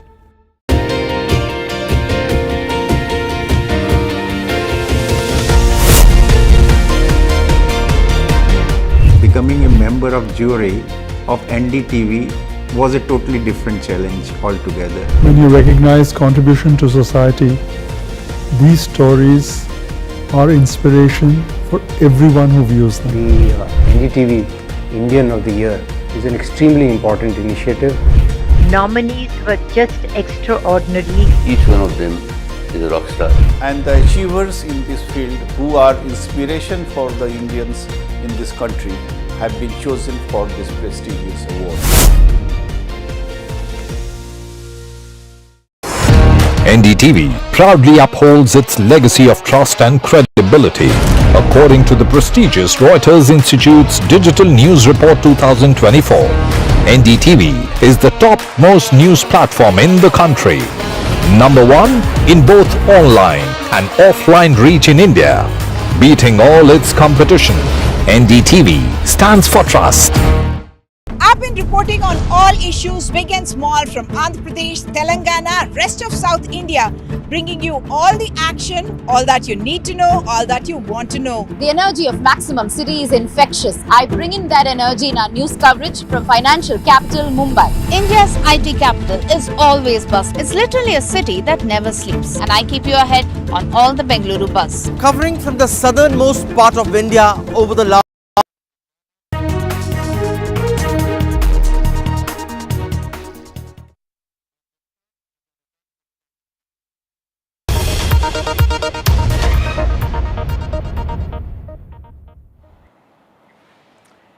Welcome back. A short while ago, External Affairs Minister Dr. Jaishankar addressed the Parliament on the China situation. He spoke about the improved ties between India and China. He also said that there has been full disengagement and that patrolling of traditional areas in Ladakh is underway. Let's just listen into what the External Affairs Minister had to say. The House is aware that our ties have been abnormal since 2020, when peace and tranquility in the border areas were disturbed as a result of Chinese actions. Recent developments that reflect our continuous diplomatic engagement since then have set our ties in the direction of some improvement. The House is cognizant of the fact that China is an illegal occupation of 38,000 square kilometers of Indian territory in Aksai Chin as a result of the 1962 conflicts and the event that preceded it. Furthermore, Pakistan illegally ceded 5,180 square kilometers of Indian territory to China in 1963, which has been under its occupation since 1948. India and China have held talks for multiple decades to resolve the boundary issue. While there is a line of actual control, LAC, it does not have a common understanding in some areas. We remain committed to engaging with China through bilateral discussions to arrive at a fair, reasonable, and mutually acceptable framework for a boundary settlement.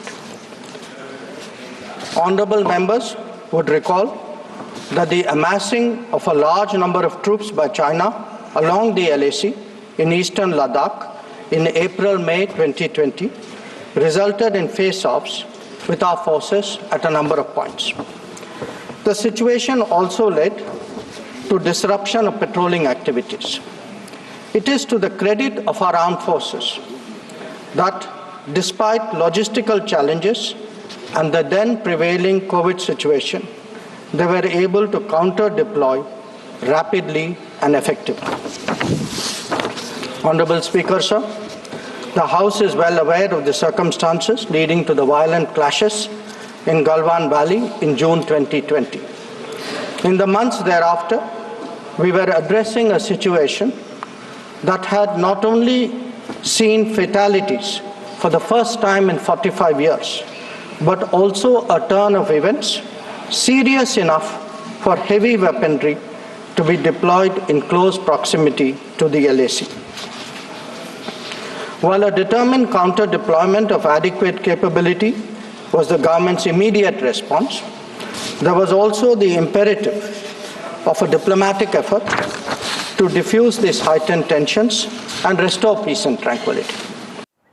All right, let's go across to Vishnu now for more on the External Affairs Minister addressing Parliament. And Vishnu, he spoke about how there's been full disengagement in eastern Ladakh. He said ties have improved and the next priority is de-escalation. In fact, this is the most comprehensive statement by the Government of India since the disengagement process has begun. But let me be very clear, this was an extremely guarded, cautious and thought-out response from the External Affairs Minister, Dr. S. Jaishankar. He said that ties between India and China have taken the direction of some improvement. Some improvement were the words that he used. It is not back to normal. He's spoken about how this is part of a series of steps which will now need to be taken for an eventual restoration of the true potential of the relationship between India and China. He did begin his address by making clear that India's position remains what it is, that China illegally occupies large parts of Aksai Chin, that the Shaksgam region was illegally ceded by Pakistan to China, that the line of actual control doesn't have a common agreement, and that despite this, there has been a requirement from both sides for a fair, agreeable and mutually agreeable solution. He did talk about the 2020 situation. He did speak, I think the first time that the government has openly said something like this, in Parliament, that there was heavy weaponry which was deployed in close proximity of the line of actual control by both sides. He did then go through all of the agreements between India and China since the 80s, which were aimed at trying to resolve the border issue, referring to the border issue, to build confidence-building measures, to look at protocols which were there, to promote peace and tranquility. And he said that anything that needed to be done here onwards needed to consider and be based on all of the agreements which India and China have looked at for a long period of time. He did outline the diplomatic steps which India and China have taken, the dozens of meetings which have taken place, including at the military level, and has said that as far as Demchok in the south of Ladakh is concerned and Depsang to the north of the line of actual control in Ladakh is concerned, Indian soldiers are back to their patrolling activities. He did point out that there remain some critical areas where there are differences between both countries. All right, Vishnu, thanks so much for joining us with all those details. So comprehensive statement there by the External Affairs Minister on the situation with China and the situation in Ladakh. But let's now return to Parliament, where Finance Minister Nirmala Sitharaman is speaking and proposing amendments in banking laws. Nirmala Sitharaman, even as she's speaking, there is some amount of opposition ruckus that is taking place. And the Reserve Bank of India Act are proposed, unquote. So in order to achieve the same, amendments to the following acts are being proposed through the banking laws. So बोलिए कौन सा rules है? बताइए rules. Rule number करो. Sir शक्तरन call. Sir mike दे दो sir. Sir शक्तरन call. Mike. Sir, practice and procedures of the Parliament, Shaktaran call. Sir, 155 page number, Leader of Opposition. No call, sir. The process of parliamentary government is based on mutual forbearance between the opposition and the... Sir, a total of 19 amendments are being discussed here. Reserve Bank of India Act 1934. There is one amendment which is proposed. Banking Regulation Act 1949 has 12 amendments proposed. State Bank of India Act 2 amendments. Banking Companies and Acquisition Transfer of Undertaking Act 1970 has 2 amendments. And Banking Companies Acquisition and Transfer of Undertaking Act 1978 have 2 amendments. So of the 19 amendments that we are talking about, we are proposing through the Banking Laws Amendment Bill, the 19 amendments to be brought in, and of that, I would like to highlight 7 of the highlights of the 19 amendments. So these amendments to the Banking Amendments Bill of 2024 are being introduced. Now, it was actually introduced on the 9th of August 2024. The proposed bill, sir, seeks to improve on governance standards, provide consistency in reporting by banks to the Reserve Bank of India, ensure better protection for depositors and also for investors, improve audit quality in public sector banks, and also to increase the tenure of directors other than the chairperson and whole-time directors in cooperative banks. So in specific, if I have to highlight the 7 of the 19 amendments that are being brought in now. All right, Finance Minister Nirmala Sitharaman there speaking on the amendments to the banking laws, the banking bill. But moving on to news of Maharashtra. Remember, the suspense continues over who will be Chief Minister, even though we do know the Chief Minister will be sworn in on the 5th. That is something that was announced by the BJP. But even so, there's clearly lots happening behind the scenes, even as it seems fairly certain that the BJP will have their way and their man as the Chief Minister. The date for the oath-taking ceremony is drawing near, but still there has not been that formal announcement. While the larger understanding is that the Chief Minister will be BJP, since the party managed 132 seats in Maharashtra. No formal announcement yet. BJP had announced that the oath-taking